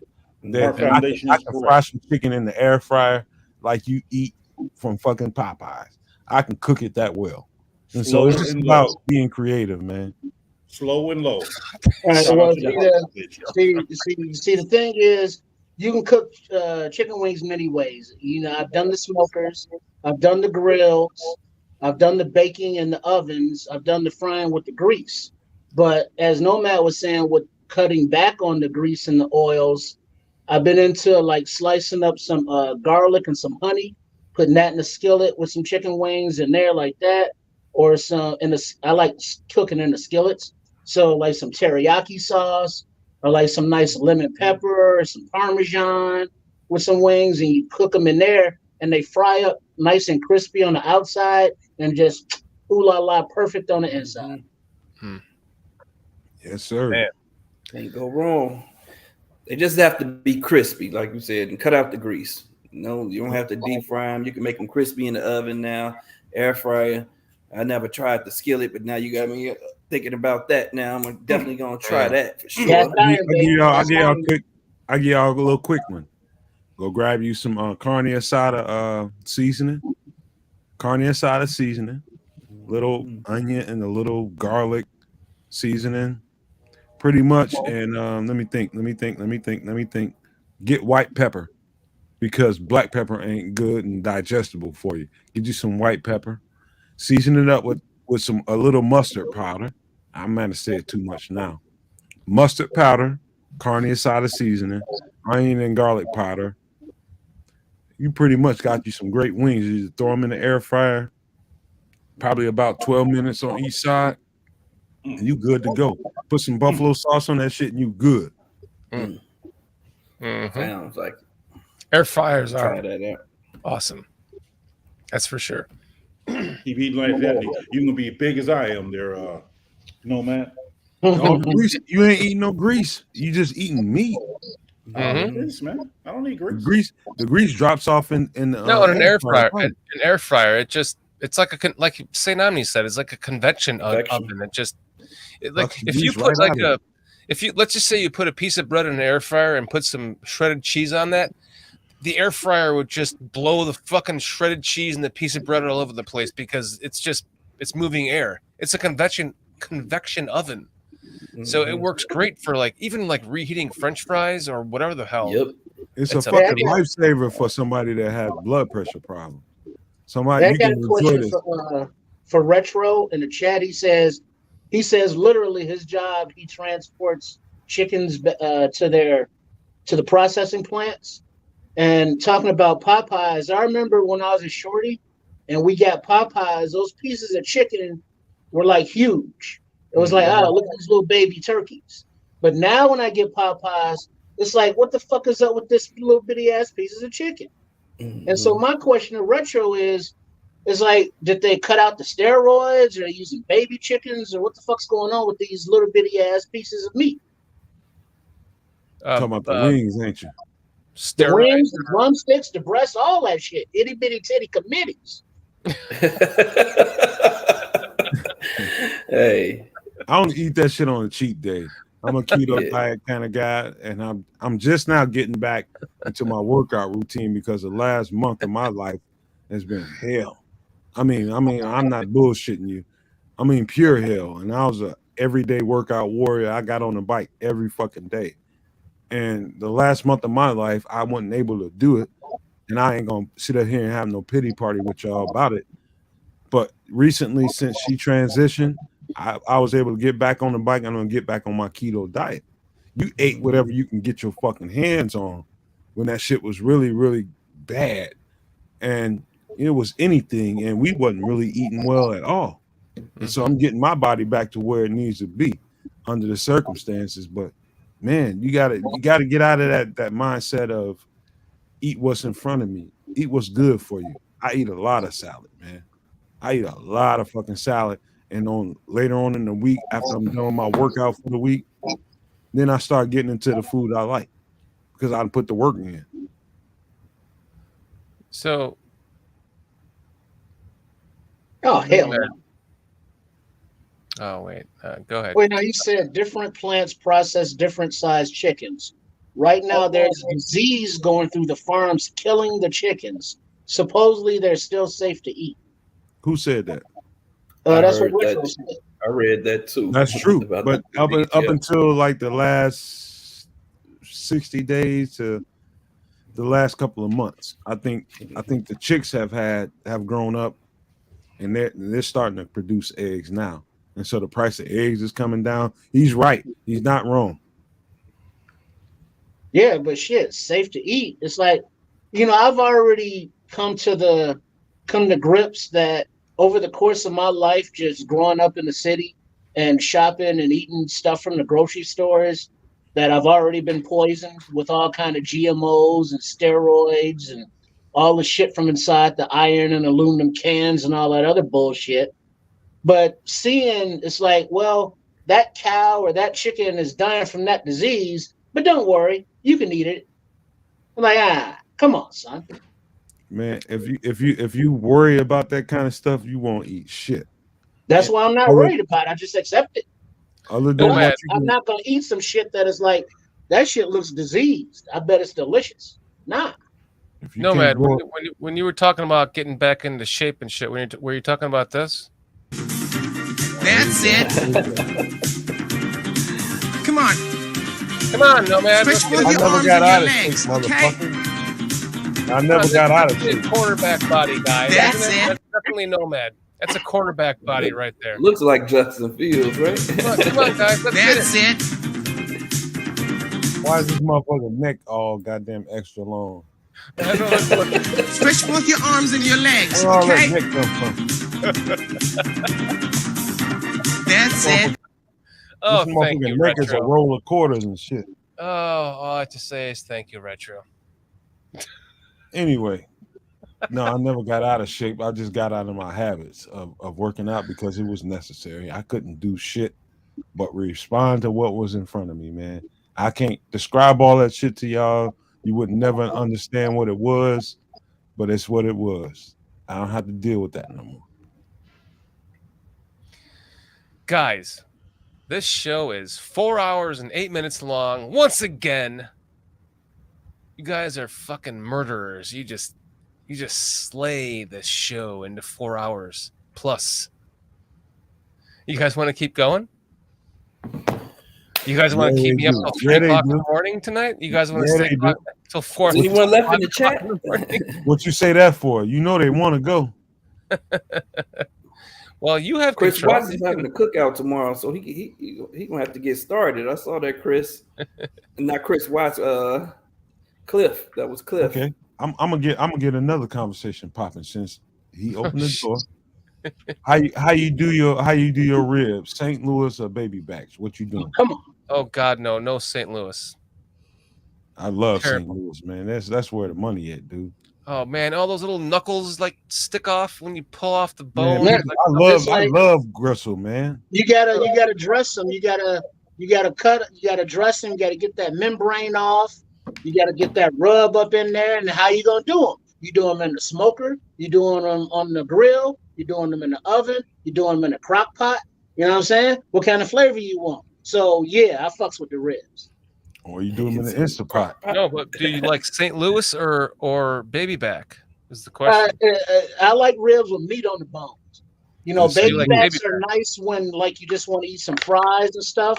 But St. Louis is more for the, you know, you want a full meal, you know, with the side dish and the veggies and all that, because they're more of a family kind of thing. Whereas like the baby backs, that's like a snack. You know, you ain't sharing that shit with nobody. I eat a rack of them motherfuckers and be picking my teeth with the bone. Right. You know what I'm saying? You go to Limbs and Leon's, you get your salad ribs, your fries, and your 40, you good. Do you guys like your ribs to fall off the bone, or do you want like a tear to it? Because I love it to fall off. Depends. Sometimes you might want a little bite to it, depending on, like if you go to a certain place, especially like when you're getting rib tips and shit like that. When you start talking about rib tips and then you start talking about ribs, most people want their ribs to fall off. Most people want huh? I saw the last show. I watched it while I was at work. You were talking about limbs. Limbs, hell yeah. Yeah. Yeah. I didn't. You know what? I didn't go there. I don't even know where Limbs is at, but I know it's somewhere around 75th or somewhere like that. But my cousin lived up on 83rd and Woodlawn. Every time I go over there, his girlfriend there want me to go get some limbs. Hell yeah, go get that shit. And she'll ride all the way over there and get this shit. Yeah, over east. Yep. And that should be fire every motherfucking time. Fucking man. Guys with your food, you made me hungry, man. Yeah. What your ass eating? I fucking made a meatloaf fucking burger, man, in honor of Cliff. I swear to God. Did you not? I had all the shit sitting there. Some ground chuck, some fucking onions, green peppers, a little bit of bacon crisp, mushrooms, fucking egg. I knocked off both the phone. I knocked off all my equipment. I knocked everything off the chargers. So nothing was charging or holding a charger. I mean, you know. Oh, wait. Oh, Cliff, I'm sorry. But Foster's back. There was a question about centers, and we saved it for you. That's a smokehouse that I built, guys. Oh, that's a bird house. What the fuck is that, man? It looks like an outhouse, doesn't it? We got a bald eagle in there. How many racks in there? We got a bald eagle in there. I'll show you. Shorty's one of those guys. He's roasting endangered species and feeding them to people and shit for money. That's how he started his whole podcast and shit. Oh shit! Man, we got a bald eagle and shit on the grill in there. Hold on, let me see. I have to smoked iguana. Hey man, fresh roadkill though. Put it out in the smoker. That's some good eating. We got a vulture in there. Dude, Triple R, so we're driving down the road, we're out in Des Plaines going through the woods, and this duck hits the car antenna on my buddy's Lincoln and breaks its neck, and he pulls over. We took it home and ate it. It was a mailer duck, man. You just reminded me of this whole story. I was like 12 years old. He's like, fuck that, we're gonna eat it. And I'm going, what? Okay. Unbelievable that you said that. It just popped into my head. That's crazy, man, right? Roadkill. Here's the brisket. Here's the brisket roadkill I cooked on my smoker. Oh, nice. Where's Cliff at? There he is. Oh man, it was fucking delicious, guys. My outhouse made a great smoked brisket. You say an outhouse. It looks like an outhouse. Good shit in the shitter. Good shit in the shitter. It does look like an outhouse, doesn't it? Yeah, so the Heart Foundation saying, yeah, I just had a fucking Jersey Mike sub. Retro goes, oh, the fucking Foster the defibrillator worked. My sister's into your food, Shorty. She's into what you're cooking. Dude, I mean, it always ends with food. It's like it's perfectly fitting for me because I'm a fucking foodie. I'm a food snob. You got it. So next time, everybody's got to bring a recipe. I don't care if it's a little thing or not. You got to have a recipe, man. If you've been on the show before, hey man, I don't care if it's nacho dip or whatever the fuck. You guys were talking about some good shit. I'm going, oh man, I got to go to the store and pick this up and that up. And now I don't fucking remember because I was making a goddamn meatloaf clip. Sorry. I think he might have a Doberman pincher in that motherfucker. Man, I love it, guys. You guys, Bears, just brotherhood, food. What a good show. I mean, seriously, you guys are fucking awesome. Is that all the questions? Yeah. Oh, what the center question for the center? Oh, you missed that question. You notice how all the questions were directed at Shorty. He picked the ones he wanted. No, they're in order. No, so the next one is what are you guys doing for? Okay, so the next one was best. That was it. I had. I heard that one. Hopefully, I'm going to be on one of the shows and then listen to all you fuckers where I'm making shit I'm going to eat for draft weekend. Yeah. Thursday, Friday, Saturday, Sunday. There you go. Yeah, I'll probably listen to your guys' bullshit while I'm making something to eat. You want to hear some poor? Well, not you, Samo, just the other motherfuckers. You want to hear some poor people's food? Everybody knows about the bologna sandwich. That was the rest of the questions, guys. The rest of it was just kind of comments like this. So go poor ahead. people's food. When you're struggling, the struggle requires you to eat a fried hot dog sandwich. Mm-hmm. You know anything about that? No, you ain't struggling unless you understand that. Dude, try eating processed turkey bologna in Cook County Jail with roaches on it. Or you don't eat. Or you don't eat. If you eat that or you don't eat today. Sorry, pal. Next time you won't do shit to get your ass in here. That's what the fucking the officer told me. Did they ever? I ate that fucking. I pulled the cockroaches off it and ate it, and I drank that nasty fucking juice too. Just like I get a package of just another true tale. Foster, did anyone ever try to trade their ramen noodles with you for your dish that they served you? Like they wanted your porridge? Dude, and you were the first time I rolled in there, man, I had a chicken dinner. I traded that for 5 cigarettes. You could back in the day with cigarettes was better than having cash in that place, man. You could do anything if you could roll cigarettes or get power of them.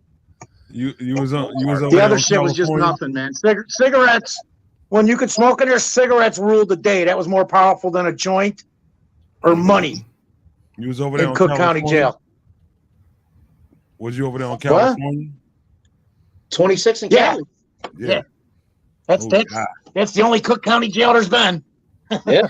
God damn, that's no, man. Unfortunately, I used to do a vacation there almost once a year, man. I shit you not, like good God. 8 out of 9 years because I was just not doing the right shit.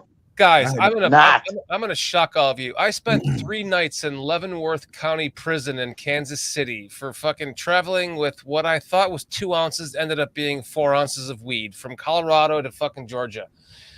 I know what county jail is like, my friend Foster. Dumbass, read a scale. No. That's what I'm saying. You thought it was right? That's like twice as much. They let me go. They let me go after 3 days because they couldn't process me through the system, so they couldn't hold me any longer. So I got to go home on like a Monday. I was arrested on a Friday, and then they were like, okay, you're not charged yet, but we could still charge you. So then 6 months later, they charged me with what ended up being a quarter pound of weed, which I thought was 2 ounces because I lived in Colorado. I was growing it. It was legal. I just want to ask you guys this. I just want to. My name's Dan. I don't know how to use a triple beam. I just want to ask you guys this, and I want to ask the chat. Everybody on the show, if you're on the show, raise your hand if you ever eaten a fried hot dog sandwich. And in the chat, put up a 1. Put up a 1 in the chat. Put up a 1 on the show or in the chat if you want to try one with extra bliss. A deep fried split hot dog. What is that, no man? Is it like, do you deep fry the hot dog and then put it in the bun, or do you? I'll let somebody else describe that. So I'll let them describe that.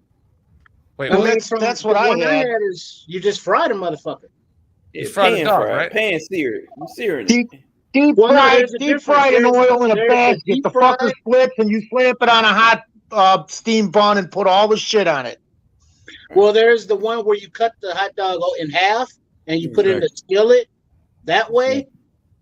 Or I've been at a county fair where they fried it like the Oreos and shit on a stick, and they actually fried it. Okay. For the record, it's a popper. A sandwich is 2 pieces of bread flat, and so you have to cut a hot dog and split it, and so you got to have kind of 2 hot dogs, right? Absolutely. Right? And so you got absolutely, and you got blisters on them on both sides. Mm-hmm. You got to fry them brown and black, whatever you need to do. Mm-hmm. But God damn it. The edges start turning up. Yeah, and they start curling all up at the edge, man. I'm telling you, man. And that's why when you cook bologna, a slice of bologna, you make that X in the middle so it doesn't bubble up. So you've had fried bologna sandwiches? Yes, sir. Same. No man. Grilled onions. Grilled onions and some butter with barbecue sauce. Wait, hold on a second. Mayonnaise, like Hellman's mayonnaise or Miracle Whip on that fried bologna. Go. Miracle Whip for me. Miracle Whip. Hellman's for me. I can't do the Miracle Whip. I like the mayonnaise. I can do both. Sandwich for it. Real mayonnaise, the kind that kills you. That's what I want. That's the shit. This is kind of shit. This is the kind of shit you eat when it's late at night and you need to just take your ass to sleep because you ain't got no money. You ain't got shit. You need to take your ass to sleep. Get you a fried hot dog sandwich, nice one, put some cheese on that motherfucker, and take your ass to sleep. Onions, whatever. Yep. Look at what you've done to this show, Cliff. I love you. I think I say this every show, man. Fucking Cliff. It's fitting because Cliff and I have talked food he was on a show with me on BCP, and then afterwards I was in Illinois. I was staying at my cousin's house who's Italian, and he brought up this homemade ragu that he made with homemade sauce. And I was hanging out with Cliff in the after show, and he like handed it to me. I was like, "Look at this, Cliff!" And his brother has a cookbook, and Cliff bought the fucking cookbook of my cousin's brother, and ended up like buying another one to have it signed for his friend. I mean, so it just became like this fucking. The ending always became food. So fucking love you, Cliff. You're on next week's show, buddy. Hey, so you said we need to start a barroom cookbook right now. We put fried bologna sandwiches and all of that in there. PJ, you were talking about how them hot dogs curl up at the recipe, right? I bought me a wait, I got a question too, man. This is an important one. Okay. What kind of fucking hot dogs, Frankfurters, do you like? What's your favorite one, man? Whatever the fuck is in there. Brand. I hate Oscar Mayer. They give me like these gross burps. They blow somebody give me something good. I don't give a fuck. Okay. Fuck that. You gotta have like Nathan, Hebrew National or Nathan's. That's a good one. I got something better than all or that. Kosher's Best or Vienna. It's got to be those. Go to it. Do you got those are the ones, man? GFS in their area? GFS? Yeah. A GFS. A good fucking slut? I don't have one in the area. Not close. All right. You go to a bulk food store, let's say a Costco or a Sam's Club. Right. Try that. Yeah. I get an Angus beef dog, and it's bigger than your average hot dog. Those motherfuckers are special. Yes. But you can get an Angus beef dog, and what I was trying to tell PJ is I bought a weight, and it's basically I got pretty much professional grade cooking gear, and so you put that thing on that hot dog after you split it, so it don't curl up, and so everything gets seared and browned up. Flip that thing over, do the same thing, and so you ain't got to worry about all that. So I can eat the best fried hot. I can make any one of y'all a fried hot dog sandwich at my house. But hold on, man. Dude, I'm rolling out there. What's the address? So we going Shit. I'll get my car and go anywhere I can drive from here. I don't care if it takes me a year. Nomad showed us his hand. We're getting closer. Okay, all right. Let's do this. He's got a fucking bag over his head just in case. He ain't no dummy. Hey, where y'all sliding at 3 a.m. after you done left the motherfucking club or you a bar, whatever? Where you sliding at? You might have to ride across town and go get some shit. But you Jefferson Park, Montrose in Milwaukee, La Palapita Mexican fucking steak burritos. 3:30, 4, 5 in the morning after the fucking night of fucking debauchery. You can't beat that because the truck's gonna be out there. It's a fucking restaurant, dude. It's always open. Damn. Always open, man. They're fucking. I haven't been there in 15 years. I could probably go there right now and get a fucking steak burrito. Matter of fact, I guarantee it. What's it called? La Palapita, Milwaukee and Montrose on the northwest side near Jefferson Park. You reminded me Lakeview. of Mr. Burrito. You know Mr. Burrito? Yeah, absolutely. That place was fucking good. It was the one that I used to know where it was is gone now, but I'm sure there's more. I love that place. Everybody say White Castle. There's another one that's been around for a while. White Castle. I'm going to that motherfucker. I don't give a fuck. Dude, White Castle gives me this. I will shit for 3 weeks straight from like one night of White Castle drunk. Don't do that to me. Clear out that colon, huh? Definitely gonna clear you out. Push it. It's gonna be good that night. Dude. TBK, Taco Burrito King.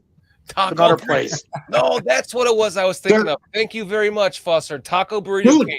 The original one on Higgins actually is still there. They rebuilt it, and now there's like 12 of them all over the place. He's expanding. Awesome. That guy's been around for about 40 years, man. 2 o'clock in the morning, a burrito on the way home from wherever. Oh my god, dude! There's last week. Speaking of burritos, I live right by one, Shorty. And last week at 3 a.m. on a Tuesday night, I happened to be coming from the train station, or the week before, or whatever it was, and the place was fucking packed on a Tuesday night at 3 a.m. PJ, sorry, go ahead, man. PJ, what are you PJ in the city? Huh? Where you sliding at in the city? I never go to the city, bro. I'm never come up to Chicago. Okay, all right. Sam, I'm sorry, Sam. You were about to say something. What were you going to say? So, PJ, when I come by you, where do we go grab food right away? The first place we're going out. I think Shorty was asking Sam something. Sorry. Go ahead, PJ. You got one? No, I fucked up because I was looking at you, Sam, and I said PJ. Right. Because you were trying to speak next. You're up next, Sam. Go ahead, Sam. Oh, no. I was going to say Greektown. You go to Greektown, get you a gyro. Gyro, some fries. You know, they open all night. Not to correct you, but it's actually called a gyro. Stands. Called a gyro, not a gyro. Just whatever. Gyro on the south side. It's a gyro on the south side. Like, fuck you, it's a gyro. On the south side. That's what we say. It's a good place with that great cucumber sauce. Yes. I asked for cheese and extra tzatziki. Yeah, get the cheese on it too. And it's man, you I guys know it's a gyro, but we call it a gyro where we at. That's what I said. It's a gyro. They just call it fucking really good, especially when you're hungry, man. Gyro. I don't care. I don't mean to correct you. Fuck it, it's a gyro. It's called a gyro. You say gyro, I say gyro. Shut the fuck up, because it doesn't matter, guys. Gyro, gyro. That's right up in my top 3 of if I got my last meal to eat. That's in my top 3, motherfucker. I guarantee you that. Oh yeah. Man. Oh, well, I've said this a million times. If I'm on death row, give me 10 Italian beefs from 10 different places, and I'll be happy. Okay, I'll eat them all, and then you can kill me. You can't on garlic bread with covered in mozzarella cheese, Shorty. One of them would be that, yes. Foster. You can't get a beef all hours of the night. Not a good one. You might be able to go somewhere and get you a decent one, but you ain't gonna get a great one. Well, it depends on where you go. It depends on where you're at in the city, because depending on, you know what I'm saying, if you hook up, you go to little Honey Dip's house, you might want to stop at a Steak and Shake. You know, if it's early enough, you get that all-you-can-eat pancakes. Or if you're in the center of the city, you go to Jewtown, you get you a Polish or a cheeseburger or you know, a steak, pork chop sandwich. Or you go to Greektown and get you a gyro. Mm-hmm. Or if you out like south or west, you go to like Huck Finn's. You go to a restaurant like Huck Finn's. No Italian beef town. You know you can't get no Italian beef down there. Where, Jewtown? No. No, I mean that's all Polish and pork chop and hot dogs. And that's all the shit I want.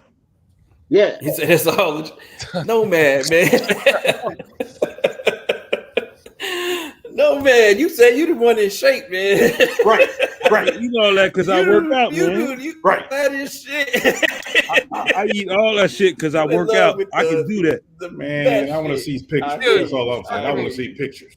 I can get away with that because I work out. I want to see pictures. I work out too. I want to see pictures. I like to eat. That's why I like to work out because I like to work out too. That shit. I like to work out too. I've already showed you a video. I'll show you again. This is Nomad working out.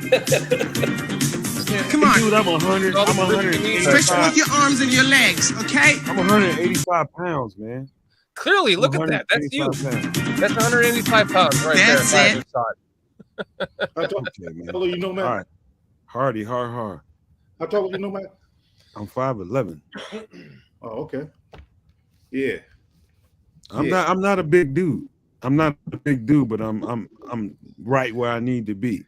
You know what I mean?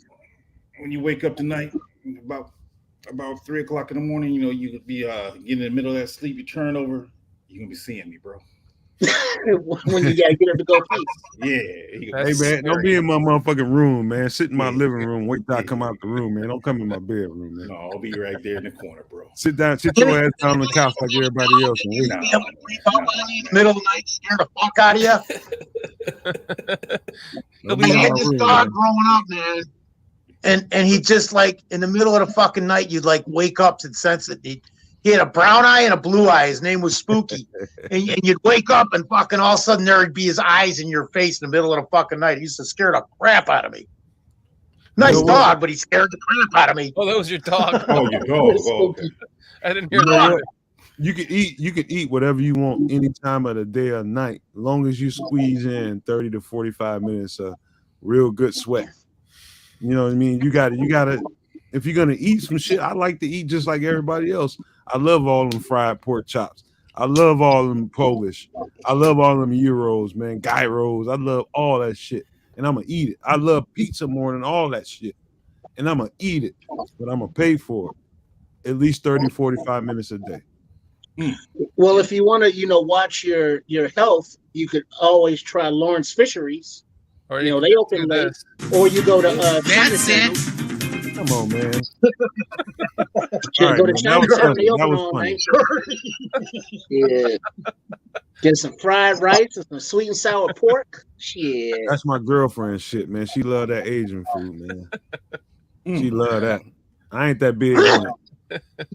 Bless you. It's a gift that keeps on giving, Retro. Thank you. If you want to eat all you want, work for it, man.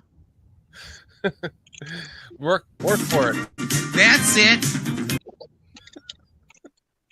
Okay. I'm sorry. I have to deal with my Mark. No, man, is that where you went? It's your turn. Is that where you went for the 40 minutes the other day when I was talking to you? You said you get back to me in 40 minutes and you went and filmed that video? Yeah, I was trying to unearth that video of me back in '74. I don't know how old that was. That's right here. This is like 74. Come on. Okay, man, you made your point. That's enough. Lord. 74, my ass. You guys want to wrap He's this up? having a ball with this shit. Look at him.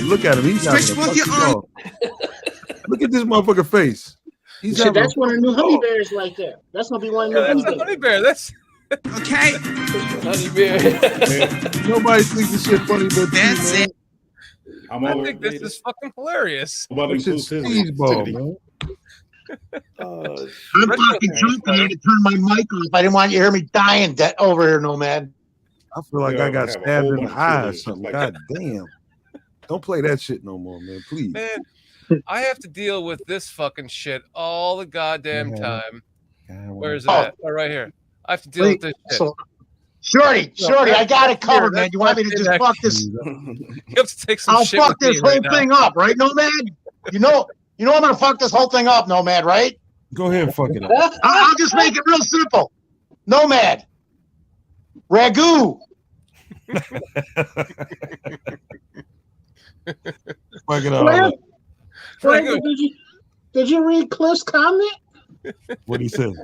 That guy is stuffing. No way that's his real crotch. That's what I said.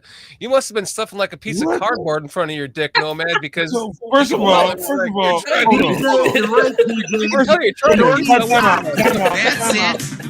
Time out. Turn that video off. Number one, hold on. Everybody be quiet for a second. Number one, how the fuck you know what the fuck is going on in his crotch? I didn't even notice that until you fucking said that. His fucking crotch? Now you can't unsee. He has 1975 video and you know it's in his crotch. Of course, look. Oh, man. Stretch both your arms and your legs, okay?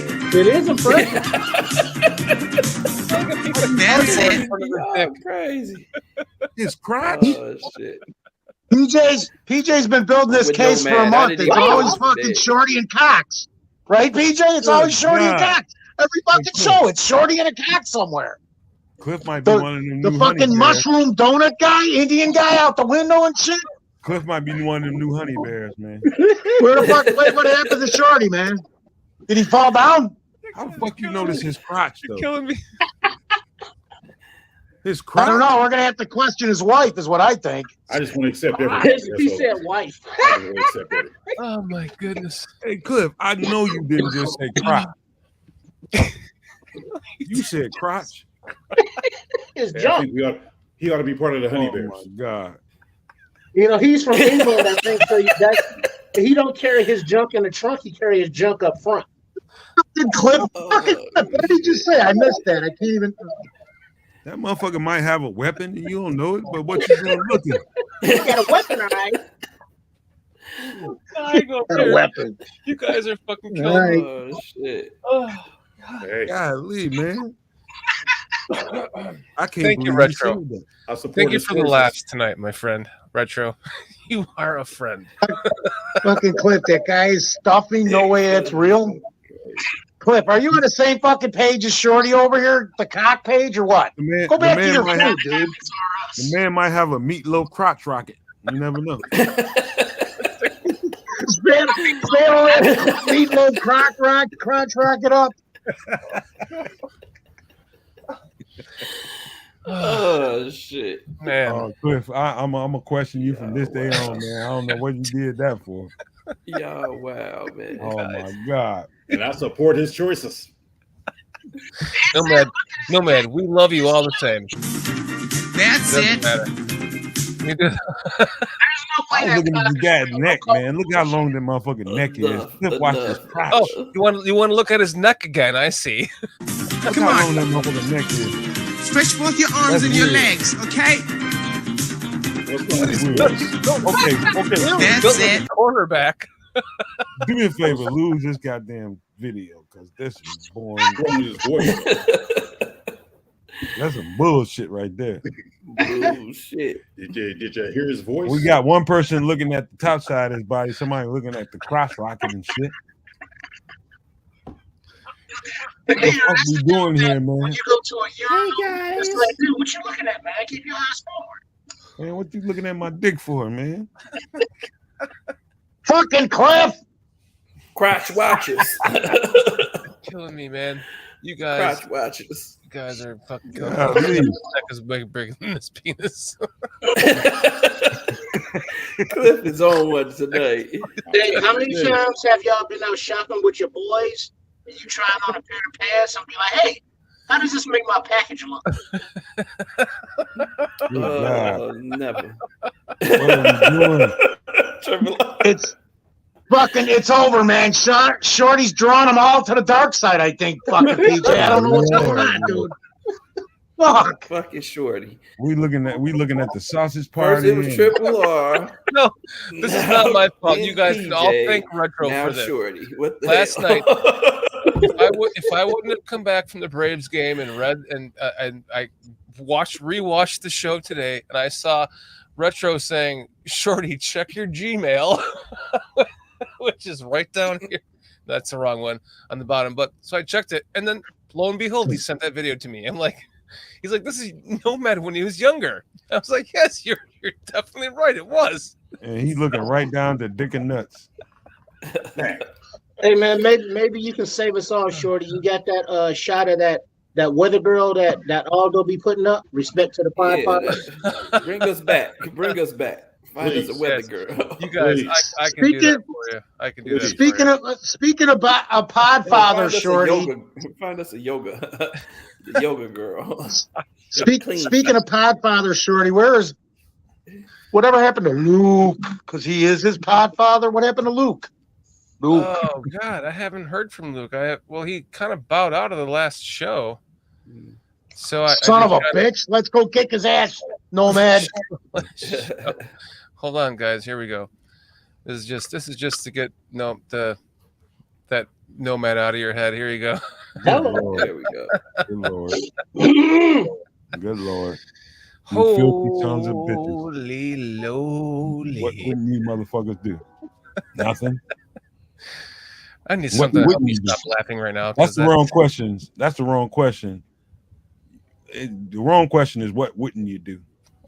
I'm just trying to say, do you got something thicker? If you guys were like, can you BBW? Guys, if you were her, wouldn't you do the same thing? Let's just make a perfect size. Make a quote unquote hot yoga video YouTube channel. And let's just see what happens. No, question is, what's your perfect size? Me? Shorty, I did make a video just like that, and I didn't get nothing, dude. Nothing. Unlike you, PJ, who's your biggest regret in life was marriage. I said height and weight. Oh. Yeah, my wife. Only thing off limits on that is armpits and nostrils. 200 pounds. Armpits and nostrils. That's the only thing off limits. Oh boy. Go ahead, Triple R. Perfect weight. I mean height and weight. I like them tall, so like 5'10", 5'11", and I like them thick, so like 220, 230. All right, Samo. I'm right with Triple R, right around there. Maybe a little slimmer. I can go a little less. Start at 210, 220. That's all right, but I like him like that. That works for me right there. False, flexible. Yeah, of course. Height and weight, Foster. You on mute? You're muted, Tooch. Foster said. Tooch, you're muted. Once a fucking day. I was just saying, man. I like there's so many very nice presents that you can get in all different shapes and sizes. Mm-hmm. There is. You know what? I guess it depends on what shape I'm in, because they got to be a little shorter, a little younger, at least a little younger, and a little lighter. So I don't know, 5'6", 150. 5'6", 150. All right, Nomad. Yeah, that's standing next to me. That's good. Or less. It depends, man. Nomad. Or more. Man, it's so all over the place with me. Is this too skinny for you then? Right. I wouldn't choose, huh? Too skinny. I wouldn't choose. There's just too many beautiful packages you can get, Nomad. Too many. Go ahead. That's like grinding against a hip bone right there. That's painful. Right. That might hurt, right? That's like fucking a book. Fucking a book. I don't want none of that. So what you got, Nomad? What is it? No, I smash her though. I smash her because she all pee hole. I smash her. I ain't gonna lie to you. That's why I say, man, my variety is all over the place, man. I go from short, tall, big, and small. I fuck them all. How about this one? This is a good one. I can't even say that, dude, because long right there. That's the one I was looking for. Who tasting that? Who tasting that? That's the one. That's the one I was looking for. Right there. Who tasting that? Pause that right there. Who tasting that? Who tasting that and don't lie? Daddy feet. Who's what? Who tasting that and don't lie? I'm putting my face on it. No man. That would. You tasting That it? would. You Yeah, tasting that it? would require a butthole right in the a nose right in the butthole. So you wouldn't just it? gonna haul Man, it's off. gonna be like, what's You that? just What's gonna that in haul your off. eyebrows? Is that ass juice in your eyebrows? Yes, it is. PJ, gonna if you haul want to off. leave, you can leave. So you just gonna haul off. You don't know where she been. She been in the shower, been on in a trucker's bathroom, toilet. You don't know where she been. You just gonna haul off. Well, I mean, it's gonna be clean. I mean, it's not gonna eat no dirty. No, you gonna dive right. You gonna peel them motherfuckers right on back. Hey, you guys. Oh boy.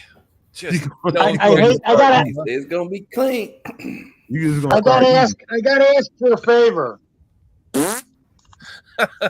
Not quite. I just gotta ask for a favor. I gotta say this because I just want to apologize to all my family members that will see this kind of stuff for my behavior.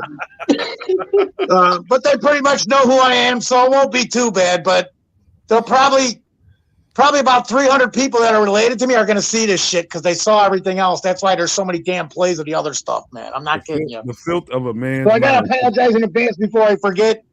And none of it would happen except for these motherfuckers around me because it's all their fault. The filth of you're a not man's controlling mind. this. I am, right? The filth of a man's mind should be put in a blender because the shit that we do, we will do some shit. We will do some shit. I saw Saint Omni last night in chat was saying, where's the hot yoga videos, or does Shorty control that? So, I guess I do. I guess I control that. Oh my I God. saw that too, man. I saw that too. You know what women don't understand? You know what women don't understand about us? They don't understand that the shape of their bodies, how much it really turns us on. They don't understand. There you go, Foster. There's your They answer. don't understand the shape of their bodies, how much it turns curves. us on. And we naturally made to be that way, you know? Exactly. That just I draws just say, out men are pigs. It makes it easy on myself. I admit I'm a pig, and then I mean, really? this Okay. Just, So that it this kind of works. thing just draws out the man in you, doesn't it? That's it.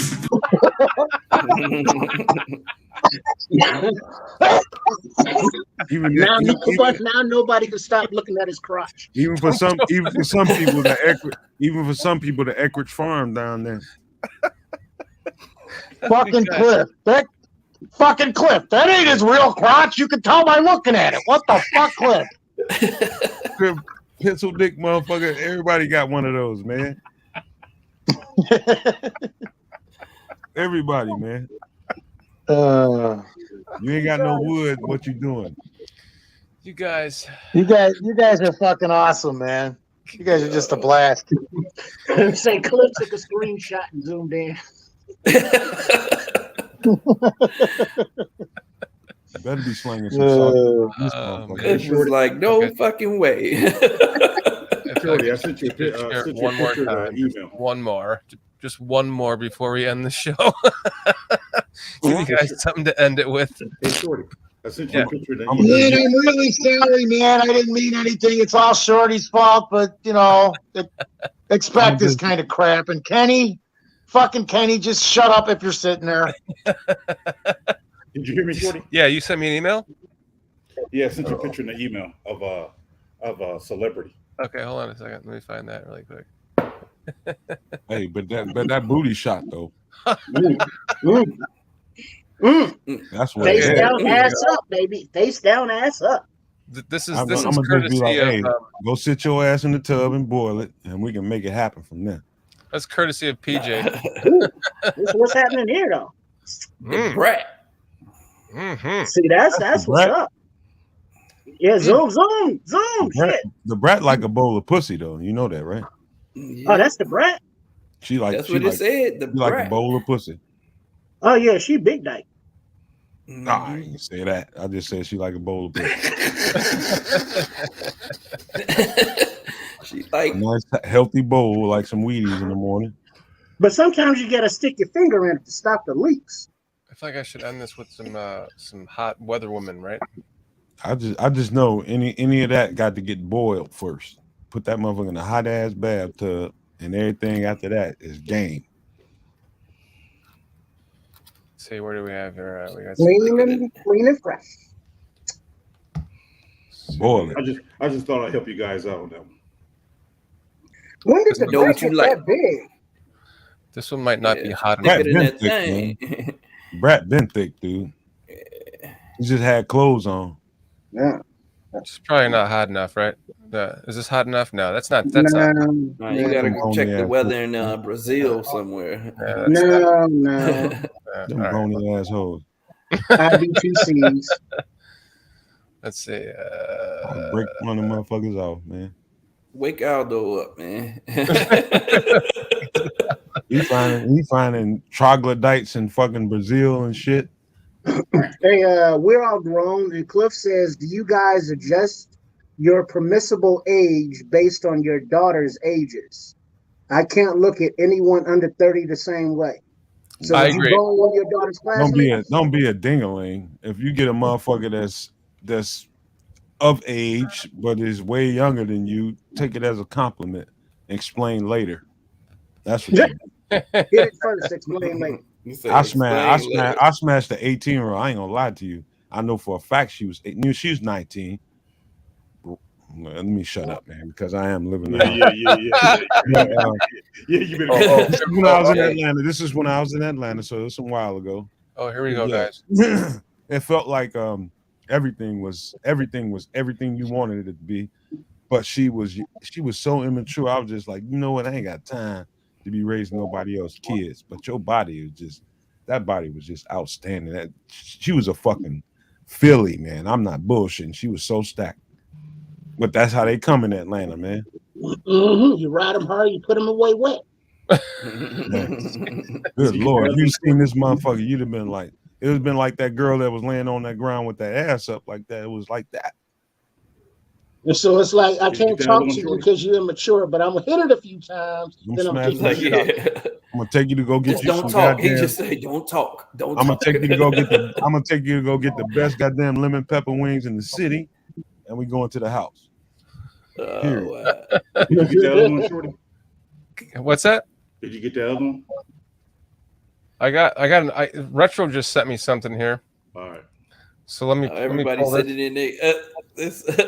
Let me just pull this up for Retro. I'm just trying to help you guys out. That's all. Hold on. Let's get to Retro's thing first. So here you go. Here, this is Retro's. Oh my god, man, this shit is getting old, man. Apparently, Retro likes the. Everybody want to look at the bag of oranges at the bottom, man. Nobody want to see this shit. Oh shit! Yeah. Let's see, PJ. What do you got for me? Oh yeah, it's Ashanti right there. What you gonna do with that, Shorty? I'm gonna zoom into that. What you gonna do with that? How you even approach that? What you gonna say first? What's the first words out of your mouth? Out of this woman? What are you gonna say? You want a margarita? Yeah. I'm gonna say. I'm just gonna go humming. How about that? I'm gonna, hey, no matter you guys, I'm gonna say nothing, and I'm gonna hang around her, and then something will happen because that's usually how it works. You just shut up, be observant, and attentive. Something will be. You know, I'm a man. Yep. I'm a modern man of 2023, so I use pheromones. I don't say shit. You lying motherfucker, Triple R.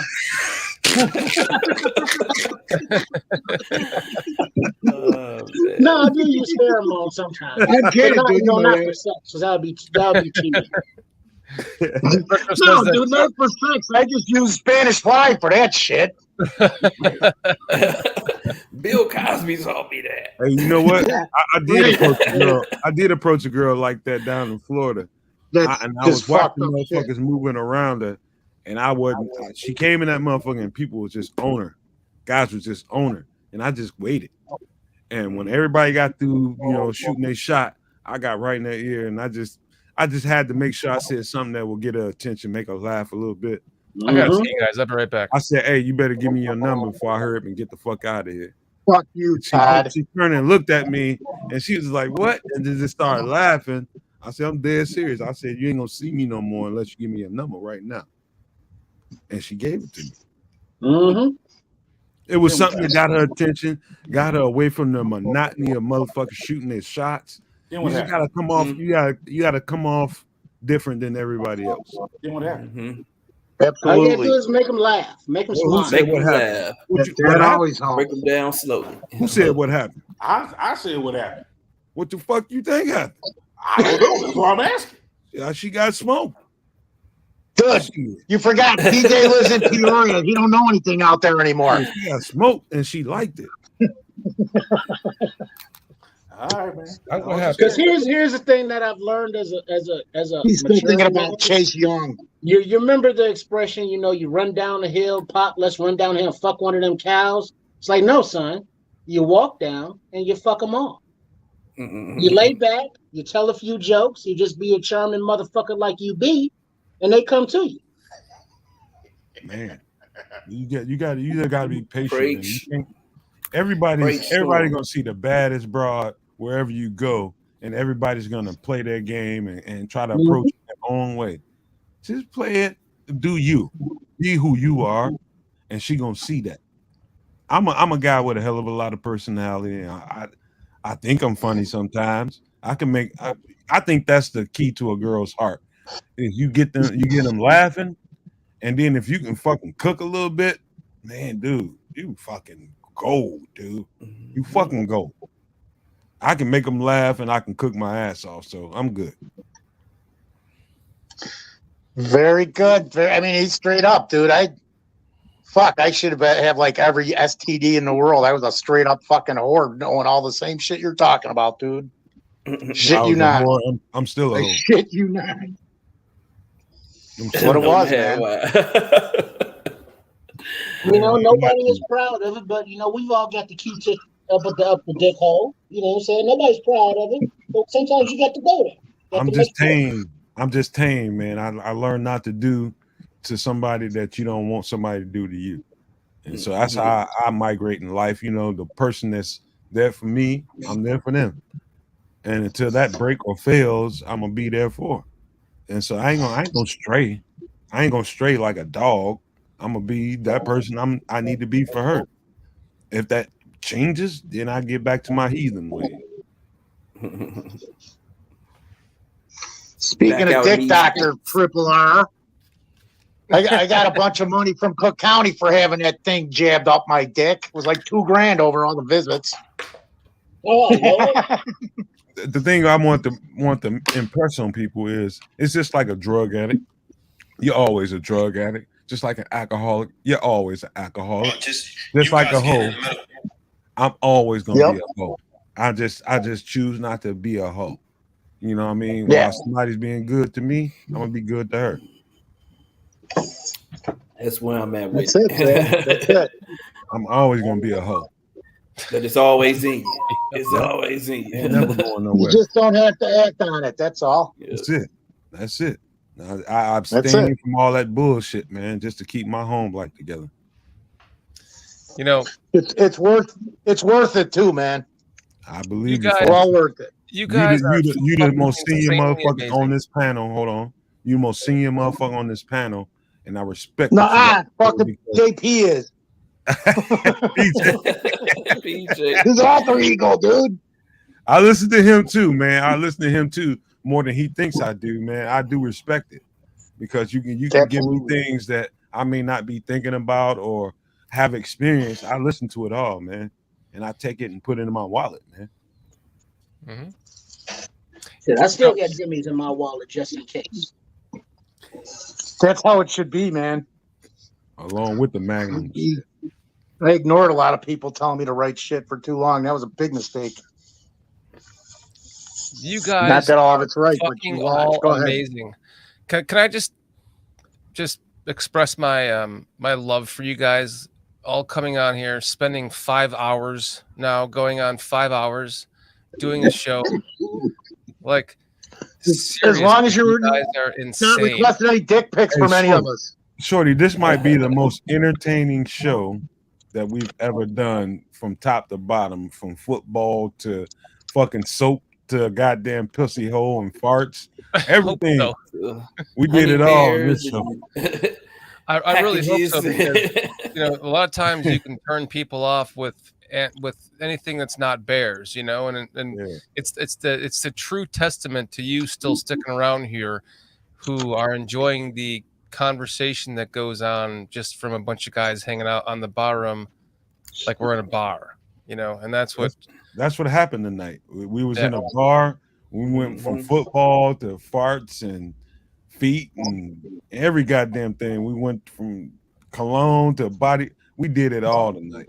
On July 25th. It's called life, man. Life. On July 25th. We did life. On July 25th of 2022, I started my own channel on YouTube called Bears Country Podcast, and I put it in the description. The show was about having everyone from chat be the main part of the show, where you guys are the show. And the first person to email me, and the only one to email me, was Nomad. And Nomad was the first person to come on the show. He ended up becoming my co-host on the show on Barroom, or on Bears Country Podcast.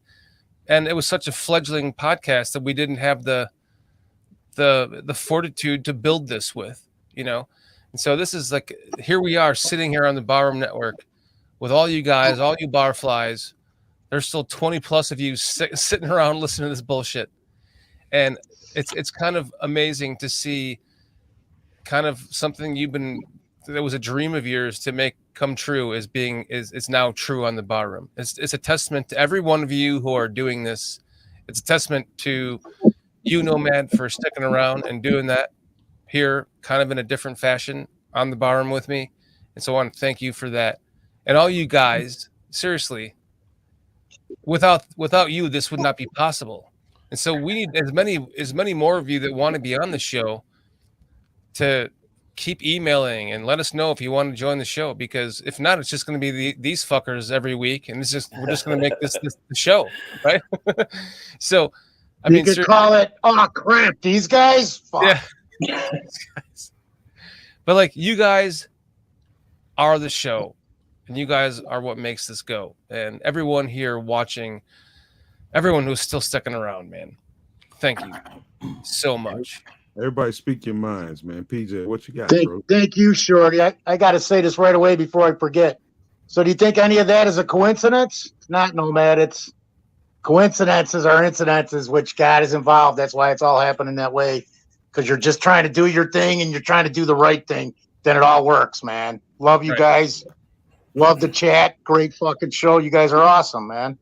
That's why we sit here and do this all the time, even when we're not on. We sit here and we're on the chat, giving you guys shit and doing this every fucking week. So it's got to be some good therapy, and we're getting something out of it, or we wouldn't keep doing it, would we? Fucking awesome.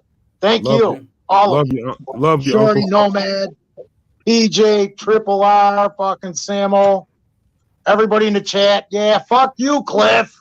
No, fucking Cliff. I gotta love these guys, man. Thanks.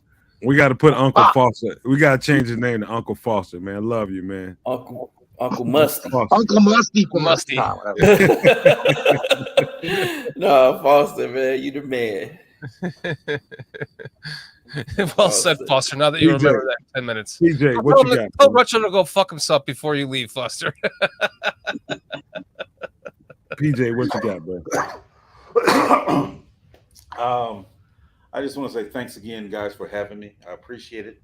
I enjoy interacting with you guys. It is a form of therapy for people. I understand that. I think when men can actually sit around and talk, and no matter where the conversation takes us, men tend to have an understanding of other men, so we know where we're at in that space. And I think that's healthy, that men should do that. I think we live in a climate nowadays that it's not celebrated that men have these spaces. So to be able to have this space is a good thing, in my opinion.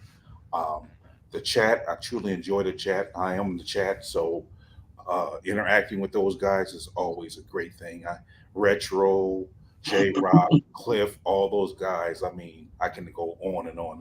They're so cheesy. I mean, just all the guys in the chat. They just really makes the show, and I really appreciate them. Yes, sir. What up? What up? What up, Trip? I gotta say that I appreciate the opportunity to be here with you all and to, talk, about many different subjects, but respectfully.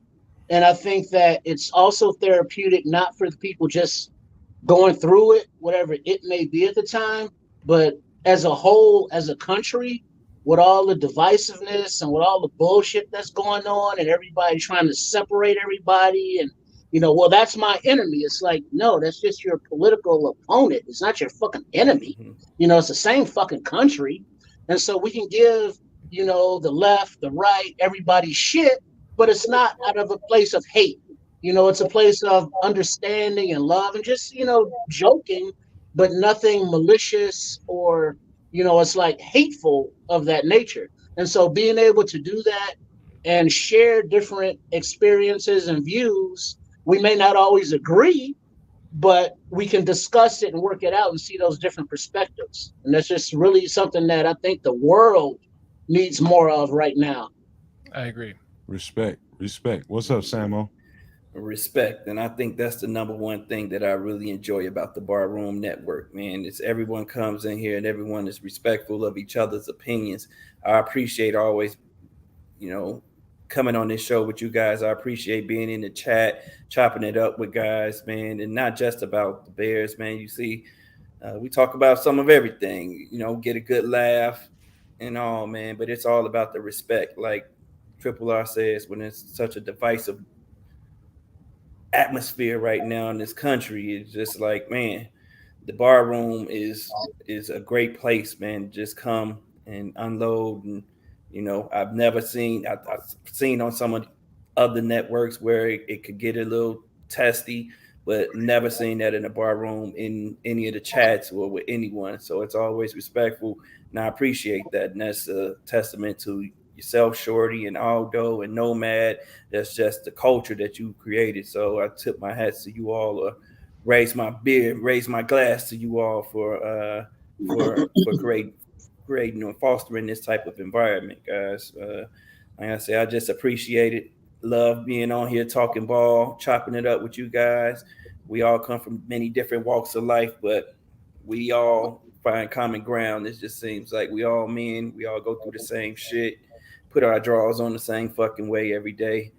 Mm-hmm. That's the realest thing that you can ask for. So there's somebody who's gonna come on here and be respectful of you. Can I say something real quick to add on to that? Sure. Mm-hmm. One thing I really do appreciate, and I failed to mention, is like Triple R and Samo said, we can have disagreements and never be disrespectful with it.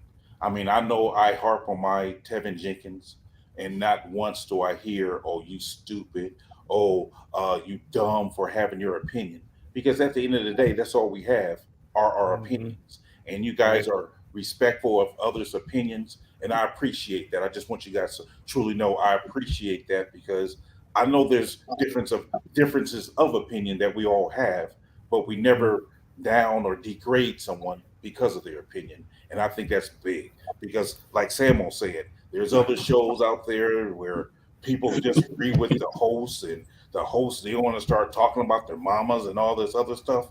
I'm telling you, I truly appreciate the way you guys we all handle disagreements here. So I wanted to say thanks. Sorry, Samo. No, you good, bro. I'm done. Shorty, you already did it. So let me go ahead and wrap it. Let me just say this to you guys, man.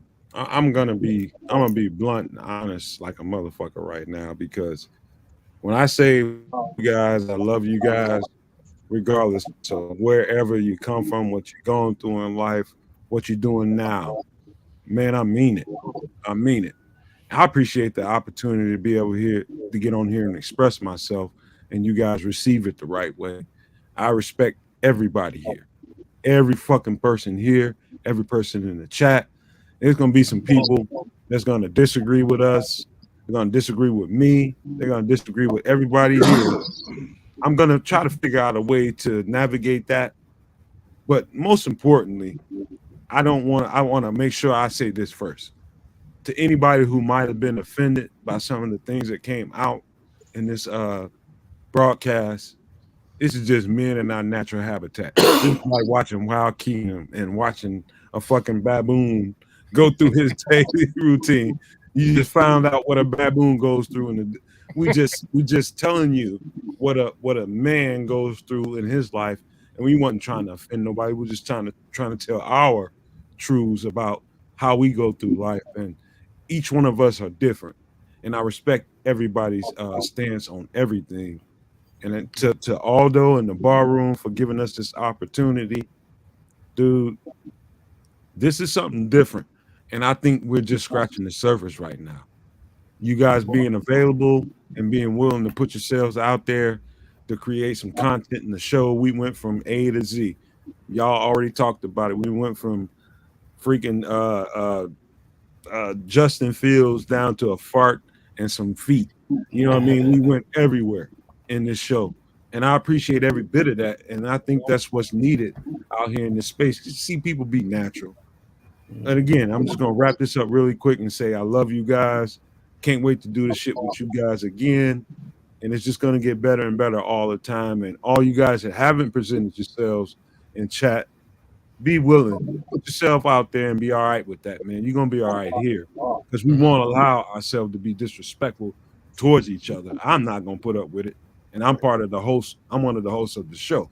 So if you get on here and get too disrespectful, I'm gonna tell you about yourself, and you probably ain't gonna be on this motherfucker no more. And I know Shorty gonna feel the same way. Aldo too. Right. I was just hoping we all could take a shower together. Yeah. Because really because PJ's trying to get a moon. Wait, was it a moon? Don't start talking to me, motherfucker. Don't say shit to me, man. All the PJ was just talking about how PJ was talking about him and Shorty were enjoying men's spaces or whatever. Hold on a second. You better not say shit to me, man. Fucking people, man. Let's piece all this together. It's been several times now that PJ's been on the show, and he's accused me of being the dick guy. Yeah, tonight, but you are, dude. Hold on. Okay. He said tonight that his biggest regret was being married, and then he went on to talk about dicks more. Didn't PJ? Wasn't PJ talking about the dicks with the Nomad video, or was that something else? Penis pontification. I don't know. It seems to be PJ talking about dicks. Hey, y'all leave being married. Wait. Set the record straight. I said nothing. Triple R, Samo, Nomad, you guys have a good night. When you and Cliff brought that up, I said nothing about that. Trust me, I said nothing at all. PJ, I wrote this down because I don't trust myself. You did mention something about enjoying a man's space. That you sit up there and why are you even looking at it? That's what Nomad said. I said nothing. PJ, we're watching you, buddy. Oh no! Hey, we're supposed to be watching the gun show above the waist, not below the waist. Right. Hey, whose soap is that down there? Who's picking it up? Man. I'm sorry, Linda, but you're the only woman listening to the show, and it's your own fault. PJ pulls the soap on the rope out, huh? Right? See? You see where I'm going with all that? Who's the one female that was watching? What's her name? Linda. Hey, Linda, we are some horrible creatures, but we are redeemable when we got the right kind of women in our lives. I'll just tell you that. That's for sure. Dude, it's my sister, so she already knows, and she's probably worse than all you fuckers if we let her talk. We'd all have to be a deep shit, man. What did we just let on the show? You open the crack one time, dude. We slither in. There's thousands of them. Hey, I get a request. My family's nation. We're worldwide, dude. We'll get you in Japan, Germany, England. We'll get you. I got a request, Shorty. That you get Lynn, the old girl from out in Vegas, get her to hit the dispensary and then bring her on live. Dude, I've been trying. For like the last 3 weeks, I've been trying to get her on the show because she would be a fucking blast. She is a blast. I love her. She looks like a party. She is say something to you. I want to lady. say something to the rest of you guys on this show. Make it happen. I've watched tons of internet content, from Bears content to fucking 49ers content to any fucking content. I've never, ever, I'm talking about away from football, I'm talking about an internet show with this kind of fluidity, the character that we bring to this show, and being able to operate it without being disrespectful to other people and to each other. This shit is different, man. And I'm telling you guys, keep being willing, keep being available, and I'm telling you, we're gonna grow into something different, man. I'm telling you, this is different than anything I've seen on the internet. Pause. You said keep being willing and keep being available. Yep. Oh Lord. Sexual, man. We're talking about content, man. Hey, man. All ideas are welcome to. I am willing and I'm available, but she better have a nice ass on her. I just know that. Here goes PJ with his dick talk again. He's ending with the dick talk. Guys, I'm going to tell a story on my sister, and she's in the chat. So we're at a bar one time drinking, and this guy hits on her. So what she does is she goes and tells the dude, because I'm short, but I'm a little beefy dude, man. I was a roofer running around on roofs for 40 years, so I ain't no little, So she goes and tells this guy that, oh yeah, well, that's my girlfriend's husband sitting over there, who happens to be my brother, and like we're in a threesome and shit and all this kind of crap. So this guy's like flipping out on all this shit. And she came up with that. And then another one is, I'm in the store with my 26-year-old girlfriend, and I'm 38. And she looks at me, and we're at the grocery store, and she goes, well, Dad, like I told you, there's no sex for you tonight if you don't eat your fucking soup in front of like 20 people. So my family and shit, we do this kind of shit to each other all the time. It's a running gag for 40 years. Fucking hilarious. Hey, I'm no stranger to. Man, let me tell you something. I walk up to a girl right now and tell, hey, girl, bring your big ass over here, and it'll be on from there. I just do that kind of shit, man. You know what I mean? It's you can't be one of. I'm not obtuse to a woman that's not shaped like the standard. Everybody wants everybody. I'm not tripping about none of that. If she's sexy to me, I don't give a fuck what color she is. I don't give a fuck. It's about how sexy you are. Your sex appeal means everything. And I just say for the record, I have never dated a blue woman. Blue woman. I fuck a plaid motherfucker. You don't fuck Smurfs, huh? I'm just saying. You said plaid. I smash ass up. I never messed with. I've dated a blue hair, over 60. No. He said color doesn't matter. I'm just saying I never messed with a blue woman. I'll smash ass up if she right. If she's right, I'll smash ass right on up. She's got a nice Captain Kirk. Shit, smash them all. Avatar's calling. Could you imagine, like, if an alien? Oh, let's pontificate an alien coming down into your bedroom at night. She's ugly. Broke the fuck off. Okay, she bends over. She's got this great ass. The ass looks very. It's gone. I should pull it up. Let's say she had that ass that I had up earlier. She's alien. Plaid. I'm not bullshitting. I'll break her You're like, ass fuck it, I off. don't care. My male instincts are taking over. No man ain't bullshit. He say he's going. Captain Kirk running up in that space ass. I'll break her ass off if she right. I don't give a fuck if she right. She right. You guys, we broke a new barrier tonight, man. Besides that, we really have. We've broken a new barrier on the show. She gonna get. We are now informative, and we've taught somebody something. Exactly. We got to be proud of that shit. You taught somebody that if she had tentacles hanging off of her head and she had 2 more arms, you'd be like, I don't care. That ass is beautiful. That's a pretty arch on the foot too. Yeah. Well, and a nice arch in the back too, right? You got to have the good back arch, right? Right. You got to put that back down. That's right. Keep that ass up. I'm talking about arches and feet. She looked like she's short though. Well, that's the talking about arches and feet, though, man. Well, the arches. No, because the feet, like sometimes you get nice arches, and you got the wrinkles that go through the arches, and a nice smooth foot man over here. Look at Triple R. Like, oh man, we can't be talking about that. That's just I can't do this. I can't do this kind of crap to myself if I got to go sleep alone. She might have been. So I don't want to. Guys, this is the end of the show. I'm giving you some jerk off build up. I'm just saying. She looked like she about 5'1". For you guys who's like those tall women, she looked like about 5 foot. Look like she can climb a tree upside down. Shady. Nobody does Foster like Foster, dude. That's just all there is to it. That's not a real ass, though. I'm just gonna tell y'all right now. I think that's real. That's all natural. That's not real. That's not real. I disagree. I promise you that's not real. The only way to find out is natural. That's not real, bro. That's her ass. I can see where it break off. If there was tentacles hanging off her head when she had 2 extra arms, and that I saw that ass, I would still believe that was the real ass. That's not the real ass. I can see exactly where it break off. I can see exactly. That's not the real shit, man. I'm just telling you. I've seen this shit before. I'm telling you, it's not real. Yeah, that's fake. I actually see what it's too perfect, man. Too perfect. It's too perfect. Sometimes it all comes together, though. It works out to perfection. Man, dude, you fuck around and be done broke open some goddamn silicone on your dick. You know, better silicone than shit. We don't live in. This isn't Europe, okay?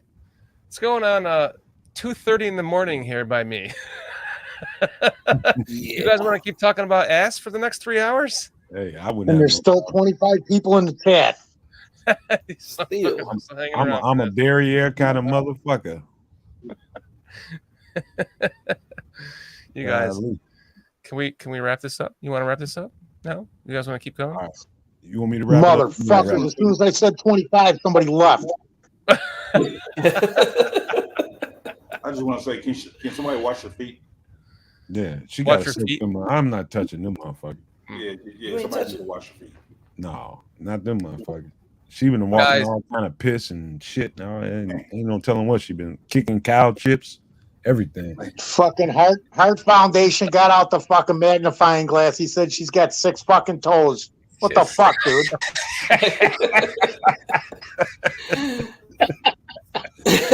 I'd rather count her toes. She was alien. Would you bring it back? That we got to count. Put it in there. Bring it back, Shorty. We got to count the toes now. And Cliff said she's got elbows that sag like fucking day-old meatloaf. What the fuck, man?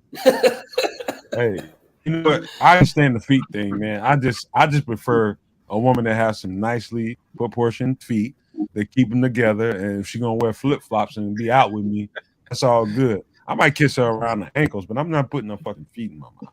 Fuck that shit. If this was I don't know what that woman that'll put up with me for 5 minutes to fucking fuck me. I'm gonna take a page out of Dan with the Bear Dedic memory Dan, not Dick loving Dan. But when you get the nice feet, and it's like you're on top of her, right? And like you pound it. You got the legs up on the shoulders, and then you put that foot on the chest, and then you start sucking on them toes. Oh, no. You know, while you down there. No. And so Triple R know what's up. Hey, yeah. You might have been barefoot. Goddamn trucker's goddamn bathroom. You don't know where that motherfucking feet been, man. She can't have no size 10 though. Hey. You can't be wearing no size 10, you know. Those deep thrusts, right? Yeah, those long thrusts. If it's size 10, that means she might have a big dick, DJ. I'm not eating no toes, man. Oh man. No, you don't have to eat them. You just suck on them a little bit, little nipple. In my mouth. Tell them, Samo. Tell them how delicious they are. Unless I put her in the tub and lift her ass and take her to the bed, fucking with the motherfucker. She gonna be clean now. We ain't putting dirty ass feet in her. You act like you gonna walk across the fucking the sand, the mud, or some shit. We gonna be doing. We ain't I just know this: you go to a girl house, guaranteed it's been a at some time. She ain't mopped that bathroom well, and she's walking around barefoot. His piss dribbles all over that bathroom. And you go put that motherfucker feet in your mouth. You just lick all the motherfuckers. I'm Dr. Dick Richards. Have you? That's in the mouth. Not doing it.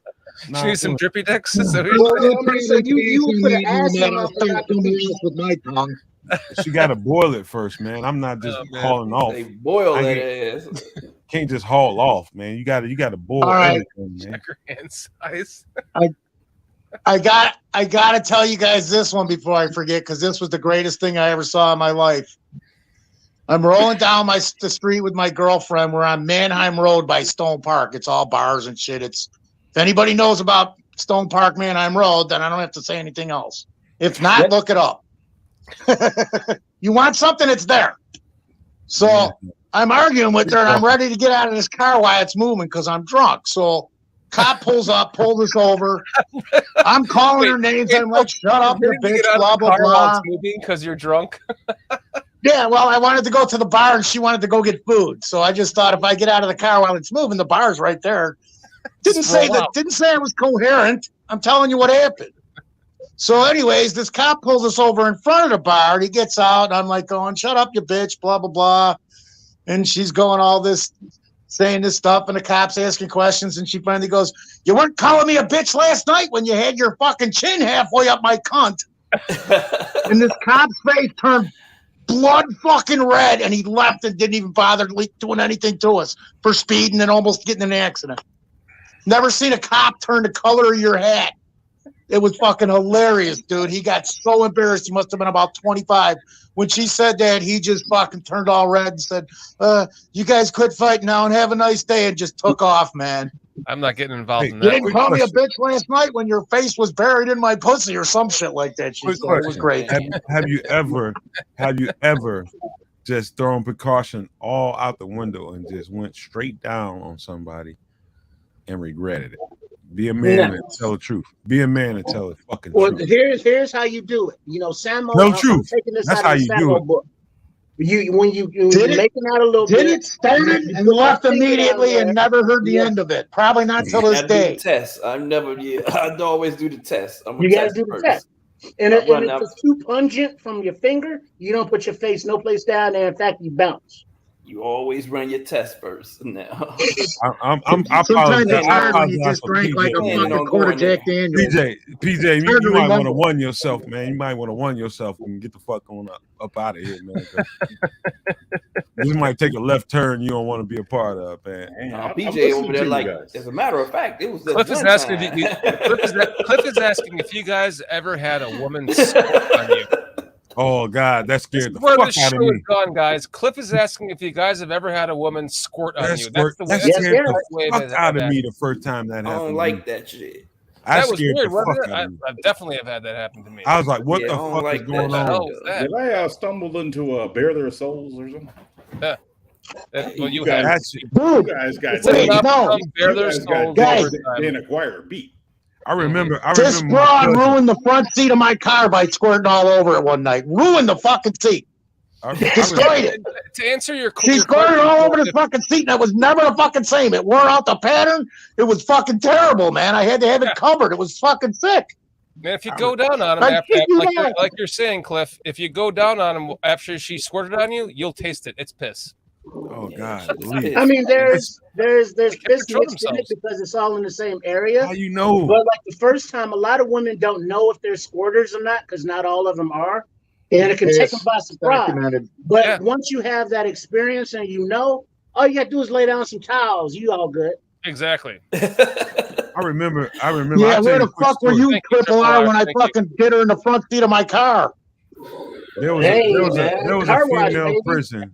There was a female prison in Dwight. My cousin. I can't believe you're still hanging around for this talk, PJ. You're a trooper. There were some females that worked there that lived in Dwight. You guys, I have to go get another drink now. You guys are fucking. I'll be right back. I got to tell y'all this story, man. Take a piss while you're at it, Shorty. Talk to you later. I might just do that, Foster. I might. At my house, my cousin was there. I was hardly ever there because I was at work most of the time and just running around, catting around with motherfucking bras and shit. I was hardly ever at this apartment. And my cousin was just like, hey, man, you ain't never there, so why don't you just all right, man, just don't get in my fucking bed, man. Just do whatever. I had a spare room. I had a living room with a big-ass couch. Do whatever and bring your motherfucking, bring your sheets and all that, your blankets, you do whatever, but don't fuck up my house. And so that was the understanding for my cousin, all my boys, and all that shit. It was pretty much a whole house. And one time, my cousin had a broad over there, and he was in my spare room. I just came walking in the house. I didn't know he had her in there. And so he came walking out the house. out the room, asshole naked. I'm like, hey, nigga. I excuse my language. I was like, hey, dude, put some clothes on, man. All right, he go in the room. He's just, man, this chick right here, she got to get up out of here. I'm like, what the fuck you talking about? I don't know what the fuck kind of broad this is. And long story short, she squirted on me. He showed me, right? I was just like, yeah, and what the fuck you talking about? No, she literally shot up on me. I had never heard of nothing like that. Never heard of nothing like that. I'm telling you, 3 weeks later, I'm fucking with another guard that works there. Same fucking prison. She's a guard that works there. Somebody that she knew came to the house. Same shit happened to me. When it happened, I jumped up. Like a cat. Like you imagine you put water on a cat and that cat just hop up out the bed. When the shit happened, I think it happened to me once, and then the second time I felt it and I just jumped. I was like, what the fuck? And she just was like, I don't know what to tell you. And then she ended up laughing, cracking up laughing at me. She was like, I didn't know I had that in me. And I didn't get it for a long time. I did not get that shit. But it fucking freaked me the fuck out. It freaked me out. And so that was the one and only time I've had somebody that done that, but it scared the shit out of me. I'm like, I'm not used to that. And so I didn't know what to do with it. So listening to you guys talking about some shit like that, man, is the fucking memories is ridiculous, man. Back down memory lane. Do you guys see what Cliff said in the comments? He just keeps going until they pass out. Shit. Well, that's better than Bill Cosby. He does it in the opposite reverse. Man. Yeah, what the thing is, once they pass out, do you stop? Right. Then what does that make you, Cliff? Hey, the delicate shit is when you don't even, some guys don't even know when they done knocked the broad off and don't understand that you done really done your thing. They drying up and ain't got no more left in them, and you still trying to. I done rub my thing raw doing that. And so as a young boy, I did that. Whiskey as a man, you got to know, hey, it's time. She done came. Know when to fold them. That's right. I can't be scraped up no more, man. I can't do it. That. Know when to run. Who scraped him up? Who scraped him up? Just tell me right now who scraped him up. See, this is what I wanted to do. This is like the concept. Like Bears talk is great, but it's when you get to this certain point of the season, it's like you can only talk so much Bears, right? This is fucking fun. And I'm an hour ahead of most of you fuckers. May I ask you a question? Did you scrape them up?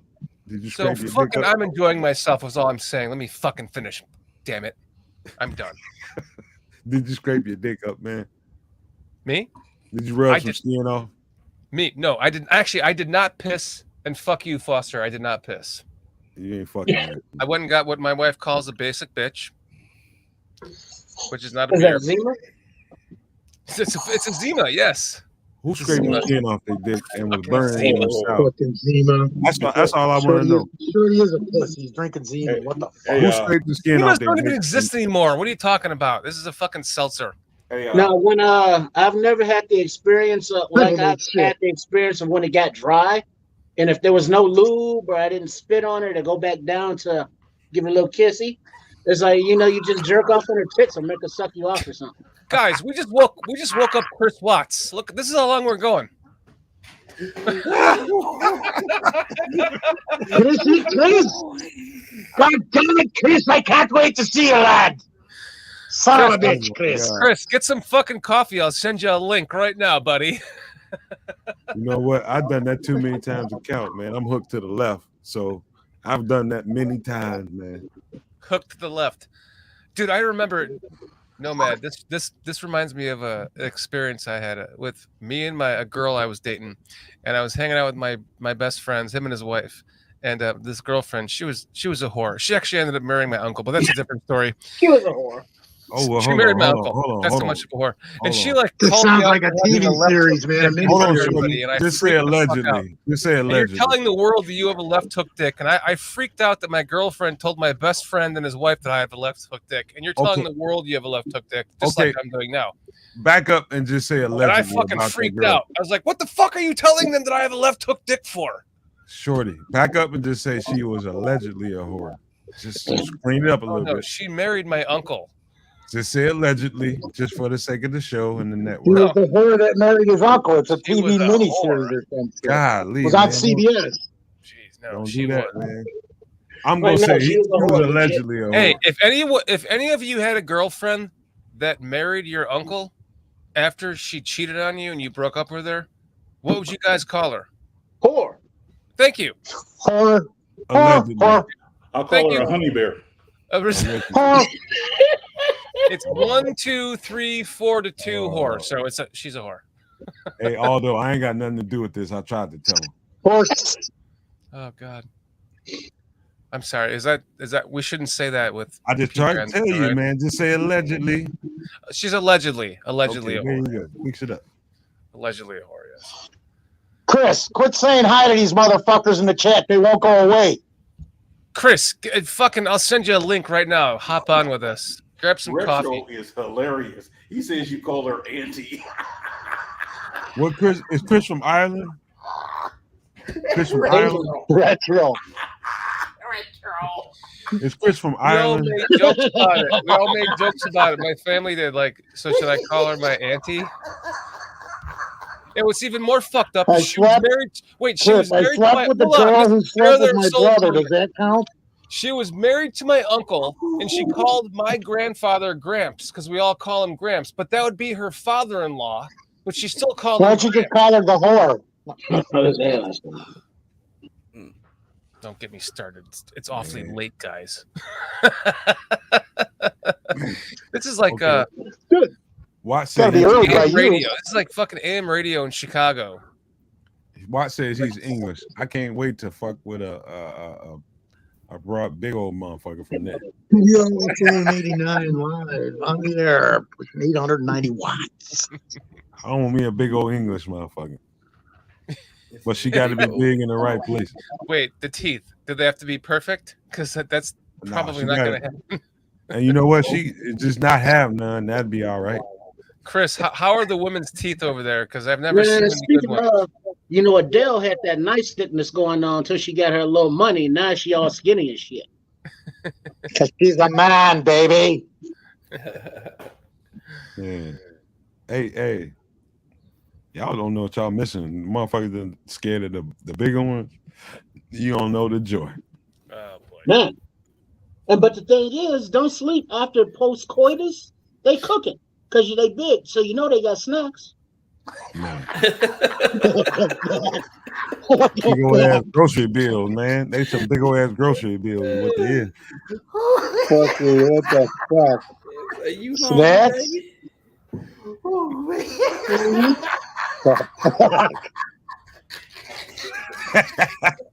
Hey, Triple R might be fucking with the ones that got more in the front than she got in the back, though. I think Triple R is fucking with like tribes women or something if they're eating their. I fuck. He said she got that. The motherfucker got that big old front and got a square ass. Ass is like a book. Shit, those are the ones that get a best hair, though. He said she got snacks. Hey, PJ, with all those hurricanes and shit, I hope you got oxygen in that house. Look, the guy's gonna need an ambulance, dude. Well, isn't that? I mean, don't been over a big girl. I mean, as gentlemen of color, isn't that why you like your women bigger? Because your dicks are like 18 inches longer, so you need like another 3 feet to get through. That ain't got nothing to do with it. Some of these motherfuckers just be bottom feeding. Them motherfuckers bad shape motherfuckers. PJ's been talking about his 10 inches all night long. Come on, PJ. It's like so you need like 5 inches of butt cheek. I think Triple R like them BMWs, man. They bodies made wrong. You know, but I can't front. There have been times where maybe she was, you know, a bigger girl and had a couple, you know, rolls, and you found something that was wet and moist, and you thought she was good, but that's not it. Wait, wet You and fucking around. moist. You in the fucking up same under a sentence. roll, man. Isn't that like social faux pas? Wet and moist. Is it? Well, no, more because it's bad sweaty word? under that fat roll. It gets sweaty. Get Chris Watts on here, man. Hey, they get offended when you do that. I think, well, shit, baby, I think Chris was supposed to be on twice, and we never got to see him. You realize that? Aldo, I apologize. No, you don't. He's like, you fucker. Triple R been hunting walruses and shit. Aldo's he like, I never even saw that shit. Did you wake Aldo up? He's up. It's 18,000 quarter to views. 2. He fucking with them 500-700 pound motherfuckers that can't even get out their bed. Man, can't get out their room. They need the fire truck to get out the house. Not that big. But does she have snacks?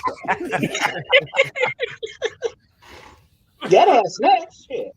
God damn, though. Teeth like that, huh? I mean, but we've all been there, you know. We've been with a woman who might have like some kids and shit. So you go in the kitchen, you be like, "Oh shit, little bag of Doritos, little juice boxes and such." You know what I mean? What? Hey man, we've all done some things that we regret. I have multiple times. Much worse. Oh man, I I gotta give Chris Watts some A shit. few of them twice. Oh god. I actually regretted it. I did some shit a few times I regret, but you know what? You did that shit because you wanted to, and you don't make no excuses for it. You just did it. And don't make no excuses for it. Don't be no punk ass motherfucker and be like, all right, No regret. I was drinking, I was doing this. Man, fuck you did that shit because you did it. Fuck all that bullshit. Hey, Cliff just put out like 15 minutes of chicks worth he slept with the whole time we're talking. He's still on that subject. I slept with my best friend's future wife after she divorced her girlfriend. I slept with my dad's sister who was their cousin. Some baby's got snacks and she made me do it. He's screwing a half-cooked meatloaf right now. He's working on his next wife. Yeah, apple pie. Don't worry, honey. I'm cooking a meatloaf. Hey, he banging that half-cooked meatloaf right now. So my question is, so when you meet a big girl at the club, will the Bears trade for Chase Young? Sorry. So when you meet a girl at the club, do you say, "So you got snacks"? That's something that you don't have to ask because once you look at it, it's a given. It's already implied, right? You should know better. Hey, you kiss her big ass right in the mouth and you take it to the room. That's what you do. Chris, you need to go back and listen to the last hour if you think this is bad. Oh Jesus! Has it been that much of this? Man, it's been like you guys. I don't know, man. Hey, you know what, man? I ain't paying attention. I'm just going with what you guys are doing. If you judge, and it's been like an hour. If you judge a female based on how her body's shaped, you might fuck around and miss a person that's full of gold. And I ain't talking about a money or a dollar value. I'm talking about a genuine, great person. Through my life, some of the better people I've met in my life wasn't shaped like your standards. You know, so they just good fucking people, man, you know.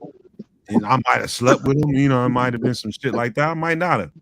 But I learned that if you're gonna look through the lens of, oh, she big as fuck, and I can't fuck with her, I can't even be seen with her, you're gonna miss out on a lot of shit, man. So let me ask you a question, though, man. What's that? Take all those. So like you're in the club and you see a girl from across the room, you go, man, I bet she got a nice personality. She's like, no, got a good heart. She got a good heart. She got a good heart. Okay. She loves Jesus. Holy. First, there's got to be an attraction somehow. That's her but I ain't been living right. You know. First you gonna. That's it. Hey, baby. Hey man, that's not funny no more, man. Drop that goddamn video. That shit is not fucking funny no more. That dude's head is really big, man. He's got a big head. Hey, that God dude, damn. First you go drill a big ass, and then you see what's happening after that. Oh, okay, that's what it is. You go drill her ass and see what she shaped like after that. Oh, okay.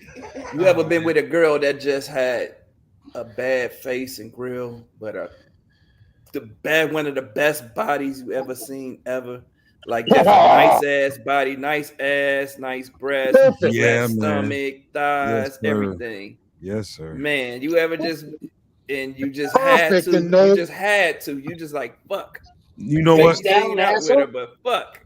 You mean like that? See what's yeah, she could be a troll in the face. Man. I have never ever fucked with somebody that had a fucked up fucking troll face and had a monster body. I have never done that.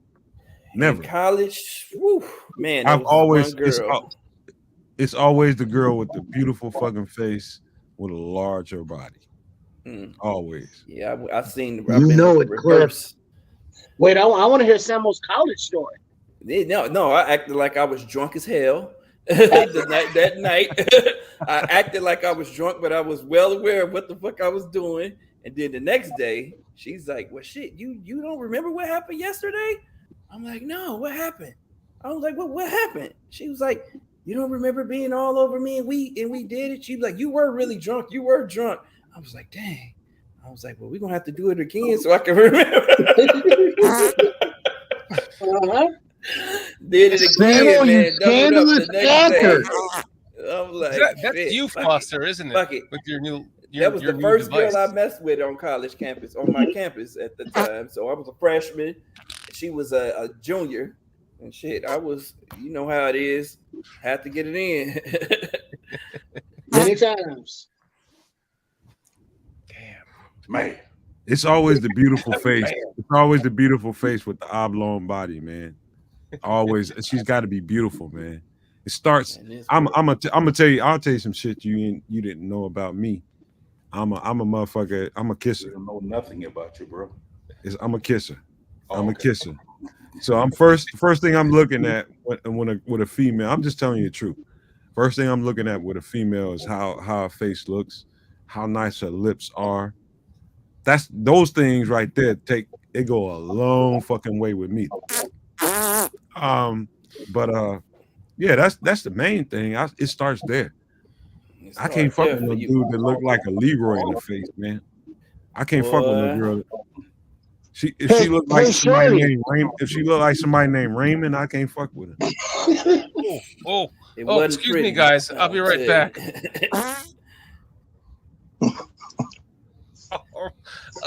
Oh my god. Excuse me. That body was. She shits too. And now is that fake? Is that fake? Probably. I can see the line right there. I can see the line. What line? What are you talking about? I can see the line. That is real. Oh, boy, wow. I can see the line. Oh, God. Oh, jeez. Guys. If that's what you wanna blast off on, but I'm telling you, there's a line right there. There's no lines there. You can see it plain as day. We have blast off. I got you guys. I can't do that to you guys anymore. Chicks like that drink protein shakes and all Six that. guys jerking off here. I won't be doing that, man. We having a genuine conversation, man. Sorry. Yeah. It was a genuine conversation. Well, it was. I apologize. What was the conversation? I'm sorry. It was about what you prefer. I tell you right now, it starts off with the lips with me. No apology. Which ones? It starts off with the personality. Go from top to bottom, brother. It starts off with the personality for me. You got to be able to get close and personal. You got to be able to kiss her. There's got to first be some attraction before anything happens. Anyway, with me, I don't. My wife and I walk into a room or whatever. There's got to be something that draws that person to me. Otherwise, there's nothing. It doesn't matter. Like I've walked into shit where like a woman's coming right at me trying to hit all over me. And it's like, sorry, I just don't even see it. I don't know. Yeah, if you want to fuck right off the bat, it's not a relationship. Like we decided off the bat that we wanted to get to know each other, my wife and I, and we went months. We courted each other. She still fucking married you? Yeah. She did, because then finally I gave her the badong. Oh my god. Fucking. Actually, she got sorry for him because right, at that point he was already using the drippy dick, so she just felt so bad for him that she just give him a shot and try and take care of the poor guy. It wasn't drippy dicks back then. I remember one of my homeboys' girls came up to my house. It wasn't drippy dicks back then, but it is now. One of my homeboys' girls. Greetings. I'm Dr. Dick Richards. Never mind, man. Go ahead, no man. Sorry. Y'all go ahead. Oh, now look what you did, Foster. You made Nomad leave. Now he's muted. You okay? Is he die? Are you okay, Foster? Okay. Yes. I was just coughing, man. I'm sorry, Nomad. I thought you were choking. Okay. Okay. It's kind of hard to give him Heimlich from a long distance. That would be very hard. I got somebody here who'll smack me in the back of the head. So you have to jump on the corner of the chair, if that was the case. come on, Nomad. I'm sorry, dude. He set himself up. Oh, it wasn't the case then, but now I need drippy dicks. That's what it sounded like. I had to say it. I apologize, dude. Come on, Nomad. I want to hear what you were talking about. You started it, and I'll finish it. Nomad went to take a piss, man. Anybody answer the fucking center question yet? Man. Schmitz for me. Your number one center is Schmitz. Yeah. Schmitz for everyone. Yeah, but no. Who are we going to get? Guys too. Because we're not going to get Schmitz, probably, dude. Nope, not at all. But that's my center. I just started scouting, so for crying out loud, give me a moment, guys. Dude, all you got to do is go watch. All you got to do is go check the Second City Gridiron. He's got a center report. Swifty's got one. Barrelissimo's got about 6 guys that he did. Yeah, that's fine. And you should check out a couple guards, and then you'll get a good picture of what they're doing, man. That's all.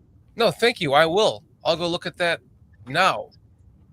It's just been too difficult for me to do that 2 months ago. It was you need to do it right now while we're on the air so we can all see it for the next 3.5 hours. Yeah, let's say till 8 o'clock my time. No, it's just too difficult. It's like I build up all these emotions for these players for this whole time frame, and then I want 18 different guys. I want the whole fucking draft, If I get to I get it. Get down to the end of where it's like, okay, now I can start really doing my own research on shit, then it becomes more fun for me because I only have a week or so to go, and then it just makes it more interesting for myself. So let me ask you a question. An asshole doing a podcast because everyone's like so and so and so and so, and I'm like, well, I don't. But let me ask you a question. I'm like Dan Aguirre in that aspect, but at least I do it. It's just at the last second, kind of like Greg Gabriel. When you look at it, Shorty, do you look at centers in this case? Do you look at centers that actually fit our system, or you just look at centers overall? So in this draft, I'm not looking Put the center. fuck up, Nomad, because that's Nomad, PJ. Sorry. I'll just give you my basic rundown now that I'm getting towards it, because I've kind of held it to my vest until this point. For me, the most important positions on this team are not the glaring obvious to where everyone is saying it. For me, yes, the offensive line definitely needs to be addressed, but I think that there are pieces on this team that could be put into place, such as Jatire Carter, such as I don't like the idea of moving Teven Jenkins around a lot, much less, one more time. I don't like that idea. Mm-hmm. Put him somewhere, let him go. And if not, fucking trade the kid, let him go somewhere and be good. And then go replace him. If that's the case, then just do it. From there on, it's like running back. Yes, we do need a running back, but you can get them later on. I'm not worried about Bijan Robinson or so-and-so.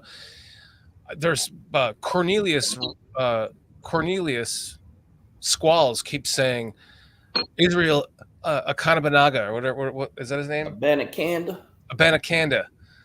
And that's like one of the. I'm like, fuck it. That's the first guy I'm going to start scouting. I was like, holy shit, I like that guy. If you can get him later in the draft, great. But that's not a position of need. We signed 2 running backs. They're going to be of service. Right. Offensive line definitely needs some help. Right tackle is probably the biggest thing that I would think they would want to address. Is it Teven Jenkins? To me, I kind of side with you, PJ. I would think yes, more than guard. So to me, he might be gone. And then defensive line. That's the second most important, if not combined, for the first most important. I would love JSN. I would love him, but I know it's not possible. And I love Darnell Washington. That might be possible. That's a guy you can plug in as almost like a swing tackle. He's a fucking beast. I know. I'm gonna. Yeah. Right. Darnell, you mean Darnell Wright? No, Darnell Washington, the tight end from Georgia. Oh, everyone knows I'm the. You guys have been fucking making fun of me for months. Darnell Washington so bad that he tried to fucking get it. He tried to get him in free agency. That's how bad he wants him. Yeah. Last week when Nomad asked the question, "Who's the guy that you want?" Right now, who's the guy that you want the most? And I was like, I don't know. But that should have been the answer. Was Darnell Washington? I would love to have that guy on the team. What do you want? Well, when I first fell in love with him, everyone thought he was like a 3rd round, 4th round pick. Okay. Now he's moving up the draft board, so I it's probably not possible. Well, that's what I'm saying. I mean, that's why I'm not going to spend a high pick on him if that's where I'll wait to see if he falls into the 3rd. By then, I'm hoping for more picks, and we can spend a third round pick, maybe a 2nd, 3rd round, or a 3rd, 2nd round pick on him. Sure, you are right because I was following him early too, and they were all grouped in the 4th round. Him, Zach Kuntz. There was like 4 or 5 guys. And Washington is the one that has moved up the furthest by sure. They're talking now. He's going to be early 2nd round, dude. Yes, he can catch. He was a fucking wide receiver. I know you've been on him. Yeah. So that's my question. My question is, given where he is supposedly right now, you're not saying you want him in the 1st or the 2nd, but if he so happened to fall in the 3rd, you want to take him. Or if we picked up another 2nd and we had 3 2nd round picks and we pick him up with one of those, yes. Okay, all right. Okay. Or a high 3rd, like. Okay. I think we have 64. We have 2/3. No, we have 1/3. Well, I looked at it. Say we hit the Pittsburgh deal, right? We get that 32. Yeah. He could trade that back and probably pull Darnell Washington because he's probably going to go early 2nd round. That's where he's going to be stuck or a little later. Yeah, just because of the guys that are driving up the draft boards because I think. So they might. He can do everything. He is absolutely correct. So then no matter verify it. So then from there, obviously, we just stocked up on linebackers. We don't need them. Cornerback would be a position. Like if we were sitting there at 9 and there was a fucking top cornerback sitting there, would I think about it? Yes. Cornerbacks are of major value. I know that much. So to spend the 9th pick on if let's say it was Joey Porter Jr., would that be and listen, does it really matter what you pick at whatever position? If you get a Hall of Famer out of it, if if the Bears would have just said, fuck it, I'm going to stick here at 3 and draft Patrick Mahomes, and the whole world would have been like, the fucking Bears just drafted Patrick Mahomes with the 3rd pick in the draft. And all of us as Bears fans would have been like, well, yeah, I had that as that's weird. That's what they should have fucking done. But no, at the time we would have no. How many of you can honestly sit here and go, "Yeah, I would have taken Patrick Mahomes at 3"? No. This is when somebody pissy as hell about that video or something. No, I thought we would be able to trade down and get him, dude. Exactly. So my point Not is Patrick Mahomes either. I Right, thought so we'd be if able to you trade said- down in that draft and get Deshaun Watson, honestly. So that's my where I point is, went, not Mahomes. if you pick any player at any position, no matter what the fuck it is, if it was Patrick Mahomes at 3, or if it was whoever at 9, and that player became, let's just say it was, just for example, JSN. Play a They just video. said, well, they just pulled it. They just out of their ass drafted JSN at 9, and he becomes a Hall of Famer. And unlike Greg Gabriel says, where he does become a second contract player, or they're able to trade him for 2 first-round picks like the fucking Packers did with Devontae Adams, it's still a win-win, right? So if he becomes a Hall of Famer, what does it matter who you draft at 9? I agree with that, but I guess my question for you specifically, Just Shorty, play a video. is if I believe that there's certain positions that we're really deficient at right now. So looking at the first round only, whether it's 9 or we trade down a little bit, I'm thinking we should only be looking at either offensive line or defensive line, me personally, because I think our secondary was pretty decent last year. I ain't saying we don't need help, but to be picking somebody in the first round, I don't think we need that personally. So that's where I differ with you. Unless you think that guy could be not even a Hall of Famer, a Pro Bowler. If you think he can at least play at a Pro Bowl level in our defense, and he's a cornerback, and you like this guy is going to be a fucking Pro Bowler in our system, then you draft that guy. I think that I see what Shorty is saying there. Like, you draft the guy that you think is going to give you the biggest jump in the first round, especially. I'm going to draft the guy that I think gives me the biggest, that has the biggest upside. That I know for sure is going to be a dog for me. You know what I mean? Right. What happened to the 70s video? What happened to the 70s exercise video? Sam, I'm with. Well, hold on. When you left, Sam, I'm with you 100%, man. I want somebody that's going to give me 8 years, and they're going to be in the Pro Bowl or an All-Pro team every year for those 7-8 years, to where they possibly could be in the Hall of Fame. But that solid, consistent, same crap for the 8-10 years, man, out of that first rounder, right? You want something. You want cream of the crop when you're drafting there. But he's like a generational route runner, in my opinion. And I'm not saying that that's who I want at 9. I'm just saying, what does it matter who you draft, wherever you draft them? If it's a Hall of Famer in the end, go look at every draft. Statistically, how many Hall of Famers come out of every draft? You're lucky to have one sometimes. Where's the B. John Robinson video? Mm-hmm. So he would be no matter what you do, let's just say the Bears just drafted Jackson Smith-Njigba at 9, and half the world of Bears fans gasped, and the other half went, "Wow, that's awesome!" And then somewhere in between, there's a bunch of people going, "Well, let's figure this out." If in the end he becomes either a trade bait for 2 first-round picks in the future, or a future Hall of Famer, does it matter? Let me push back on that. My issue with that is, if we draft JSN at 9, and you got Paris Johnson on the board, you got the other tackles on the board that could be more useful to us, I would have issue with that, because I'm coming from a position of, you want to draft the best player, but you want to draft the best player according to what your need is. Because if they can get a comparable offensive lineman tackle, like you're saying later, what does it matter when you drafted a Hall of Famer with that number 9 pick that maybe some people projected at 25? Everybody says draft JSN, draft that guy. But in this example, I'm saying, okay, you say JSN becomes a Hall of Famer, but what if we missed on Paris Johnson or Skoronski, and they also become a Hall of Famer? And next year, when we're Justin Fields getting sacked 50 times, and we're seeing Paris Johnson or Skoronski just being just doing it up. Yeah, you're gonna be saying, "Oh yeah, we got a nice receiver, but we also got these other 3 nice receivers too."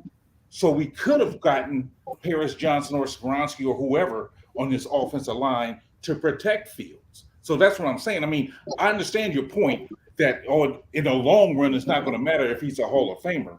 But in the immediate, if we got Justin Fields running for his life next year, and he's throwing it the JSN and he's throwing it to the other receivers, but he's still running for his life, and he still ended up with 50 sacks, whereas a team that got one of these offensive tackles or guards, and they sit up there having a real decent season because of the protection provided by this guy, I think we'll be looking at it like, well, we probably should have went with that tackle. Only reason why we don't say that about Trubisky is because he sucked. Because had he had a decent career in Chicago, nobody be talking about, oh, well, you know what? We should have got him Mahomes. No, because they'd be talking about Trubisky if he did okay. That's what I'm saying. If all being equal, I think our bigger need is being the offensive line as opposed to the wide receiver. So I would rather go that route as long as it's comparable in talent. Now, if JSN was like, let's say a Chase, the guy from the Bengals, Chase, what's his name? Chase, what? The wide receiver? Jamar Chase? Jamar Chase. Now, if he was there and you're talking about comparing Paris Johnson to him, oh, yeah, I'd say take Chase because to me, he's so much better. But with JSN and Paris Johnson, I think it's pretty evenly matched. I'm not making the case for JSN at 9. I'm just pontificating. And this is kind of Nomad. You kind of missed what I was saying. Is that this is when I like from now on is when I get into really the draft. I start getting into the players. It's too much for me to, do this for months on or weeks on end. It makes me like it drives me fucking crazy because I end up wanting every single player. But when I can get down to what I know what the needs are, then I can start focusing on the players that I think that the Bears are going to be focusing on. I can focus my attention to those players, and it makes it more interesting for me as a fan.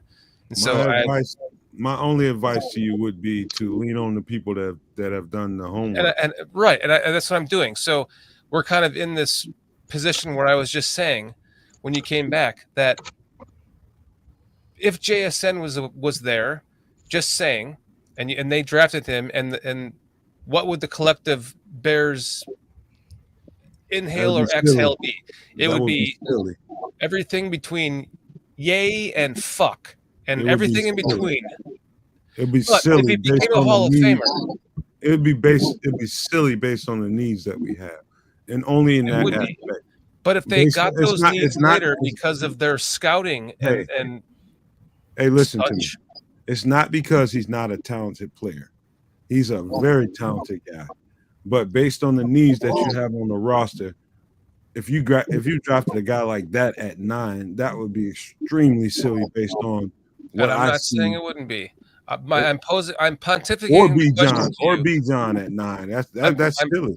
I'm pontificating. This is why I don't do this until it gets closer and closer to the draft. Hey, Shorty, that's okay, man. I'm pontificating it, bro. Shorty, listen to me. If they drafted JSN and he became a Hall of Famer, and then later on in the draft, with their scouting, they were able to pick up the fucking tackle and the defensive tackle that everyone thinks that we need, what would it matter if we drafted JSN at 9 and he became a Hall of Famer or trade bait for 2 first-round picks in the future?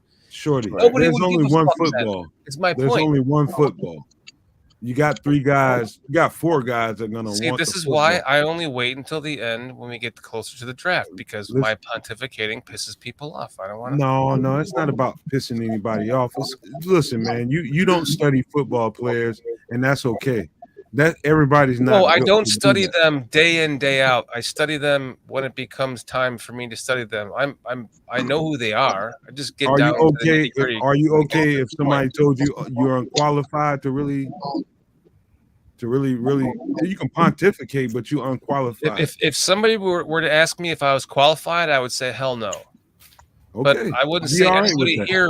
If anybody asked me, if anybody here on this panel was qualified, I also say the same thing. Can I ask you a question? We're all just pontificating in our own fashions. And when you walked away, I took over my pontification of this because I have finally come out and started to talk about my perspective. When I was talking about football, here's my problem with it. When I was talking about football and we was having a good time with the show, and you weren't getting the attention you're getting right now, it was all kinds of videos and interruptions and all that shit. But now you're getting you got a free runway to say whatever you want to say it, and I'm okay with it and I respect it. But understand this: when it comes to football and understanding what the players are and who fits where, and I'm not saying that I know exactly where anybody's going to be drafted because I don't know. Nobody here knows. So on that aspect, you're safe. You're okay with that. But JSN or B John at this point really makes no sense based on the roster that we have. Now, can I ask a question to Shorty? I was never making a case for either. Okay. Let me ask you this question. And understand the vein in which I'm asking you. I'm asking if Bears was to choose Richardson at pick number 9. Let's say he's still there. The quarterback, Richardson. And Don't Bears help him out, PJ. And Bears chose him. What would be your immediate reaction? You don't have the benefit of knowing whether or not he's a Hall of Famer yet because you just picked him. What would be your immediate reaction? Complete befuddlement. I would gasp. Okay. Now, why would you gasp and be befuddled? Well, because it would immediately make me wonder if they were going to trade Justin Fields because they were drafting a quarterback. Mm-hmm. So I would be even more befuddled. Then I would have to process all of that. Would a part of your process be, why are we taking a quarterback when we already have one? Right, but you're missing my point. I'm not saying that I think that I want the Bears to draft JSN at 9. I've said this, and I'll say it again. If they did, you're kind of reposing the question back onto me. I was asking you the question. If they drafted JSN at 9, right, and then so to what you're saying, we have DJ Moore, but what if they drafted him to replace Mooney? Because they knew Mooney's leg wasn't going to heal correctly. And then bada boom, we have a Hall of Fame wide receiver who's catching fucking passes from Justin Fields and touchdowns and just. Well, I think that's what. And all of a sudden he's taken away from DJ Moore, and they're both complementing each other. Well, that's what I'm saying. I think it's just pontificating. I think what I would feel would be in the immediate. I would say, why are we taking a wide receiver when we have these 3 other guys? I would think the same thing too. Look, I would also. I'm not saying that I want him. I'm saying no. I mean, I'm just trying to. I honestly would be like, seriously, they actually did that? Well, that's what I'm saying. I mean, that's what I'm saying. I'm telling you how I would feel in the processes that I'm going to feel it. When it first happens, I'm going to be like, oh, well, why did we take him? And if it comes out later on, oh, well, Mooney's foot is not being healed, and okay, that's why they picked him to replace. All these things is a process, but immediately my first thought is, okay, well, yeah, why did we take him, or why are we taking a running back this early? Those are the thoughts, because I'm thinking our biggest needs right now is either offensive lineman or defensive lineman. That's what I'm saying. Is where my thought is. I mean, I can't even put cornerback that high because of how well they played last year.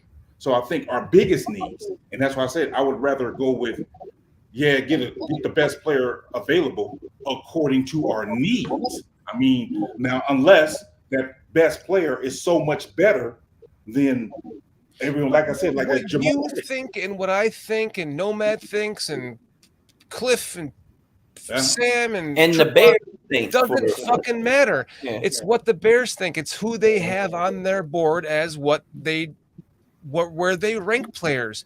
They might think that their right tackle is in the 3rd round and they can get him there.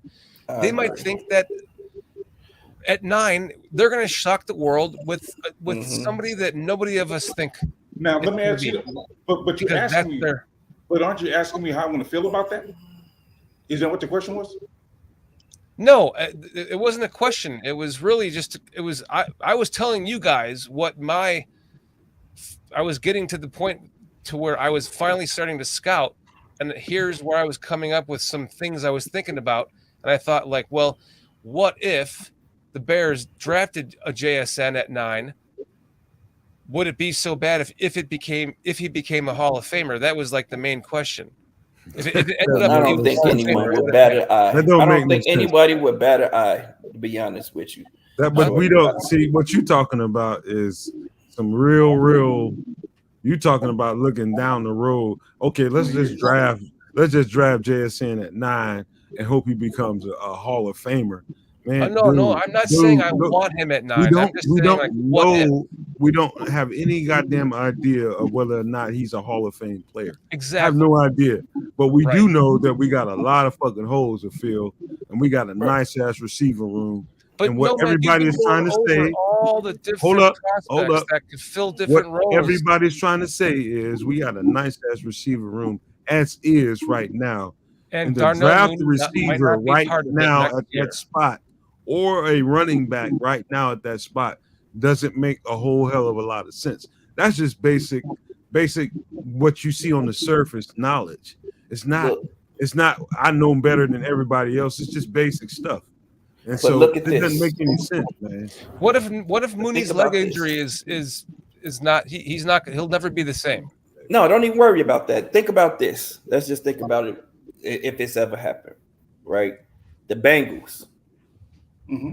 Quarterback, rookie year, had a great fucking year, right?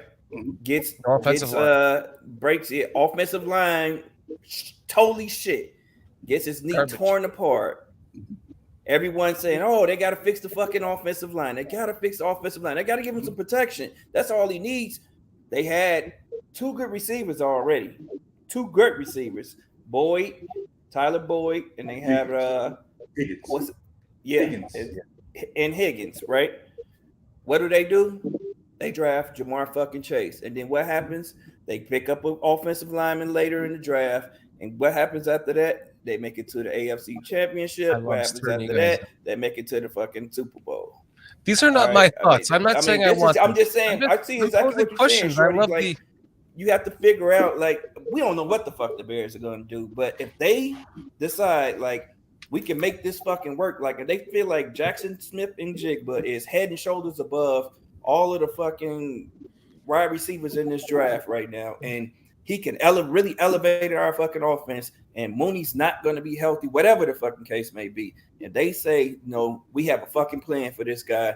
We feel like he's going to elevate the entire offense. If this is the missing piece, then I don't think we should question that, because we know for a fact that most of the offensive tackles that are starting on every team weren't selected in the first round of the draft.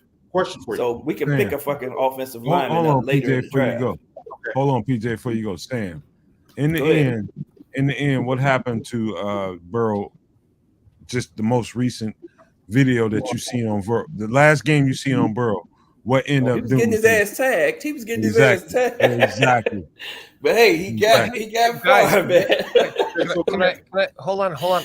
Well, where did Burrow end his last 2 seasons? Well, yeah, he got to. He got really far. If you can't get the prize, it don't even fucking matter. If you really want Justin to succeed, give him weapons, right? And then you can find him per nomad, as you've been saying for weeks on end. Would Burrow have gotten there faster with an offensive lineman? Would he have gotten to the AFC Championship with an offensive lineman as opposed to Jamar Chase? The way he throws the ball, I think he most definitely could have had a chance to advance himself in the playoffs if he had a better offensive line. No question about that. With who?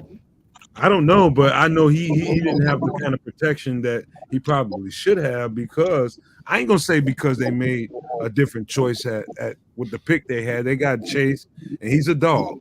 He's a dog, no question about it. But I do think if they had a beef up that offensive line, I think he'd have been playing further into the postseason this year. I'm not advocating for this to happen, but I'm just saying, like, you know, see, this is the point I can see it. You can't make that argument. You can only make that argument because you now have the knowledge of what happened, what happened with Chase. Now let's say Chase would have turned out to be a Kevin White. Are you still saying, oh, they did the right thing? Then they fucked up. Well, that's what I'm saying. So see, this is what happens when you walk away, Nomad. But see, that's what I'm saying. I mean, so because we don't know what's going to happen at this time, this point in time of the draft, when it first happens, that's what I'm saying. We're coming from a point of the bigger need is offensive line, the bigger need is defensive line. I can be quiet if you want me to. I can just say nothing and let y'all. So, I mean, I'm just saying. I mean, so by doing that, you knowing what the bigger need is, then you go outside of that. We gonna question that. Is what I'm saying. Is all I'm saying. And then at the end of the year, gonna question it. Yeah, I'm gonna question it with you. I'm gonna be right there with you. If they draft fucking JSN, I'm gonna question the shit out of it. I'm gonna be pissed. But then I'm gonna go back and I'm gonna say, well, they got more fucking information than I have. So hopefully this shit works out. Well, that's what I'm saying. As of right now, in polls you trust, right? Yeah, that's what I'm saying. If they draft B. John Robinson with that goddamn mohawk on his head, overrated motherfucker. Both of them motherfuckers overrated, man. I watched the tape, and I'm not scared to fucking say it. Both of them are overrated. I agree. Both of them are overrated. Both of them are going to be. They're going to be decent players in the NFL. They had great college film, but they are overrated. When they get into the NFL, it's going to be a new world for both of them motherfuckers. So y'all have a ball celebrating JSN and fucking B. John, but I'm tired of hearing them bitches. But I don't want them now. I mean, I'm just saying if it happens, then have a ball. You guys are so easy to stir up.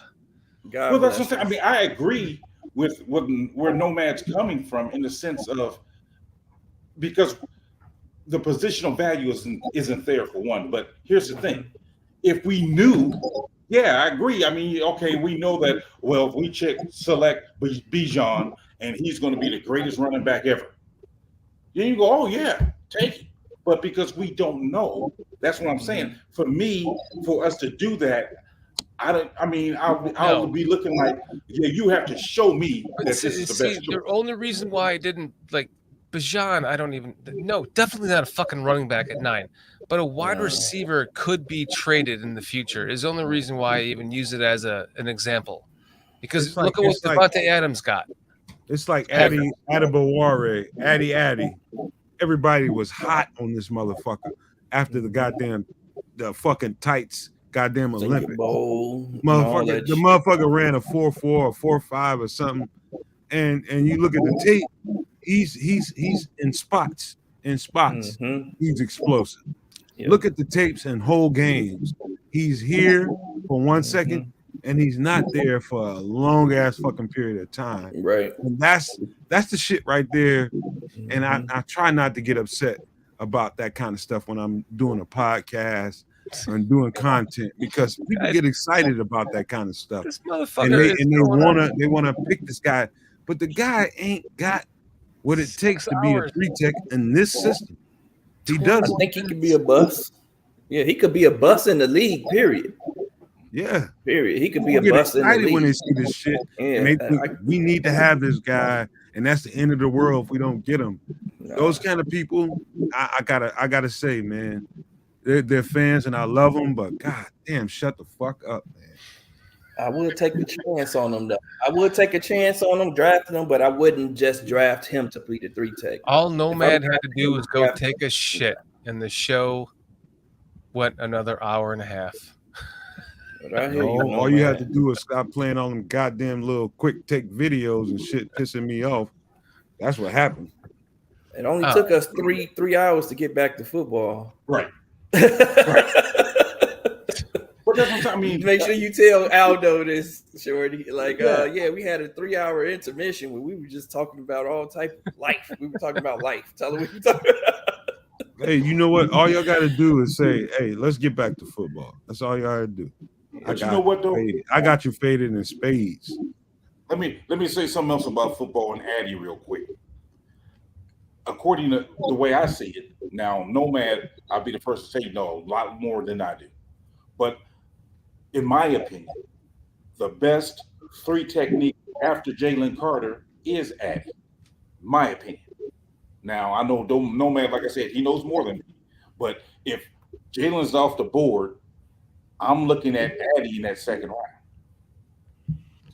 Well, do you all right. Here's an easy way to break this down for everybody.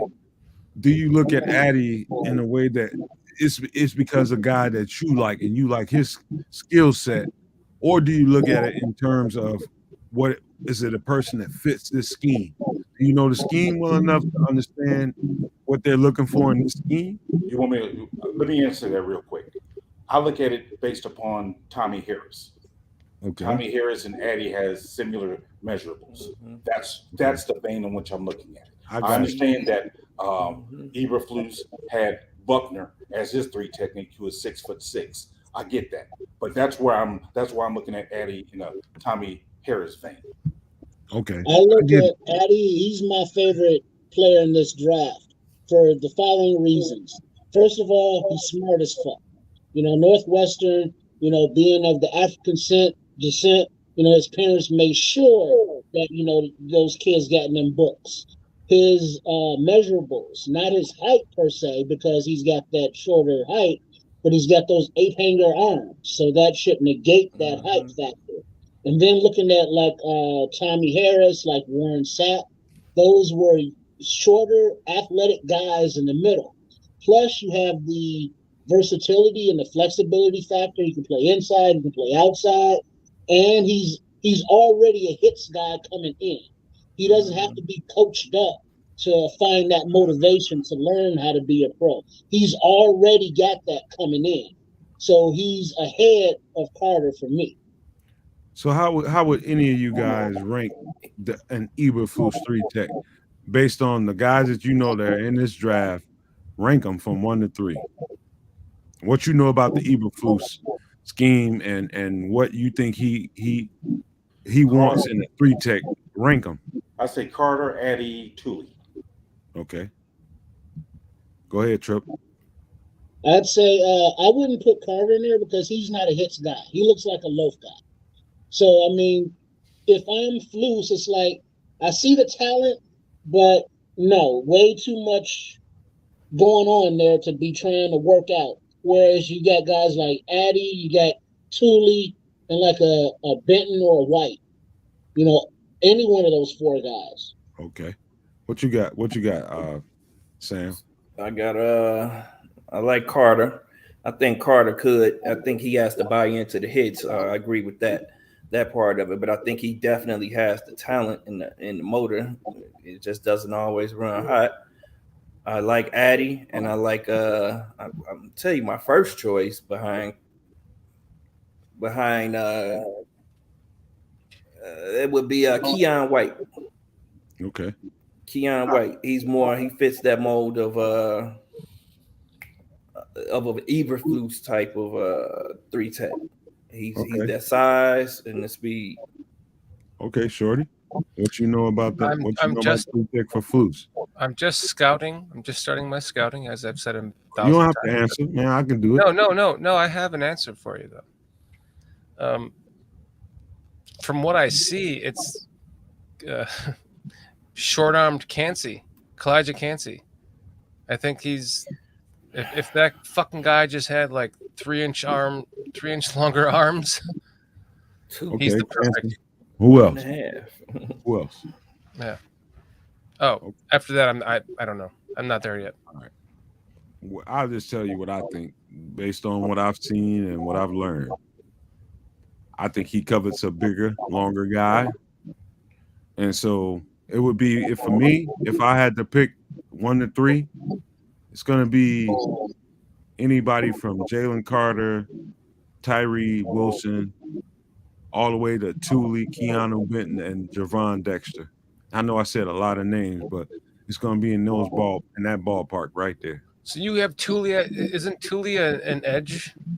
in college. Julie is an edge in college, but he's a versatile guy that. And again, I'll say this again. Okay, well, that would You make have to- sense why I didn't see him as a. He didn't look like an edge when I did scout him, and as like. What I want to say about that is, defensive coaches love position versatility, and that's more value. That's more value for what they want to do. They can scheme up a whole bunch of different shit with bunch of different guys that have position versatility. So if you put him on the edge, if you put him on the inside, depending on down and position and yardage, you got 3rd and 7, how you want to put a package out there. You got a 3rd and 3, how you want to put a package out there. What kind of front do you want to put out there? That's defensive quality control kind of coaching jobs that need to happen right there. But you want the kind of guys that can go from here to here to here. And I would say again, it would be first on my list would be Jalen Carter. Probably second on my list would be Javon Dexter. Third, Keanu Benton. Fourth would be Thule. So do you see Benton more as a 3 or a 1? I thought Benton was more of a 1. I think he's both. And Dexter. I think they both. Yeah. Yeah, because I view Benton more as a 1. Now, Dexter, I think, is a 3. But when I was noticing Dexter, from the little bit of tape I've seen, again, not as good as Nomad, let me make that clear. But seemed like he was late getting off the ball. At the snap, seemed like he was late. And that's one thing I was noticing, because one of the things I loved about Tommy Harris was he was first off the snap. I mean, that ball snap, he was first. And that's what I loved about him. So me watching that Dexter, I was like, he is slow off the ball. And that's kind of depressing. Even Addy, to be honest, he was kind of slow off the ball when I was watching him. And I'm like, you need that. Is like I said, I got a grandson who plays football, and he actually plays somewhat of a 3 technique. And that's the thing I always preach to him. And I'm like, look, man, you got to, as soon as that ball snaps, you got to beat that offensive guard out of his stance. So I pay attention to that. That's what I'm getting at. And I noticed out of Addy, seemed like he's not as quick with it. Jalen Carter, in moments, he is. And then out of the tape that I've watched, I've never seen Thule take a snap from the 3 technique spot. I mean, every time I seen him on tape, it was always from an end position. To be fair. Okay, I'll throw this out there so everybody understands that you can look at a whole bunch of different fronts. What you got to figure out is it a gap control front, right, or is it a penetration front? Right. The closest thing you can find to a penetration front, what the Bears do in a 4-3 on defense of any one of those players that we're talking about is probably Wisconsin. And I'll tell you why. And I'll tell you why Keanu Benton is being misunderstood. It's because he was playing mostly 1 tech. They didn't ask him to play 3 tech a whole lot because he was their best defensive lineman. And so they needed him mostly to really serve up the middle. You have to understand that a gap control scheme is one of those defensive line that kind of glides down the defensive line as the players going on. Let's just say we're running our wide zone scheme, right? Mm-hmm. And we're trying to get the ball to David Montgomery and trying to help him find a hole. They're doing a stretch zone scheme. A gap control scheme is pretty much guiding down. They're just gliding down the line and waiting for the ball to come to them. That's gap control. Right. Penetration type of scheme that we do is a guys want to get upfield as fast as possible and take away the line of scrimmage and back them up. Isn't that more like a 2 gap and a 1 gap is what you're referring to? It's more like a 1 gap. I mean, that's what I'm saying. But when they glide down the line, that's more of a 2 gap, correct? That's a 2 gap. Yeah, you're trying to cover a couple of spaces. That's what you're trying to do. You're trying to cover 1. If it don't go here, it goes there. You got to cover both of those holes. Right. Okay. Yeah. That's the difference. Right. What we do, the closest guy that I've seen to what fits what we do is Keanu Benton and probably Javon Dexter. Maybe I would throw in I feel safe about Thule because he didn't get a whole lot of chances. He played a lot of wide 9 in a 4-3 front. And he didn't get a lot of opportunity to play on the inside, but when he did, he was explosive. And so that's why I beat the table about him. So knowing the difference between a gap control scheme and a penetration scheme means all the difference in the world. And then you can judge these guys based off of that. And so that's where my lineup comes from that. The guys that I rank from top to bottom, it comes from that standpoint. For fucking Uncle Musty Foster, he's saying, what about Mozzie Smith from Michigan? He's another one. He's another one that you don't really see the versatility because he wasn't given the opportunity to show it. Now, okay, he's explosive off the line. He is explosive off the line. I do think he could play 3 tech. How about ranking your top 3 1 techs? 1 tech? Yeah. Oh, you got to start with Siaka Ika. Got to start with him. Big boy. That's a big ass dude. Got to start with him, and everybody fall up under that motherfucker right there. And you know what? He doesn't get the respect that he deserves because you watch him long enough on tape. This motherfucker is explosive. He was just got a motor. I'm watching Ron Dexter right now, and holy fuck, yes. Hey, about the 1 tech, you know what most college guys get wrong? They are so explosive. Some of these guys are so explosive, they forget that a 1 tech is really designed to suck up a double team and wall up a line while other guys make plays. Some of these guys get a little hungry and get a little greedy. I can just kill this double team and get behind the line of scrimmage and you fucking create a hole. So you know, you can judge a 1 tech based on what kind of scheme he's in, but Siaka Ika is a different kind of motherfucker. I'm telling you, he's special. All right. Let me I'm sorry. Give me your other 2. Give me 3. Top 3. Top 3 ones? Yeah. Siaka Ika, Mozzie Smith, and probably Javon Dexter.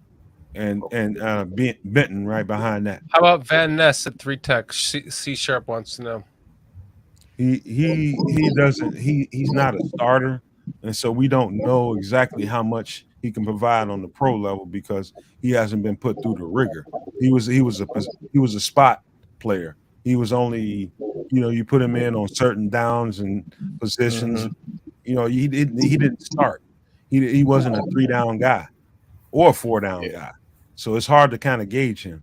Okay. I think it's weary. I'm with you on that, Nomad. I'm wary of guys who don't have the production in college, but they have all these fucking traits, and that's what Lucas Van Ness is. That's what fucking Leonard Floyd was, and you know what I mean. Just like those guys that you that flash every now and then, but they just don't have the numbers on tape. Yeah, but Van Ness seems to me like a Pittsburgh Steeler. You'll get your ass. Yeah. Is it just the colors for me, or is it because that's what it is? Or is it because they love these Midwestern players? They kind of draft them and they just become Steelers. It's just weird.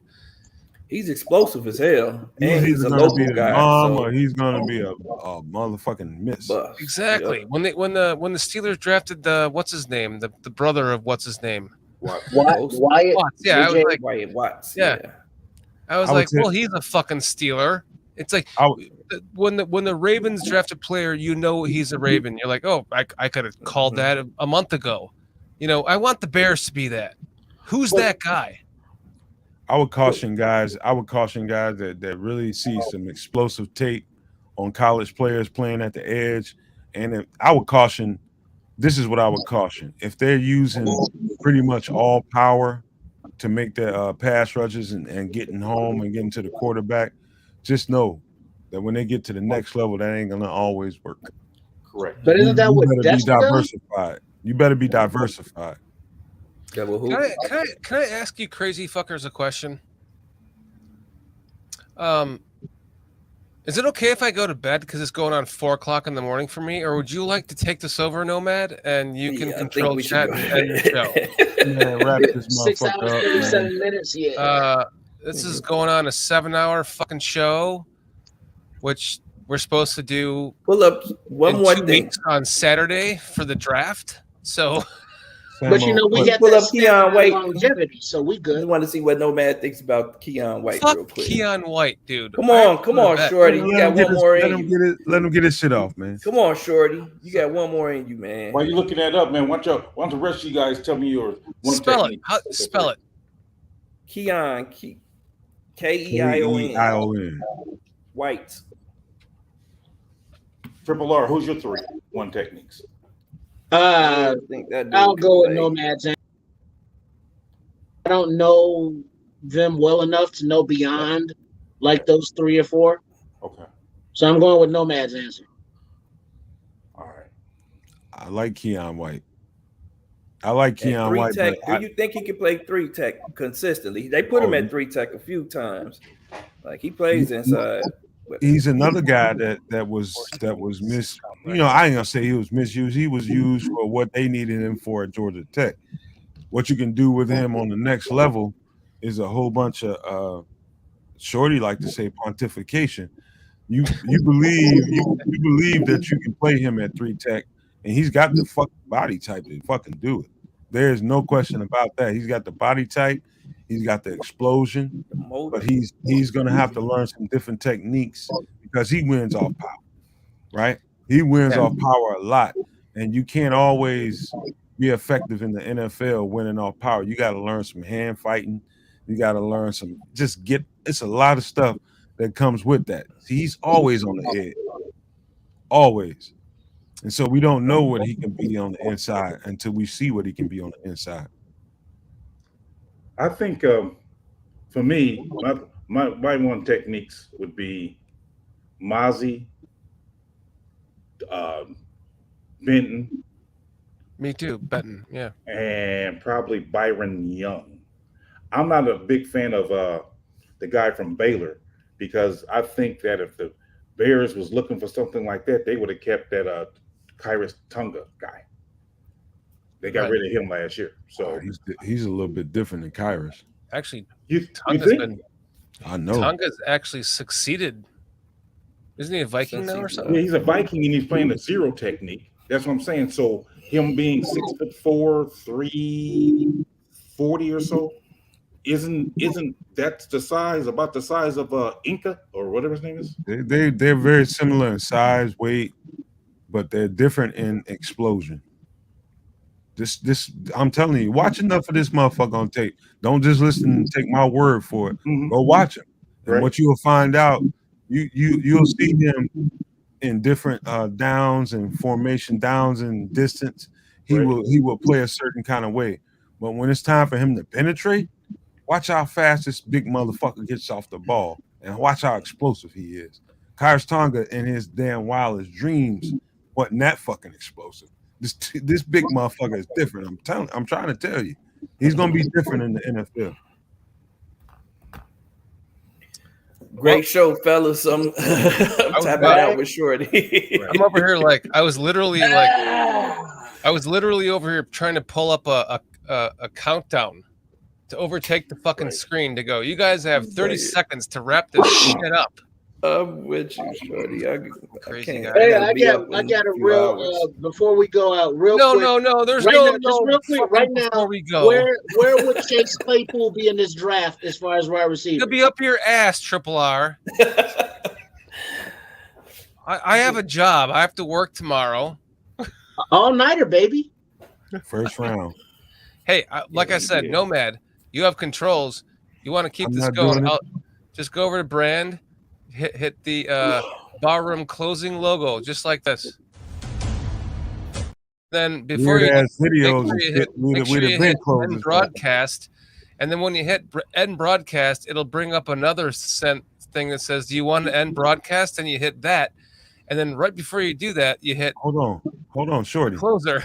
Remember when we wrapped up the show with we just said all our nice pleasantries and shit, and he started playing all them weird ass videos with somebody in tight fishnet shirts and shit. That's what sent the shit off the rails, man. You did that shit, so don't blame me. Weird ass videos and shit. I did not do that. That was all on Triple R. Hey, I ain't playing not Triple R. It was all on Retro. Sorry. I'll see you guys in the green room. That was all Retro's fault. Wait. Y'all be easy. Appreciate it. Much love. Love you. Bear down. Guys. 14 Don't days. blame me. Blame Retro. That was all Right Retro. to power. Power to the people. Power to the people. Good way to end it. So wait, I'm not prepared. So you guys ready to end this shit? Just wrap it, man. You trying to get up out of here? Wrap the motherfucker. You know, fuck you. Let's talk about Keanu Benton a little bit more. I think he's a fucking one. I agree with PJ. Jesus Christ. I've been trying to end this thing for 3 hours, and now I'm going to sit here with my dick in my hand? Fuck you. I'm going to end this right now.